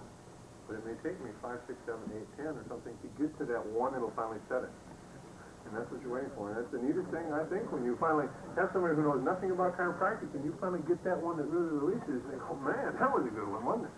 Yeah, that was. And then one thing, don't ever let them do. A lot of patients, for some reason, especially if you've been somewhere else, will roll right over on their back and lay like that for a while, right after the adjustment. Worst thing they can do. You know about the Williams exercises? Worst thing you can do. The Williams exercise is laying flat on your back, pulling your knees up to your chest, and then rolling over to the side, just like that. What happens if I bring that knee up to the chest? Which way have I just pushed the subluxation? What's the problem with it? Why would I want to exaggerate or exacerbate the problem on it? What's the reason for the Williams exercise? What's the medical world like to do? Symptomatic relief. And what they do by stretching out those low back musculature by pulling that off. What's the pelvic tilt all about? What's that do? Open the IVS. What did I just do the IVS? I do a pelvic tilt. Because I take that, this guy and exaggerate that. I help to open it up. What did that give me symptomatically? Release. What happens now when I try to go back to a straight posture? Yeah. Oh, it does feel better to walk like this. You have so many people will say, do that pelvic tilt. Just do pelvic tilt. That's just, and I've had patients who think they're just in a whole new world because they're physical therapists who told them that this is how they're going to stay. Lay flat on the floor and flatten that back right against her and keep her right there. Oh, that feels good. So you try to get up. Whoa, I won't go forward now. They don't understand the concept of a subluxation. Very few chiropractors understand that. But there's no physical therapists that understand that in MD, so it's up to you guys to understand that. That's why you don't want to do that. Ultimately, the Williams exercises can be good as they get stronger to help stretch that low back musculature out and start to strengthen it a little bit. That's okay. But what's the best when they're in, what would make sense to you if they're in posterior misalignment? What would be good for them? Extension. So they can lay on their stomach, put their hands underneath their chest, like this. Push up. Like that. No, just hold it for kind of like that. Because they do that, those are called the McKenzie extension exercises. It's a little different. And then they could do that. I tell them to go up, hold for a count of 10, as far as they can, and then go back down. Lift both legs up for a count of 10.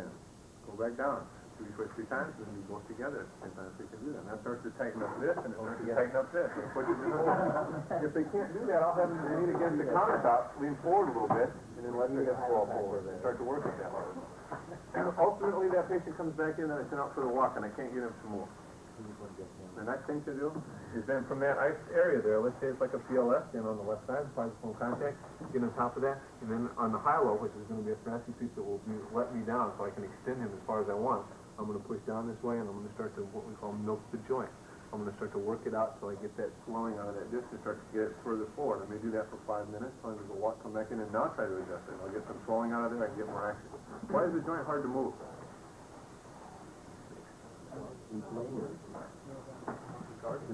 What's a guarded box? And what else? Edema. Swelling. Why does your body swell up the knee when it gets hurt? It mobilizes it. Right? Same thing makes it harder for this to touch. That's where the ice will come on there. Reduce the inflammation for both the nerve and the disc, but it also takes the swelling, which is your protective mechanism out of there, which helps you to move it a little bit better. Alright? And then the walking. As soon as the adjustment occurs, then we'll walk. When someone has a hypermobility, so low back muscle with then there's going to have to be some stretching that's going to have to occur.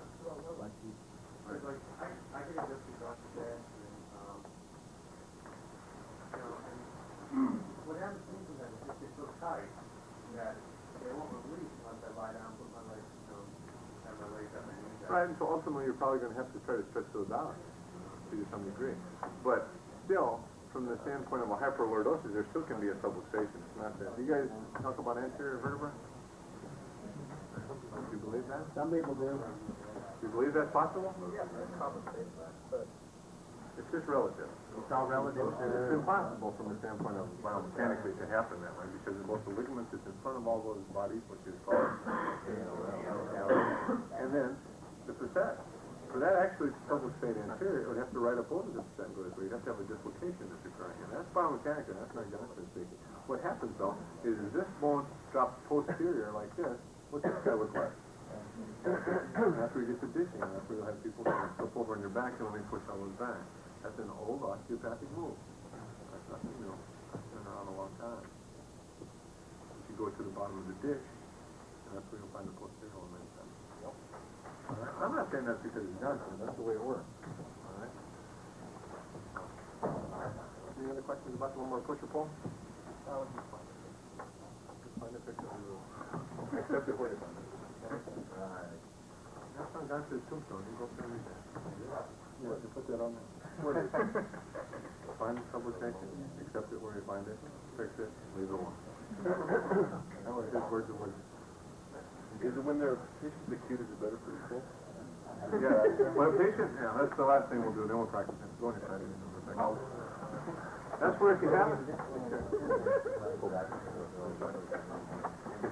If you have a good case of low back pain in yourself, especially where you start to become antalgic this way, that's where you'll find out that trying to get from this position down onto that bench can be a lot of work. You know, because they'll start to do this kind of stuff. You know, and then just get a few fingers on there. And they'll start to try to get this over. Whoa, they'll size them up and they'll do that. Finally, yeah, they just kill them now. It'll take a long time. I've had patients take a half hour to get from the car to the pelvic bench. You know, that's walking across, you know, holding on to a cane or the walls and you're trying to get there. And every move, it's like this. That's what you should have at one time to feel like that. You're scared. You're pretty much sure that life is over. Not pretty sure. You know it's over because if this doesn't get better, there's no way you can live like this. Especially when you haven't had a bowel movement for 5 or 6 days. And to top it all off, you can't go anywhere or move anywhere that there's not pain. Nowhere can you go. You can't lay down, sit anywhere, and you get big guys that are laying on your table crying. And that's scary. There's only one way to get that fixed, and it's not to refer them out to the hospital to get an MRI. Because if you send them there, what they have to give them in them. How many orthopedic guys are going to see that patient and say, yeah, you've got a pretty bad herniated disc at the level of L5. I want you to take those MRI films back to the chiropractor and go to work on it. What's their comment about that? This is not a chiropractic case. And how do they know? They don't. They have no idea what you do. And if you think they do, they don't. My very first interaction with an orthopedic guy was a guy that we happened to be living in the same condo complex with. And he was a very nice guy. And at the time I started, I was like 26 or so. And I'd been in practice for about a year. And there was a kid that came to see him that was about 13 or 14 years of age, and was in that shape, was bent forward like that, and they'd done all the exercises, they tried traction on him, they tried PTs, and were doing everything, couldn't get it to work, they'd been on anti-inflammatories at age 13 or 14, and he'd been going through all this high-priced drugs and stuff, it wasn't better, and they finally said, you know, we may have to offer surgery for this. The mother said, surgery at age 13 or 14, whatever he was at that time, and he goes, no, I hate to do it too, that's why I've been trying to do all that. And he was a nice guy, and he goes, listen, I know this chiropractor, I want you to go and try him, and he goes, might as well try that. And his attitude was, you might as well try that before we're trying to do surgery to kid this age. If the guy had been 35, there would not have been that question. Yes, we can go ahead. But he said, go do that. So he sent me over this kid, and he was supposed to see the kid at the end of the week. And he came on the first part of the week, and I adjusted him a few times, and he got straight. And he started to respond right away, which little kids will typically do. And he went back to visit this orthopedic guy at the end of the week. And I got a call that day, and he said, what did you do to this kid? I said, well, I had to fix his hip lumbar. What was wrong with it? Well, it was subluxated, and I said, and I know when I say subluxated, that doesn't mean what it means to you guys, but I said it's stuck in this range of motion. I tried to free it up by giving it an adjustment. Oh, you put him in traction. No, I had to adjust it. Oh, you manipulated it. No, I had to adjust it. What do you mean? This was his, what do you mean by that? How did you do it? Well, I had to make the contact on explain the process, and I had to push that fifth lumbar back forward because it had fallen back and was pinching down the back of the disc. You saw that on your lateral film, right? Yeah, but you can't do that. You can't move that bone like that. Don't move. Well, he didn't say, he just said you can't do that. That's physiologically impossible to take that bone and move it. And the only thing I could say that got the conversation over with is, well, how do you explain that he got better? And what do you think he told the parents? What happened to him? Coincidence. No. Coincidence that he happened to go in and I adjusted him and got better at the same time. He couldn't figure it out. I mean, he's a very nice guy. To this day, he's done a lot of referral work, but he just can't figure it out. It was a coincidence. Mendelssohn's favorite, he had a big poster up in his office. We got to be pretty good friends with him. He had a big poster. One big poster said, "Sue the bastard." And the other big poster medical world. And the other poster that was really a very nice one from our standpoint was, anytime I'm looking for spontaneous remission, I refer to a chiropractor. Because that was what he's always talked about. You know, every time he would send anybody off, and he would ask them, well, what do you think he got better? Spontaneous remission. Just happened to be coincidence. He said, well, I needed that to happen. I had to refer him to a chiropractor.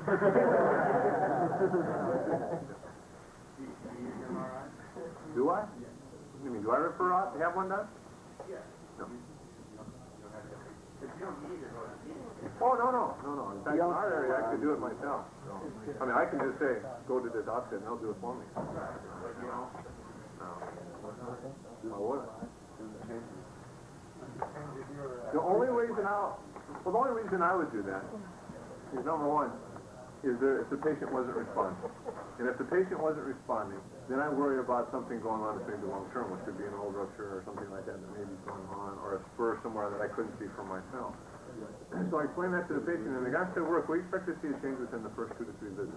It's not like we're going to say, gotta wait 2 to 3 weeks to see this happen. So after the third visit, if the patient is responding, I reevaluate either my adjusting technique for that person, or try to do it a couple different ways. And if it still doesn't change, then I start to ask the question, what's going on that's maybe bigger than both of us here, and we better start to check that out. But my first referral is always to another chiropractor. And when I tell the patient, I said, I'm going to send you over to see this guy because he approaches this a little bit differently, and I'm going to let him try it with you. And so I send him over to see this other guy. And when he sees this other guy, I tell him, when you see him and he tries it for 2 or 3 times, if you don't start to get a response, then I want you to call me back. And then at that point, then I refer him over to this other orthopedic guy that I know. And this is the guy that I was talking about, who won't say let's do surgery right away. I'll say, no, I know that John sent you over there. Let me run an MRI. I'll let him do it. Because I can't read them anyway. Well, I mean, I can read the radiologist report, but when they send it to me, I look at it, and, all I can see is those lateral pictures that show that I'm not good at looking at that overhead view. Are you guys? I don't know. I mean, I know what I'm looking at, but I don't know what I'm looking at. I don't know what the bad part is. They'll say, they'll always circle out here and say, here, see, that's where it's coming into the, the patient will bring it back and say, there's what he saw. Have you guys? And I think you have to look at a lot of those to start to understand how that picture works. But I do think it's a good device. But the worst thing that I'm looking for there would be something like a spur, a tumor, or a rupture, something that I couldn't spot before. And if it comes back negative on the radiology report, it's not going to change my approach. I said, well, good, we've ruled out anything bad. Let me work on it a little bit longer. And then I'll say. well, you can't see the disc, like a disc on Well, I can see a bulging disc. Sure, on the lateral film and on the A to P film, you can see that. You can see the open wedge, which is the bulging disc. Right? I can't see a ruptured disc. Well, you don't know if it's a nerve canal. Well, I assume it is. You got nerve problems. Sure, he's got nerve problems, it is. But the thing that really makes me not interested in the MRI or CAT scan is what a radiologist came and spoke at the clinic about. There's only one definitive diagnosis for a ruptured disc, and it's really the only thing I can't make a change with. There's only one definitive diagnosis for a ruptured disc, and it's not an MRI or a CAT scan. It's observation. They have to open them up to look at it. Because many times, and this guy said, he's a medical radiologist, he said, you can slice them open a lot of time and you see fragmentation on the film, you open it up and it's not fragmentation from the disc, from the nucleus. It's some old scar tissue that's laying in there or something else, and it never was a rupture. Now, what's the answer to a ruptured disc anyway? Discectomy, they'll just take it out, right? So what's the answer to it? That's not an answer. That's symptomatic relief again. It still is going to have to be fixed. And that was going to say, he said, all right, now if they're going to do a laminectomy, or they're going to have to give you some pain relief because you can't do anything else. Your lifestyle's being compromised. As soon as that's done, 6 weeks after the scar starts to heal up, you better get back in here so I can check it out so nothing else goes on with it. I need you back in here with our friend. So that's really the approach, you know, that I'm not going to gain much by sending it out right away. The only thing that I gain is protecting my blood, which now in our day and age you got to do because you're liable to get in trouble. But on the other hand, I have, according to the Illinois state law, I can see that patient for 2 weeks and then refer him out and not be held liable for something I didn't do. Where I get in trouble is if I see him for 2 months and then I didn't refer him out in the meantime. So I'm asking that question after the third or fourth visit, why isn't he getting better? And it may not be my fault, maybe the fact that he just can't quit work and he's going back out and laying bricks right after I does him. We only got to start talking about taking some time off, things like that. Well, don't worry about getting sued. If you treat the patients fair in that sense, and most of the guys I know that have gotten in trouble are the ones that put them on a schedule of care, and they're seeing so many patients, they're not paying attention to that guy who's been coming in for 8 to 9 weeks and hasn't responded yet. Well, how come he didn't ask how he's not responding? Well, because he doesn't care. He just wants to see him 400 times in the first month, you know. So he's seen him all these times, and now this guy finally goes out. He's been under care for 3 months, and he goes, well, there's a big tumor laying on the side of his spine. How come the guy didn't tell you about that? I don't know. Maybe you should talk to your attorney. And that's where you get in trouble. Okay. But if you're asking questions, pay attention. That's not a problem. Okay. You just go to the ilium and take them real quick, and we'll practice. Want to do that? Yeah, let's do that and practice. Okay. All right, I'll do this rapidly for you. Everything we're trying to do rapidly, but we take time. Yeah. All right. Sacrum has 3 basic misalignments: P-R, P-L, or a base posterior. Okay. I can adjust the sacrum involved side up or involved side down. If I do it involved side up, in this case it would be a P-R sacrum, posterior on the right. Is what that means. Okay. So I'm going to do that. I'm going to get a contact point between the sacral tubercle, the second one there, and the PSIS. Physiform contact, my fingers are going to angle down and ball side up. Just the opposite of ball side down. In this case, a P-L sacrum, the posterior on the left side. Physiform goes in, my fingers point straight up the spine. All right? If it's a base posterior, I'm right on the second sacral tubercle, my hand angles across this way. Okay? Okay. You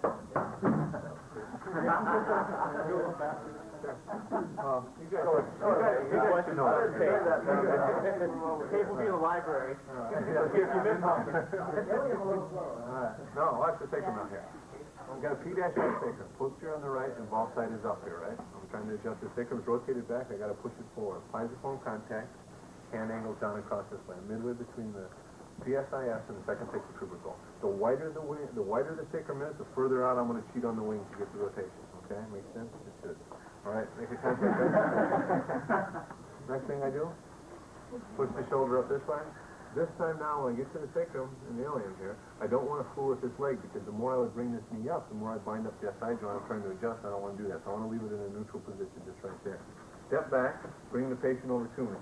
Just like before, and then I'm going to get into the stabilization like for a lumbar. I'm going to hold his leg. But the thing I do different with this sacrum is instead of stabilizing his whole leg, which runs from the top of his leg all the way to the knee, I'm going to take my stabilization with my thigh, and I'm going to drop it down from the middle of his thigh to his knee.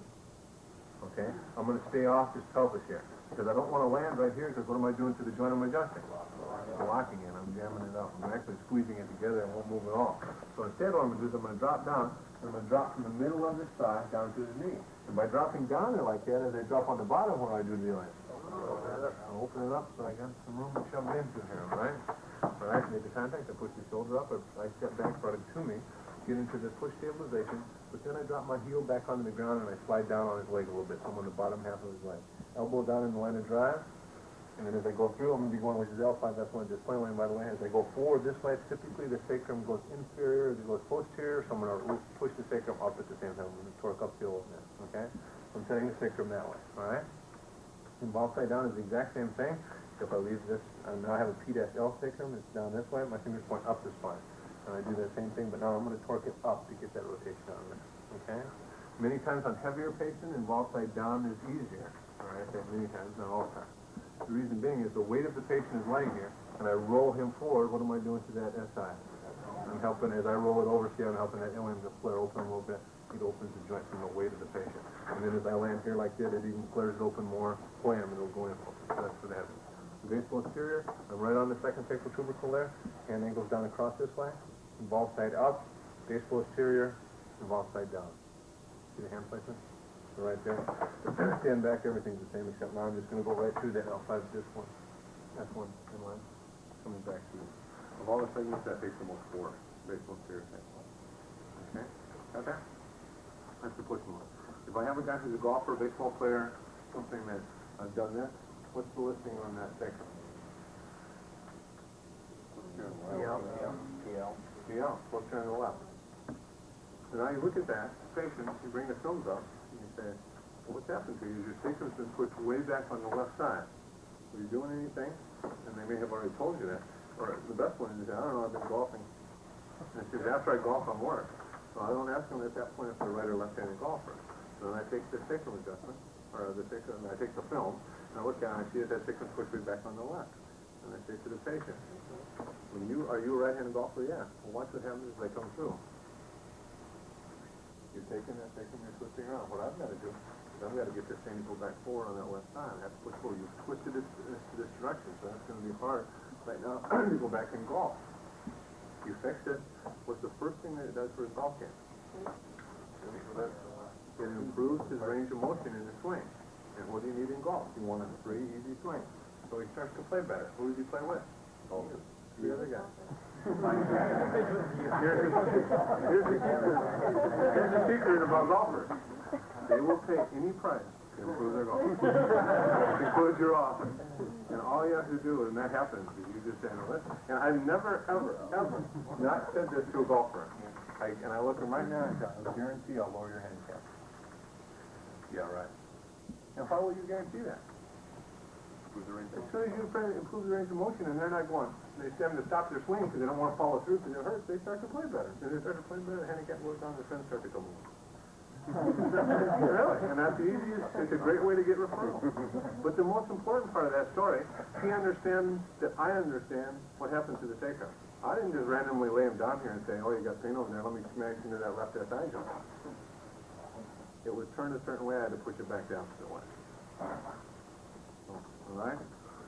Now, if I have a lot of rotation like that, in this case, this is all, you can only do this in valve side up. Let's say he's got a P-R sacrum. It's really posterior on the right. It's got a lot of rotation. Anytime you have a lot of rotation, what will work well? Full. 3-finger contact. I find a GSIS. I go just medial to it with 3 fingers right on that sacrum. Okay? My hand looks the same except I've got 3 fingers on the sacrum now. Push the shoulder up.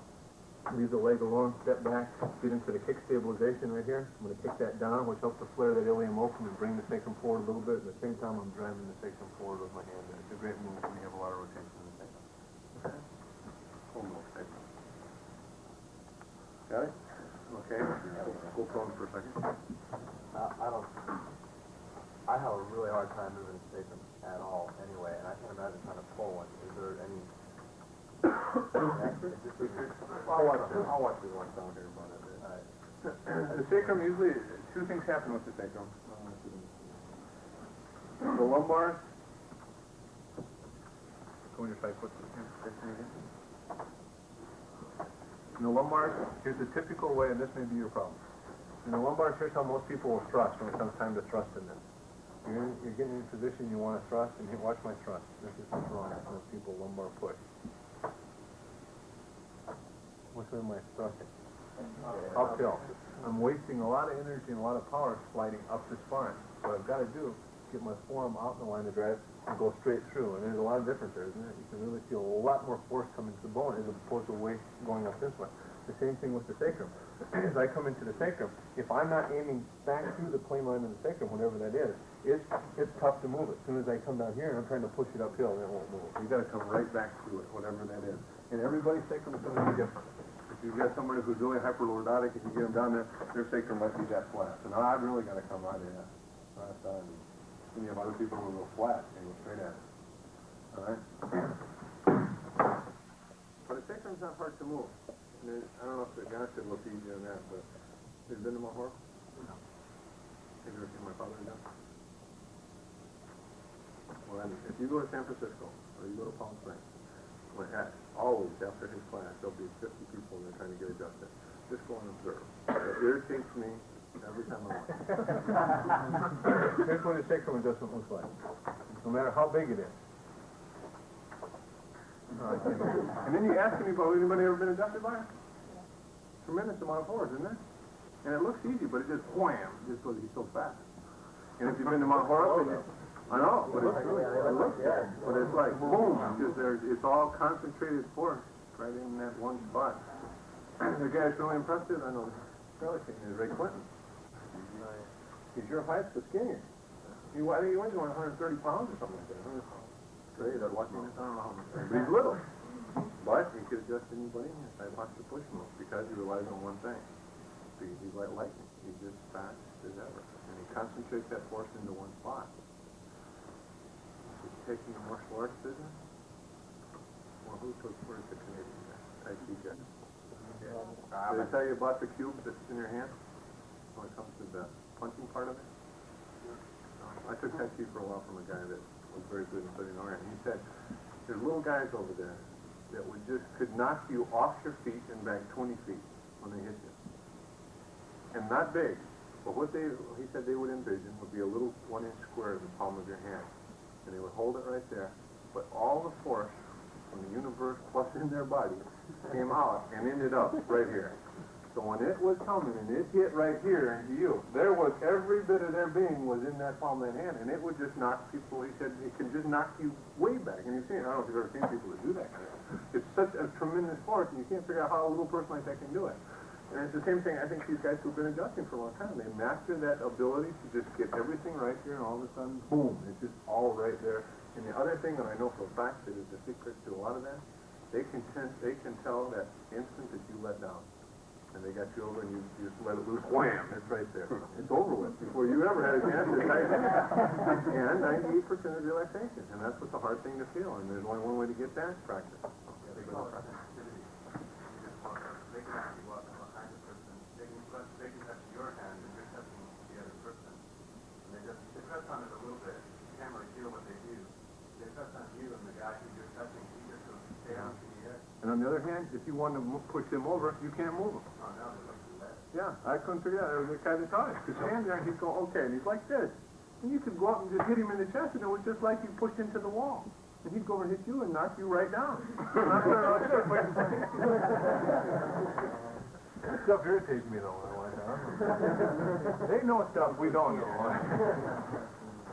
All right, this is going to be real rapid here, all right? Posterior, inferior, anterior, and superior, okay? Then it can go internal or external, all right?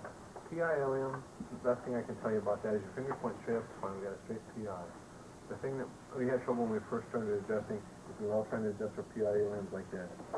I was trying to get rid of that inferiority. I was trying to push it uphill. It doesn't work that way. The articulation has to go superior if you push it anterior. All right? It has to slide back up the articulation. So don't waste your force by pushing it uphill. Instead, get your forearm out this way and drive that PI ilium straight P to A. And if it goes P to A, it'll automatically slide back up the articulation, but you get a tremendous amount more force, and it makes the ilium adjusting so much easier. So on the PI ilium, keep going more P to A. Whether it be a straight PI with the PIEX, PIIN. The more I in, the more my fingers point up this way. The more EX, the more my fingers point down that way. Okay, so there's PI5, EX5. If I would do that, I'm also going to be torquing in to close that up. If it's an IN, I'm only going to torque the way that I wouldn't hurt myself now. That wouldn't make sense. I want to torque this way. I'm taking my tighter force moving out. Okay, so that's the IN push move. All right. Now, how do you push this? Now, here's what your stabilization changes. I made the contact. I leave the leg alone. I push the shoulder up. I leave the leg alone. I step back. I bring the patient over to me, and I go into stabilization. And now my stabilization is pretty much just knee on knee. I don't want any weight on the pelvis since that's what I'm trying to adjust. So I keep that off there and just knee on knee. Get my forearm out in the line of drive. My adjustment has to rely now on speed and letting the shoulder come forward. So as I'm going to set it, I'm going to push it forward that way. I let him come. I don't drop in on him at all. Okay? All right? All right? So those are the basic things there. We'll do this on the other side. All right, ASEX, well, it's going anterior and superior. So what I want to do is I want to come down here and I want to get into the spine. And to find that, an easy way to do it is come down here, find the sacral hiatus, which is a little dip at the base of the sacrum. Come straight off that and come straight up from the ischium, and it's going to be right there. And you can palpate it pretty easy, all right? So on a straight AS, my fingers point straight up, straight PI. The hand placement is the same, the segmental contact point changes, straight AS. The thing that changes now is I don't go just straight P to A. Now what I have to do is I have to rip his butt off. I have to go with a lot of this to I, all right? So what I'm going to do is I'm going to take this in the skin on skin. I'm going to take it and I'm going to pull it down this way. I have to pull it down myself, all right? It's an ASDX. I get on the lateral portion of that ischial spine. Same thing as I pull it down, I have to be torquing that like that to get the piezoform going in, ASI in, which is more common. I'm going to push you forward at the same time, pull this down, rock that out like so. Okay? You got that?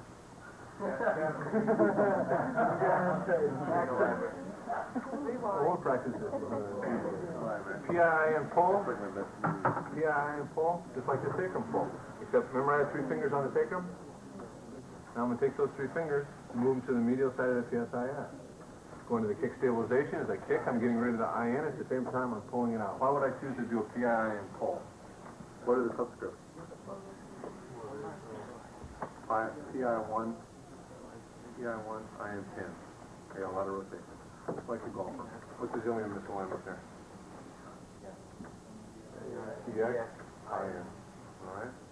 No shoulder. You guys don't get no shoulder. This is strong. That's Georgia, man. Sand shoveler. And shoulder. There we go. All right. Slurpee machine. But those are the kind of things that they need to know about because that'll help.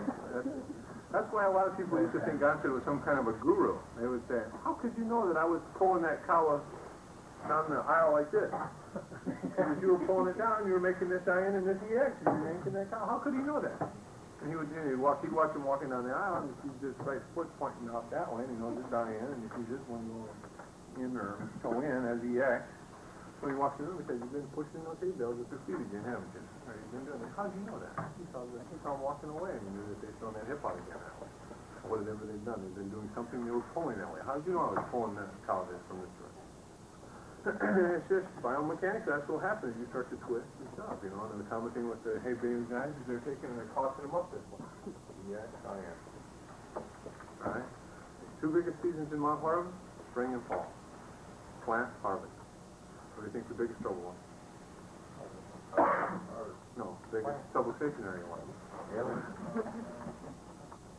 That's what my guess was. Upper thoracic to cervical. If you ever watch a farmer, here's how they ride the tractor. They look back, they're watching the rear end all the time. Yeah, but they still, all you guys are always like this. So they're rotating, plus they're bouncing, and they twist it up. And that was the biggest time in their business all the time. No. All right. Those are the push moves on the alien.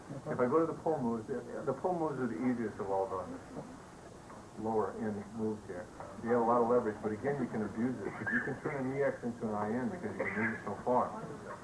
If I have a PIEX and the EX is major, in other words, I've got a lot of external rotation, I put that side down. I ask the patient to lift their hips up off the table, and then I'm going to slide my hand well past the point of contact. And what I'm going to do is I'm going to pull back till I get my piezoform up along the lateral side of that PSIS there, way lateral here, and get the cheek out of the way. But my fingers are just laying on the bench like this. I'm not grabbing hold of the crest of the ilium with my fingertips. It's just laying here like that. But, now watch this. As I slide my fingers in, I brought him back until I got up against the side of his butt. I pulled his butt out of my way, really. Okay? And then what I want to do is take his hips and roll him back onto my hand. All right? So now, what that does is it leaves my wrist cocked like this. What I don't want is I don't want it to sit up here. I don't have anywhere to thrust with it. Because the thrust goes from here with my elbow out, and I'm going to drive my piezoform P to A this way. I'm going to take it, I'm going to drive it that way. I'm not going to do this. I'm not going to lift up. What I'm going to do is leave my fingers on the bench, drive my piezoform P to A this way. All right? Push the shoulder up, leave the leg just where it is, get into the kick stabilization like so, keep my elbow out, my wrist bent, boom, boom. Got a lot of leverage there. Slam as I pull that in, okay? PIEX, I'm pulling it up a little bit. ASEX, I go down, and then what I want to do is I want to come right around the cheek, right around the mountain here. I'm going to pull down this way, I'm going to close it up at the same time. So an ASEX pull, the EX major, that's why I do this. I'll be pulling this down, closing it up at the same time as I kick. All right? Let the shoulder come as I do this. Got it? Got it. I will show a little next time I come off of from the court. You want to hear the audience? Want to hear the huddle? Get the microphone. that's a mean area to get adjusted. You should get it adjusted. The 12, I can Somewhere regularly. What do you think about lumbar? 14, maybe 6. Probably not.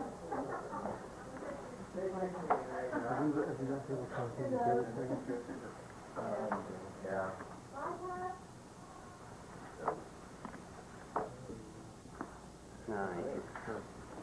You gotta be careful with this kind of female because she's so flexible, you can really rattle. Plus she's easy to rattle through upper ball. All right.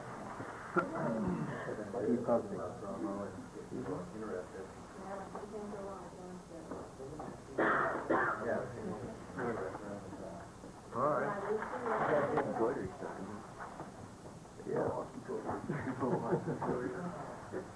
What's the scope at? The guy said that you had to drink Heineken in large quantities. No, guy said what he liked was, he liked them. All right. Bring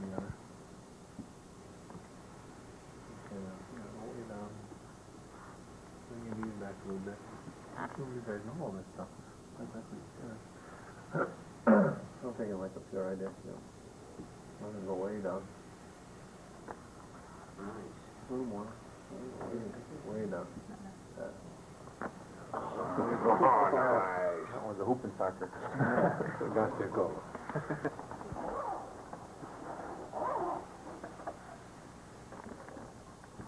Your hand wants to slide up that way, so that knuckle of mine that I tore a chunk off isn't going to appear good on that film. You go way down. A little more. All right. He's not ideal for the chest day. He's not.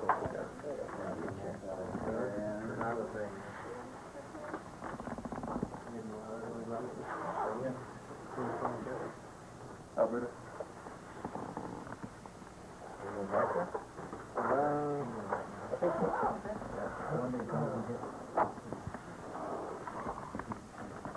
You get adjusted for the right side then? I've had it adjusted from both sides, actually. That's the rare statement. Yeah, that's very seldom will go both ways. They don't have a tendency to only go one way. Yeah, usually it's adjusted as an ASRA.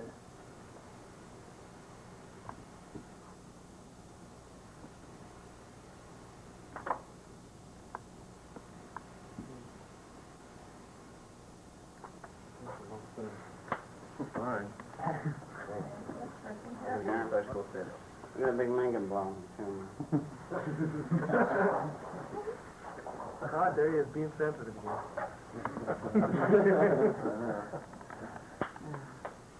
Be an accent though, because you don't know how much time we got with him on the head. He does have a big golf ball size thing in there. Is that you right there? Yeah. Yeah, see that? You show that, right? Yeah. Does he care? No? Not at all. We'll get her with her picture Go away. Going in the GPS, Martin. That's a goal. That's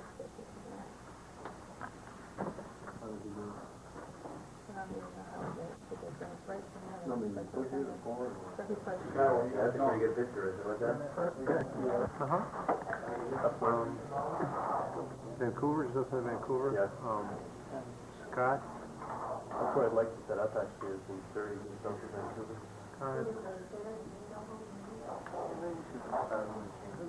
Got somebody, I don't know who it was.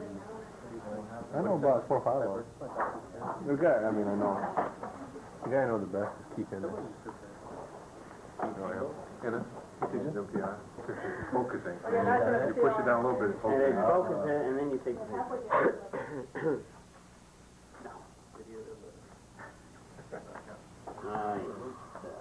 That's one of the better ones we've had right there. Yeah, I heard that before. You have one of those special contingency things set up where $5,000 gets donated to a master plan. Not a real good one, but it moved pretty far. Yeah. There we go. I'm not going to do it. Bring it over for Got it. Shut that door over there. I'll get a picture of all. this. Looks like a pole.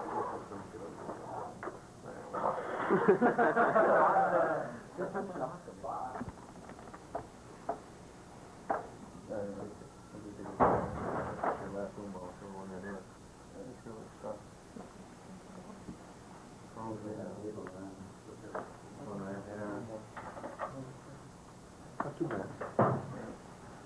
Stuff though. You coming? Not liable for, I didn't notice it well, pardon this on your own pretty well. That was a swing too. Mine was audible, but just merely the table cracked. Yeah. Come on, table, break. A little piece of it, but it's hard to jump. What? This is blue collar. Well, yeah, blue collar. This is all blue collar, isn't it? True, but bluer color. You can do this, you don't do this. Pipe fitters, Right. same thing. Bricklaying, carpentry, that's all we are. Doesn't fit. Fit with something huge. Get a bigger tool. We bend it on a different piece of deal. There you go. We got a lot of pressure for keep plumbers out. Wow, he needed that. The only thing we can't do is like go back to our truck 10 times, you know. Back Yeah. Shake it, guys. Make him a believer. We're gonna try the game this time. If you give this adjustment, yell out hallelujah. You need to get something like that, because people would come there and they say, yeah, just go get an adjustment of this guy to hear him scream after he gives you the adjustment. Yeah, no doubt. It would do that though, you know, it would do that.